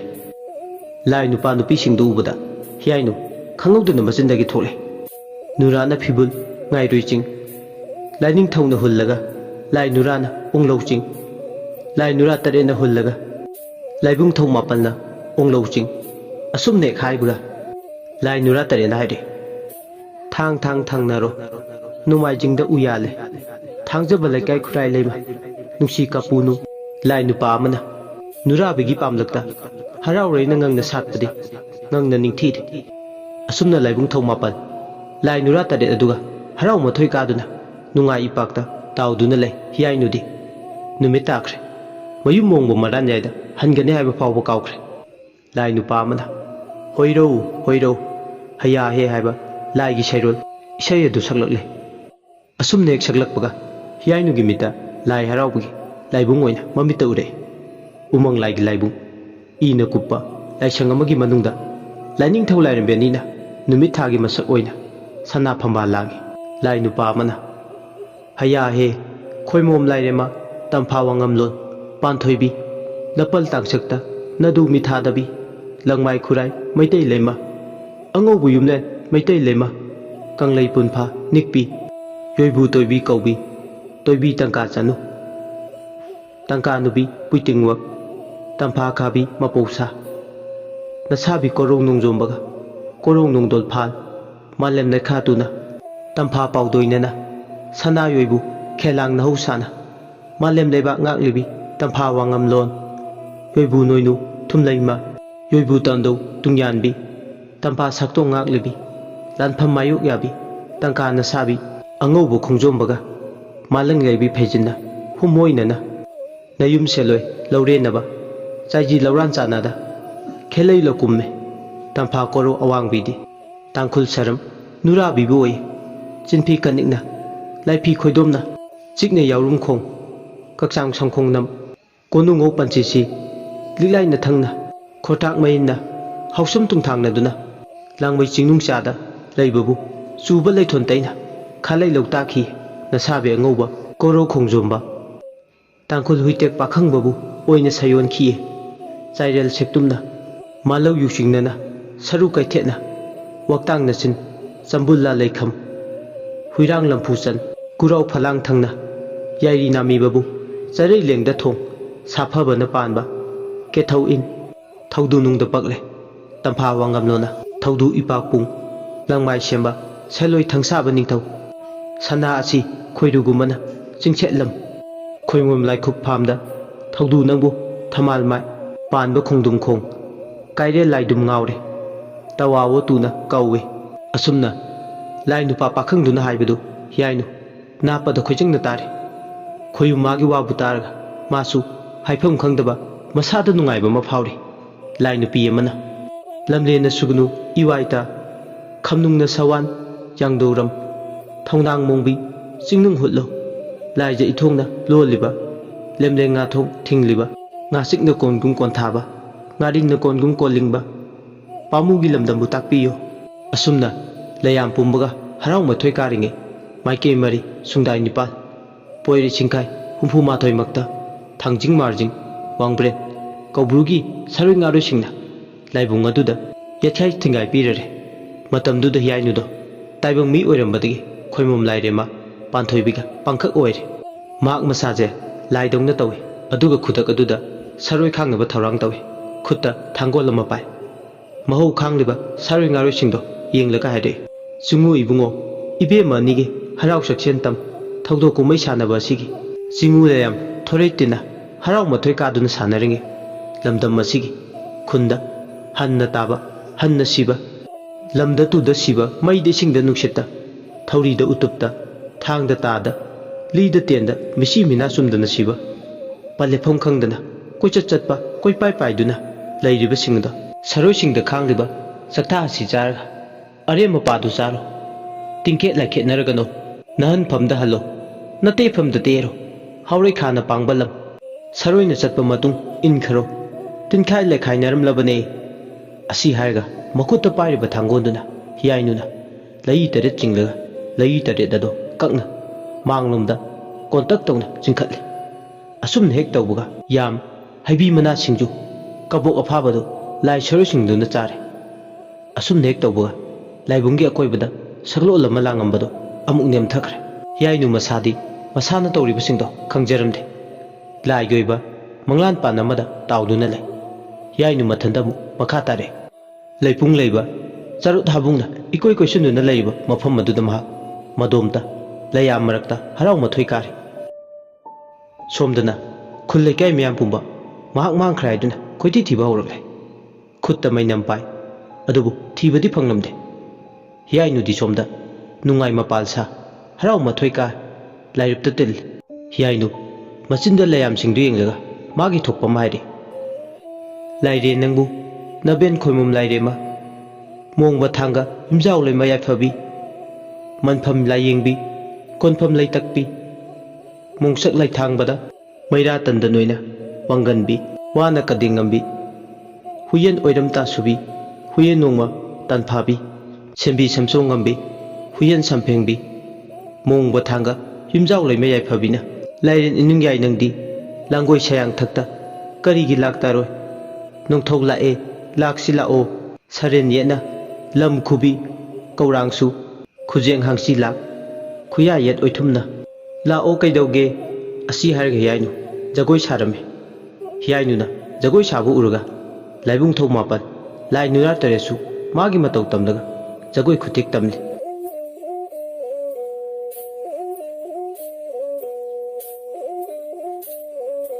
amana amagi matau tamduna sang manana jagoi mapung phana sari malem le semngai gi Heeyainu di jagoi gi taibung pandu da masado tauduna le jagoi haraungna saringai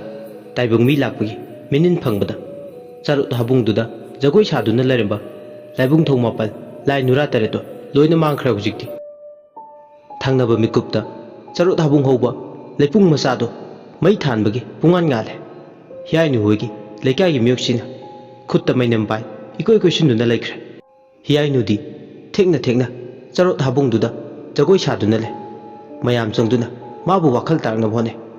uchinasin Heeyainu do khunja lekai miyam changduna mayum yongnaba purakle Heeyainu gi matau duda mache ge mamaga di pakhatpaga thagatpaga charang khoirang narami akhangai amai betana duna uchinasin numidang aduda lai khoirambadagi taibang wakhal tarakle Heeyainu masado wabana pop tare layam singa harau mathoi karuba jagoi khudek tamlubagi wabana koka monga taina khibada tumthakre isi sike lekai gi miyoi khara leramasu Heeyainu na tumthagibaga mayum da hanakre tamphana ima gi bema leirinu nanau nupise khajikta da khudong thiramganida leirinu na khume ipu chawbana leiwa sonduna laithau tinthau tawbadagi khomlen tungkhon tankre kaisu thodopa tawgadabadi mandre ado ima aikhoi lekai gi miyoi singsina mateng panglamdrabadi aikhoi Heeyainu se phangba ngamdabasu yai tamphana khume khangdre debema ima kari haigadabano adubu ngasigi nanau nupigi matause imadi kari haigadabano khangdre asumna tawduna leirabadi imadi mangjare leirinu na pakhumle pangkhan khansulurunu sima kaisu tawruse nongmani nidi thongalwamga lalalurusima yumda dum senaduna leirse tamphana khume hoi adumna tawrasi ado wanglen matamse thengkhre khomlen tunghun tanaba tawrasi leirinu tumba changle Heeyainu na manung thangle aduga mana matai thanglaga tumle tampasu magi kada changle aduga khomlen tungkhun tale wanglen matamsu tamna thengjilagle kaujeng haro madi hari nungnang khongbugi makoltana hena khalu khadanil akoi biduda ahing hichik hunba matamgi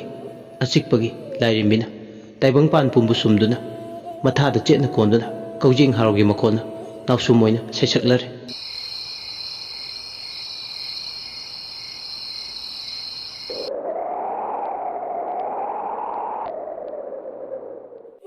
ahing duda nungchitchu maning tamna sile una wanana nungchit ki tanthada leng chale maning tamna sile nungchitchu wapalda namu ge lawu makolama amu achikpaduda tanthana helal asumna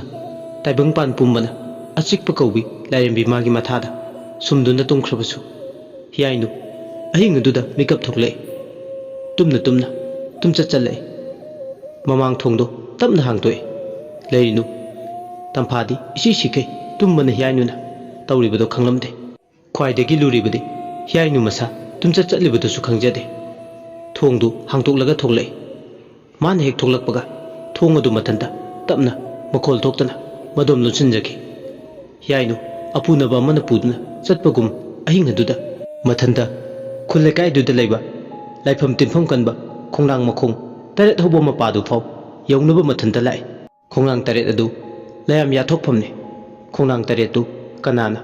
khundubu koliba laina onbani haina thajane layam pummana mathoi kaba maphamne ahing sida Heeyainu do khongrang makhong taret hoba mapadu yobuga khangaude yongdongna nap tuna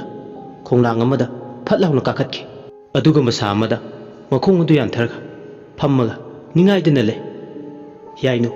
ngasai khaidi mamit anido usinduna leirambado khongrang masaduda makhong hek yantharga phamkhibaga usilumba mamit anido tapna pangthore mamit anido pangthorkpa matamdadi taibang midongna pangthorkpadi nate mamit anido ngoro ongkhalaktuna hawjikti ma angoba ngakta oina panglakle magi misna anido sumnagi mit oikhidre topa tongan miyeng ama oina saphonglakle miyeng sina hawjikti thumkhai akoibaduda sana yeng asumna mana khongnang masaduda makhong hek yanthaga phamkhibaga Magi hek nak yet nakan adomda lai nupi karasu kumnang phane set khongnang masaduda makhong yantarga phamba horakle magna phamliba khongnang masa longthokliba khudingda napada nachom chinbi nupi makhaina makhong yantarga phammaga le atopo khongnang taruk adudagina timu laimu phattaba kaya mathi phongba horakle khongnang masadudagi akoibaduda sagudaba amuba maikhuna saw moiduna saponglare khongnang makhong taruk adudagi masa marin khudingda yengbada phibam chadraba mamai mamit mathong marom khangdraba panpham chadana panba kyasu mating pudorakle laimu timu phattaba maraktani tinnuna leribudu Heeyainu ngasigi numitsi ngallingai degi hauna lai phabana muk chen aduga mu thengjilaklaba matam sidana lai phattabana muk chenba horakle lai phattabasina matau kramna chelibano mahakpu natragana mak masada karamna lai phataba changliba hangba yaba wahangni lai phattabasina matau karamna mabu ahingsida moithem tawduna themduna puriba ngasai lai khoram khrabane akang hi tawduna adubu haujingna mu inawnawna karamna cheliba mabu karamba kanagi khut changliba masibu oithokpa yabra phadana ahing khomlen tungkhun tan khraba ahing sida phuklawna hogulaglaga mathanda lai amana masada changduna khongnang makhong taret hopam sida naitom phatraba timu lai mu marakta tawduna leriba akoi bududa nuksitna atheng bahingduda maning makha tamle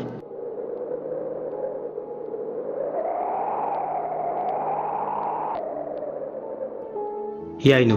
nupi oijerasu nupa khonjalda wangang lale khongnang masaduda makhong adu yantarga phamlambadagi khongnang masaduda masadu lindawni yesillaga laikhre aduga hare uri warina talada tangje talana leiro nungda mara tasina leiga nonga tuna lei kakphaina uri angangba ikheng tin kangna asongbata tangje tumina asukpata chawthokje aduga aina mafam sida tangjari mafam sida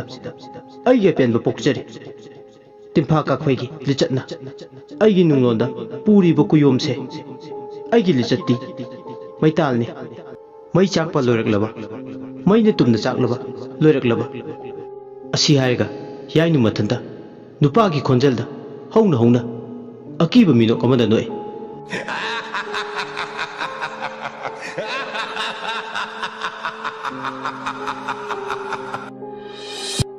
akibana Heeyainu gi maithongda tapna machu changle magi maithongda tariba kheklawba nokpagi mami sina mabu kraktak laksin bawragle waikhuna chakhibago magi thawai hakchang mirel pumba chapsinkre madi ngasi maithakta ngawre khambi thakta hap kharai thakta lawba lemlei ngana khambi maisa phangbada ona thoina maisa du khangli maisa sina hujikti mabu tangoi tanaba horakle kadumdagi thengnaruiba nungsitna kadaidagi chanchilakpa nungsitna haibasu haiba ngamde khudingmakse lainabu tawribra minabu tawribra kananano haiba ngamde nahangaidagi ngasidi mabu pungong hongkre ngasi magi oiriba fibamsida kanana mabusu Heeyainu ni hairar Heeyainu natre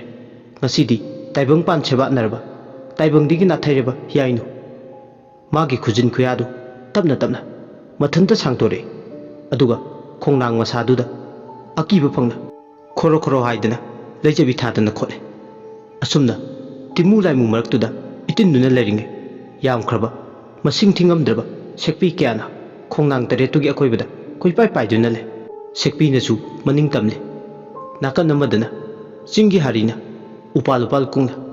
ikoi chunduna hoba khongnang tare daiduda ning khongle Heeyainu namu machinda lenge khangni khunse mathak makha onthoke khaine yangkok takta khunja singi thawai mirel haplaga haurei khana pangba maikeida khaigi khangniba aigi itik sona hange ai halakle chingda satpi inge leidudi aidi nate hana sumamangda aina haikhradudi aigi thawaidi loiba nairu chingjin ifutkum thokani laisagum sogduna aigi thawai mirelsu adum leigani ai inge leini masak lotpa kakphaini mayai leba mahu puba mahu chawba tangjalingum maku huba ngamba tangjalinni aidi loiba naide ai halakle taibang pal sida leiba akhang ahi amaiba maibi laigi mathok pangba ngamba mi amatana aigi thawai mirelbu loichinba phajinba namchinba ngamloyi ai inge leini inge lei ai isan ijaba lairik lai chagol lairik aduda ai isagi thawai mirelbu phajinduna thamje hakchangdi malem leida tin khibe adubu ai thawai di siba nairo matik maya manga suna itinna semkhiba mai ising nuksit malem atiya mayai manga ni yaurise lairik su parubu mida aigi ai thawaina paribu midu samu hakchangda saidang duna legani mani inge lein aise amuk halakle nahongnana taibang pansida asi hairaga Heeyainu do mathanta noe mahangna noklibudugi maramna karigi subudi nate phatraba inge legi thawai changlaga laikhibudunani hoi haisu haibane manglam chatta naha nongma tha khargi mamangda inge legi punsi wari do yumpham moiba lai chago naiba lariga do paru lariga do parubudagi Heeyainu inge legi haukraba punsi wari amadi tawgeta ngamba thabak singdugi maramda ma mamutana khara makhaidi khangle adubu lairik aduda inge lei masana ijaramba magi punsi wari do kadai phawba chumba kadai phawba laliba kayamuk yamna thajaba yaba mahak chapchana khangbadi nate Heeyainu lairik tu pabada pungning changki lairik tugi maming lai chagol masana yamna pamjana thawai tana inge lei masana thonjaramane lai chagol haiba sigi maramda toidokna sugaina palamba taklambadi thengnade sumna tagi pamjarubugi pangthonda thonba maming ama oirangone haibagi wakhalla thoina khanjilude lairikta iriba wari ayambadagi khangba ngamki madudi Heeyainu hana ingeleshi pharame adubu mina tuhatpiba naithatpibagi chaina khangba ngamdaduna phattaba misak ama onkibagi mau mana wari sida irame adubu masibu kadai phawba thajaba yaba warino iramlibase kadai phawba sumi lali kanana su khangbadi nate lairik si paruba matu mahakna imungi miyoisingda natana khunja myam pumada lairik sigi maramda hairame Heeyainu na lairik sida inge leina iramba hairamba taklamba pumba hawbudagi loiba phawba haikhibane lairik asigi wari wakhau khangba loiraba matung lairik asigi iroi loiba lemaida mayek singna pallame sagol angauba taret lachet taretta haplaga marjing laida katlu matamduda hek katpada adusu ingagi thanil numita adu oiradi ingeligi thawai milena amuk hana malang taibang pan khunsida amuk hana mathi pongluklaroi pallamme lairik sida masamangna ijaba masamangna panjarambagi apamagi matungina sagol angauba taret saduna khunja mayam changduna sagol angauba taret si hanna chingi chingmai haingang chingina masada oina lairik tuda katkadaba mafam phawba mayek singna palamba mafam aduda katkibane sagol angauba taret katkibasisu ayuk nungthilgi matam afaba pungfamda katkibadi nate thengna mamlaba ahing michik mirakhol tadraba matamda hanna chingi chingmaida haingang patkina nongpok thangba maikeida khunja singna chatlaga katlubane haingang chingi ibudong marjingi khubam yariba chingdu tamna chatlaga katlubane subnatagi mapadu laksina mamaidu olaga kalluba khaktane sagol taret angubadu aduda lairik tuda hairiba singdo tawruba matu Heeyainu khoigi khunna do ingna chikna matam kharati pan phare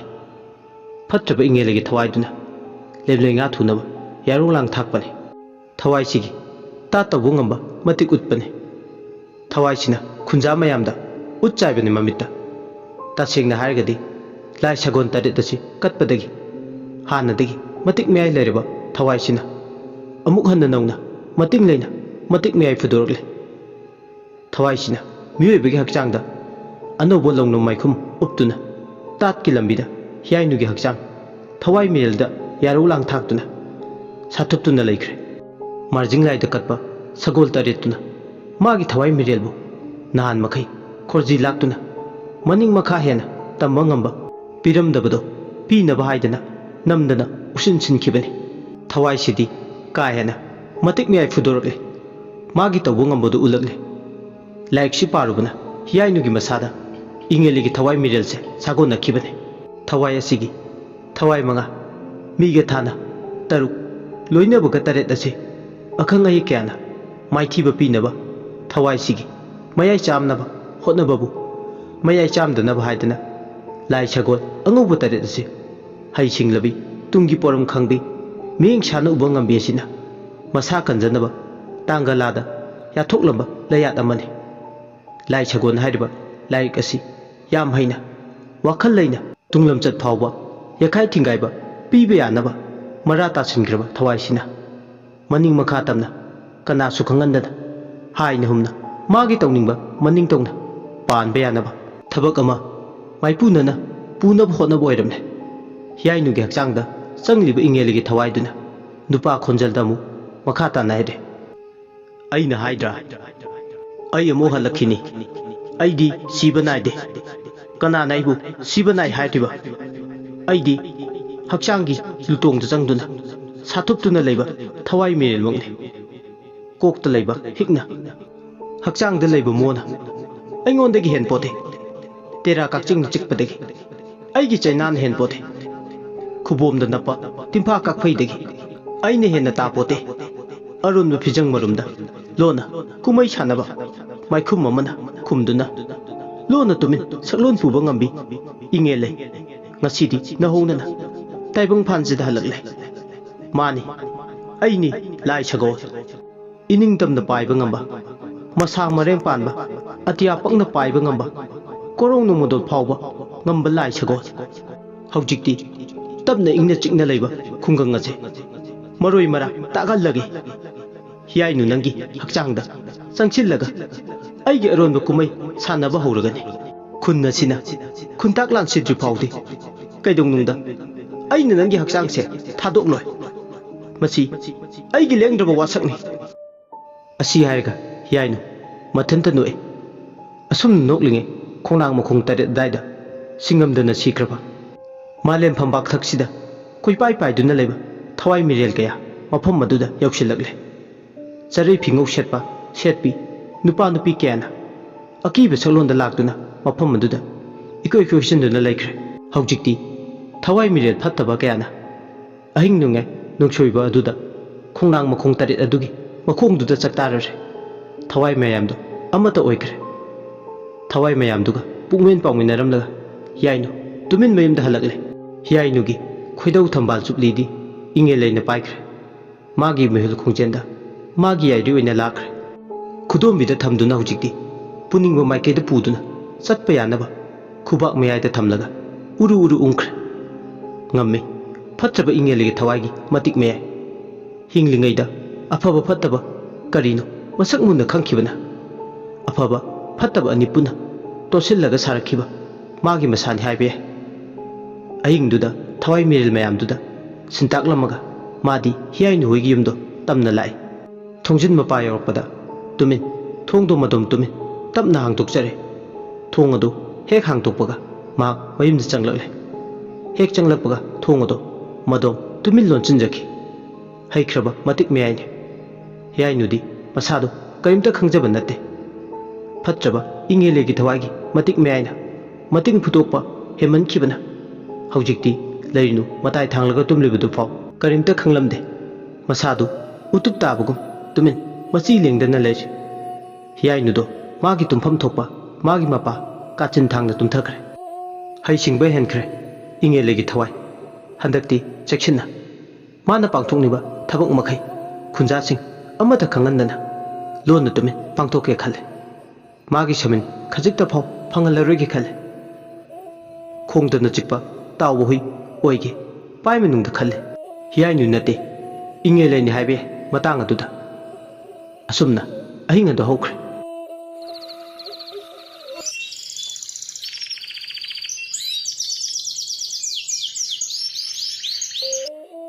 mathangi numini Heeyainu dungan ta hogolaga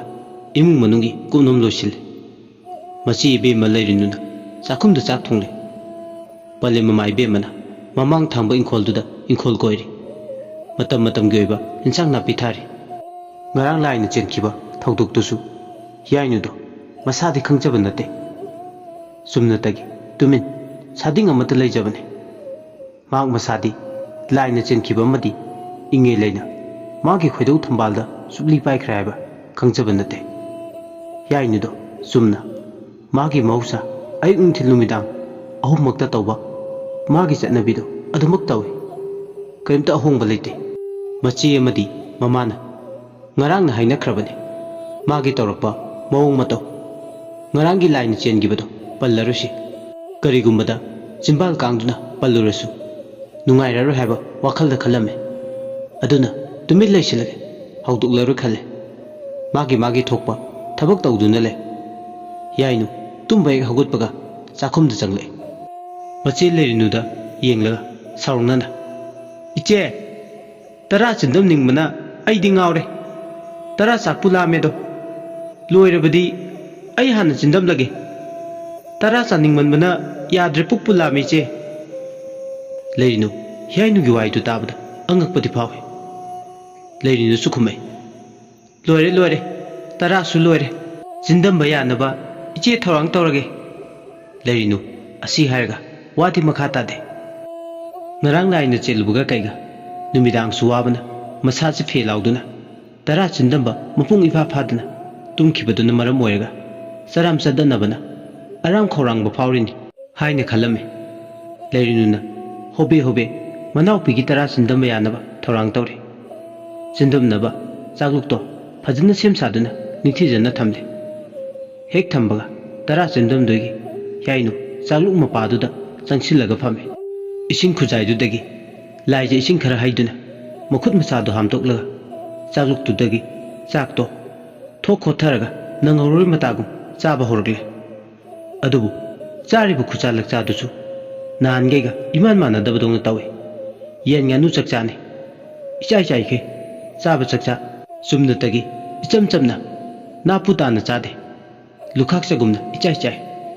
ꯃꯥꯒꯤ ꯑꯁꯤꯒꯨꯝꯕ ꯃꯑꯣꯡ ꯃꯇꯧꯁꯤꯅ ꯏꯉꯛꯉꯛꯅ ꯂꯩꯔꯤꯅꯨꯗꯤ ꯍꯤꯌꯥꯏꯅꯨꯗ ꯌꯦꯡꯗꯨꯅ ꯂꯩ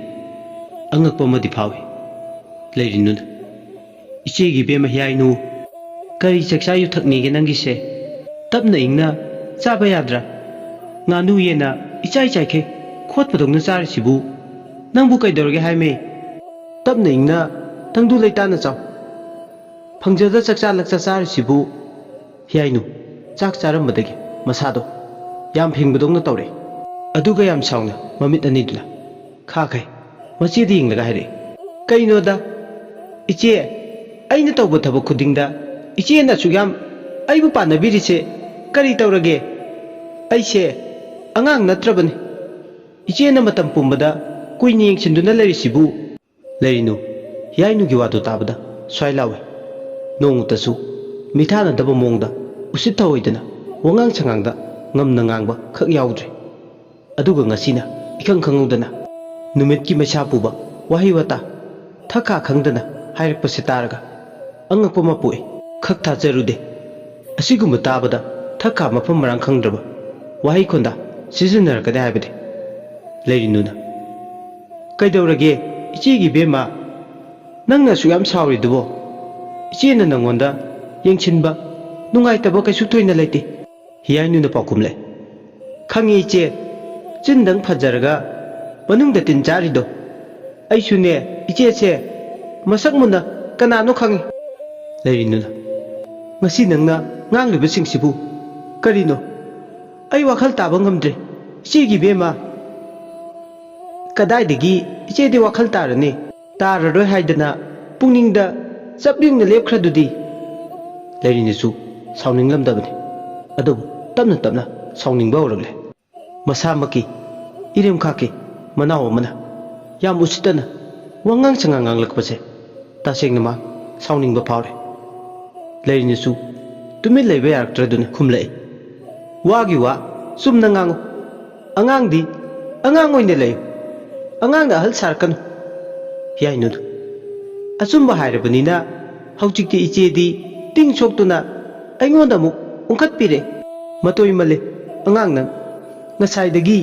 tagi yauna tabani nang ama ngangningba maningdo khara hemali iche laina makai phanglaga haraubani miyoibana makai phanglaga saubani mari makhong samnadaba wa mayam ama matang sida nangna pusilaklaga aingonda ongkhatlaga chabadi yaroi asumna machin manawni do tapna ngangnaramadi khon wangkhanare tapna ngangnaramadi mason kanglakle lawbo khongbugi khon wangkhannarakpadu ingkhol koiduna lebi mamai bema tamphadu tare hek tabaga kaidobu yawrabano haiduna chakumlomda changlai matamduda magi machanupi anidi jinda pautanabadagi hendoktuna makhut masa yawnaduna masam babu phoinarame asumna ichai chaikhe chakumduda machanupi nido jinda pautanaduna khanaduna lairambadu ubada pale mamai bemade madu ubada lawai luton sale thuna yang chensilaga machanupi nido khanaba khamdoi adubu khamdokluba mang masasu khanabadu khamdokpada ahalga oibaga mangam sandre masadu sadau tungi khanaba khamdokpada macha anigi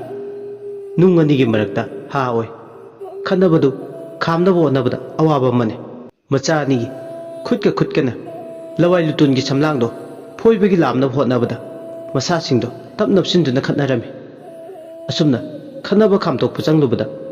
macha nupi Heeyainuna tamphadu laktuna inthure asumne laktuna inthurakpada mafam chadana tuduna ukhong amada makoklu resinduna lawai lutondagi angangba ikheng chinthare ingang paktungna imubam phenare ayo haiba waina mang thare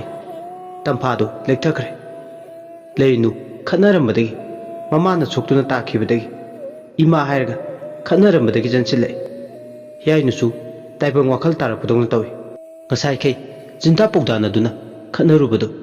hawjikta wakhal ama lai pale mama pokpina sokpanduna ingang paktungna imu pamphenana lairambadu ubda angakku phawi Heeyainu ima hairaga khanglaw lawraga chanchile macha ani changduna pale mama sonbido laikane lawaida sing thaduna pale mama bu wakhal taraknaba haiduna laikanarame adubu haijabadani lawaidagi chintharakpa angangbu kheng adudi ichel naire lairinuna ima Heeyainu ima amukta wakhal tausi ima leirinu Heeyainu gi wadu tabda yam saunhaire yare minungsi chawbi saranu ngasi imana oiribe phibamse nangna oinkiba ngaktani karigumba phatanungda thoklaba pumnamak nangna pugadabani asi hairaga leirinu kapna mamagi lawai lutondagi chintharakpa angangba ikhengado khaknaba honari asokpa mapaduda charai phi matek amana chena punaba honari Heeyainudi ingangang machethe yengduna lei Heeyainu masadu tumba hek hawgatpaga masadu nahangiga iman manade ngasidi chak chabada mana tokhiba mong mato amadi machiga chinda pogdanaduna khanabadagi hendoktuna khutsa yawna khanarakpado made tasingna khangautre masada yawriba apunaba mana pubadongna tawba hawrakliba amadi masagi khoidau chupli pairiba ingelegi thawaina tawhanbane mak masana tawjakhiba thabak mak masana khangjade karino kari tawkhraba kanada kari haikraba ma karimta khanglamde mamagi amadi masigi oiriba phibam amadi chakhum mangna ichai chaiduna lairamliba phibam adu ubada masana masa kari tawkhrabano mak masadu mafam marang khangjaramde macheda khut thaba mamabu mana inthukiba mangonda khajikta phau samin phanglamde lairinuna mamabu laikatnaba honabada masasu yawchinduna mateng pangnaba honai adubu mana changchinduna honababu lairinuna saumankiduna mabu laktuna ile Heeyainu laimaiduda masaga kaiga tusalle Heeyainu yam saula tawngambi nangna mu minungsi chawbi saduna imabu laikatnari nangnane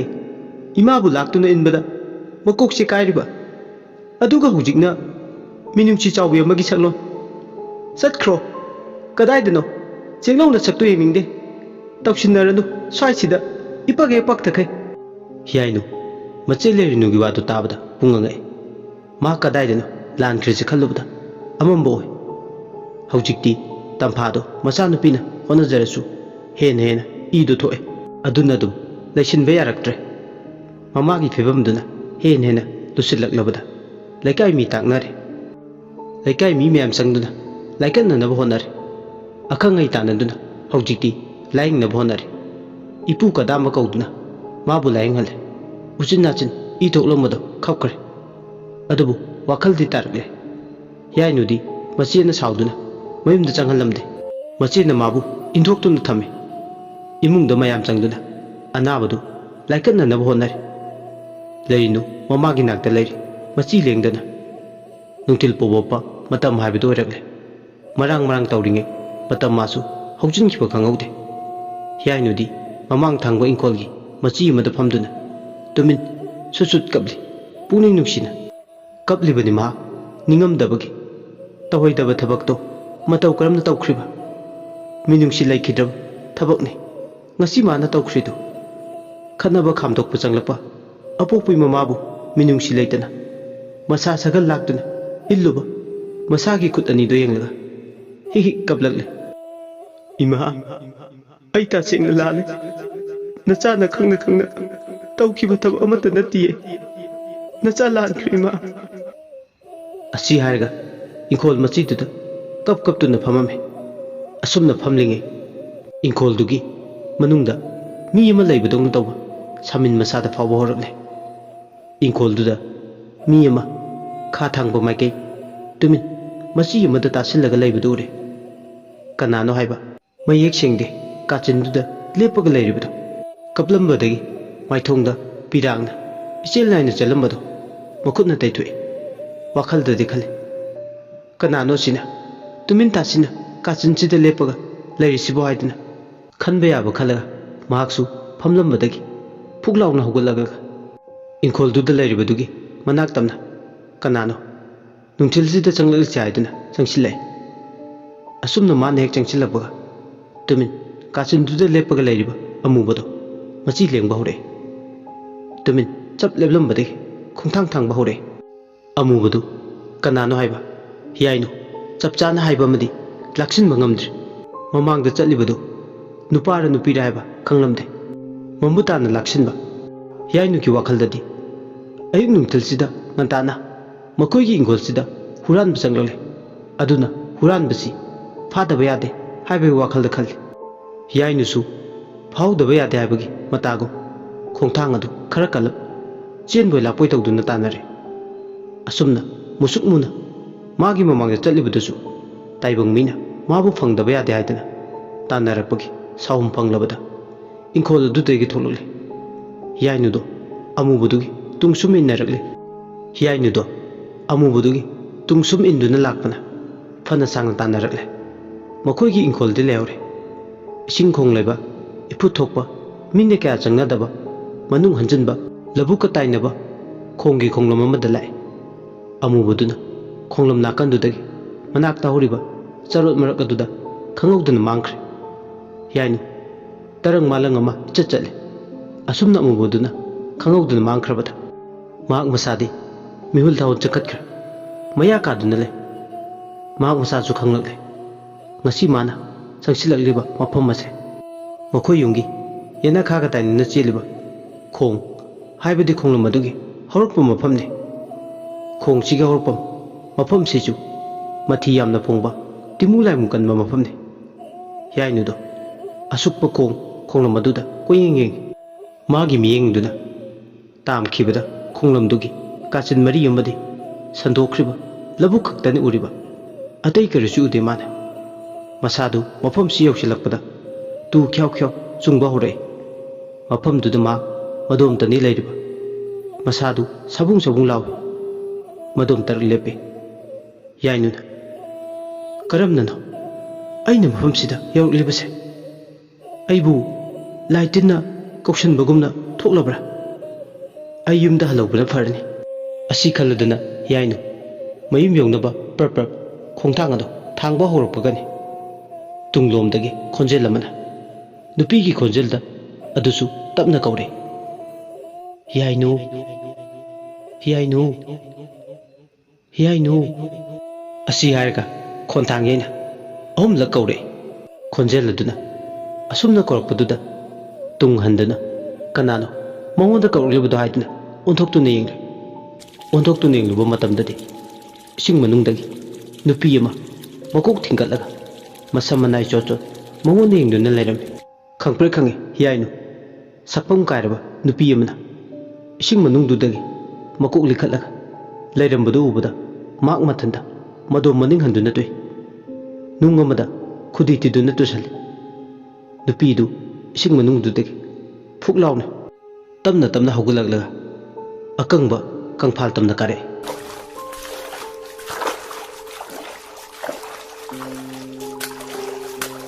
hek karakpaga nupi duna tuduna leiba Heeyainu da saurangnana munna yengdu nairi Heeyainu kadaino nang nai gi podiran laukhibane kaino nang nai gi famdagi laukhiba ipodiran do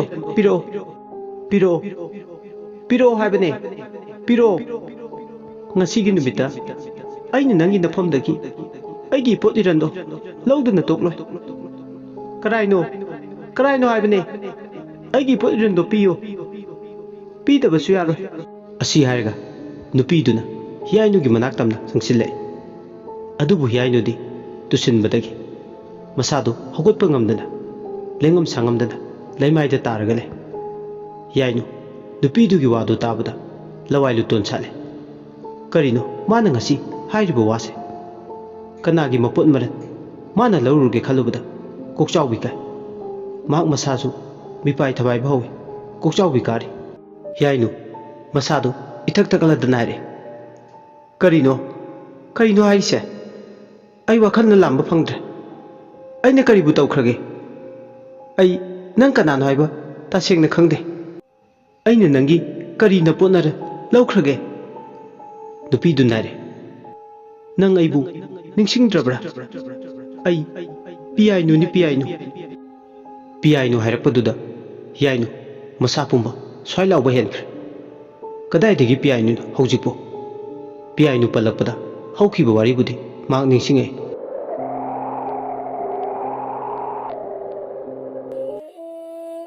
angang oiringegi mamanabi laisa pungkak pharpa matamda Heeyainu maga luna tinabi laikaigi mamanabi adubu nongmugi numit laibak thiba thogdokta khong asida makhoi ni kakta iroibi sanaba chatpada Heeyainu iraknaki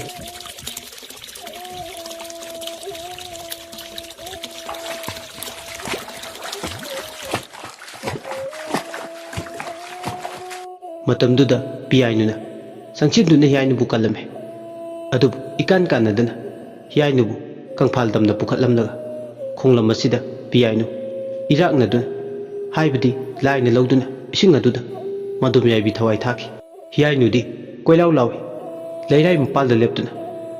inga ingelgi ising inau tarakpa matamduda irai kanba khonglam maduda punsi longki Heeyainu na leikai miyam tanaba koilau laubada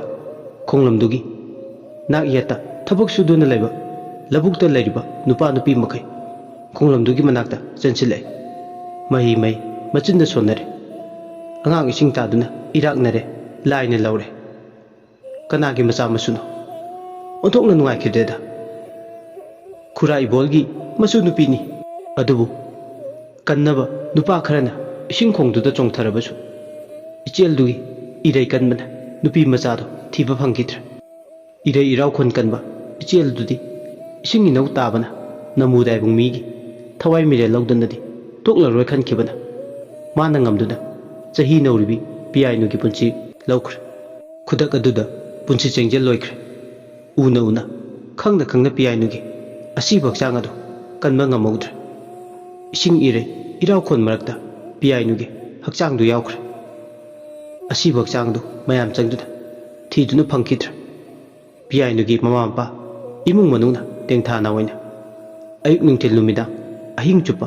machabu kauraduna halako haibagi matabu thawai mirel du kauri adubu machadu phangba kauba leite asi bakchang adu kadai yaukhrbano haiba ichelduna puduna chatkhrbano khanbada taibang wakhal takhidra Heeyainu gi misi gi matang da laikai wathok oire Heeyainu hoi gi imung manung na Heeyainu da tainari masina achouba laikai wathok oire Heeyainu gi mama leibak leina pen da badagi Heeyainu yengna hari nang na igi ichasi punchi loman khrabane nang di hingchai ai tamine nahak takki lamakhang da ichagi punchi lom khrabane nang na maram oiraga ai gi chana irel sida irang na duna sibani siba ai gi cha piyo ai gi cha singo Heeyainu nahak takki ai gi chagi punchi na singe laremba lairang atinga oire jinadana lairang lekhok taki kenuna punchi lomkhre nang da hatla phagadabne matamduda pale mama obiegi thamoida icha kainabagi mechakna chaklibase soijana mutkaniye asi haraga leibak le Heeyainu gi makhuri charamdo paraga met ke thorang tawi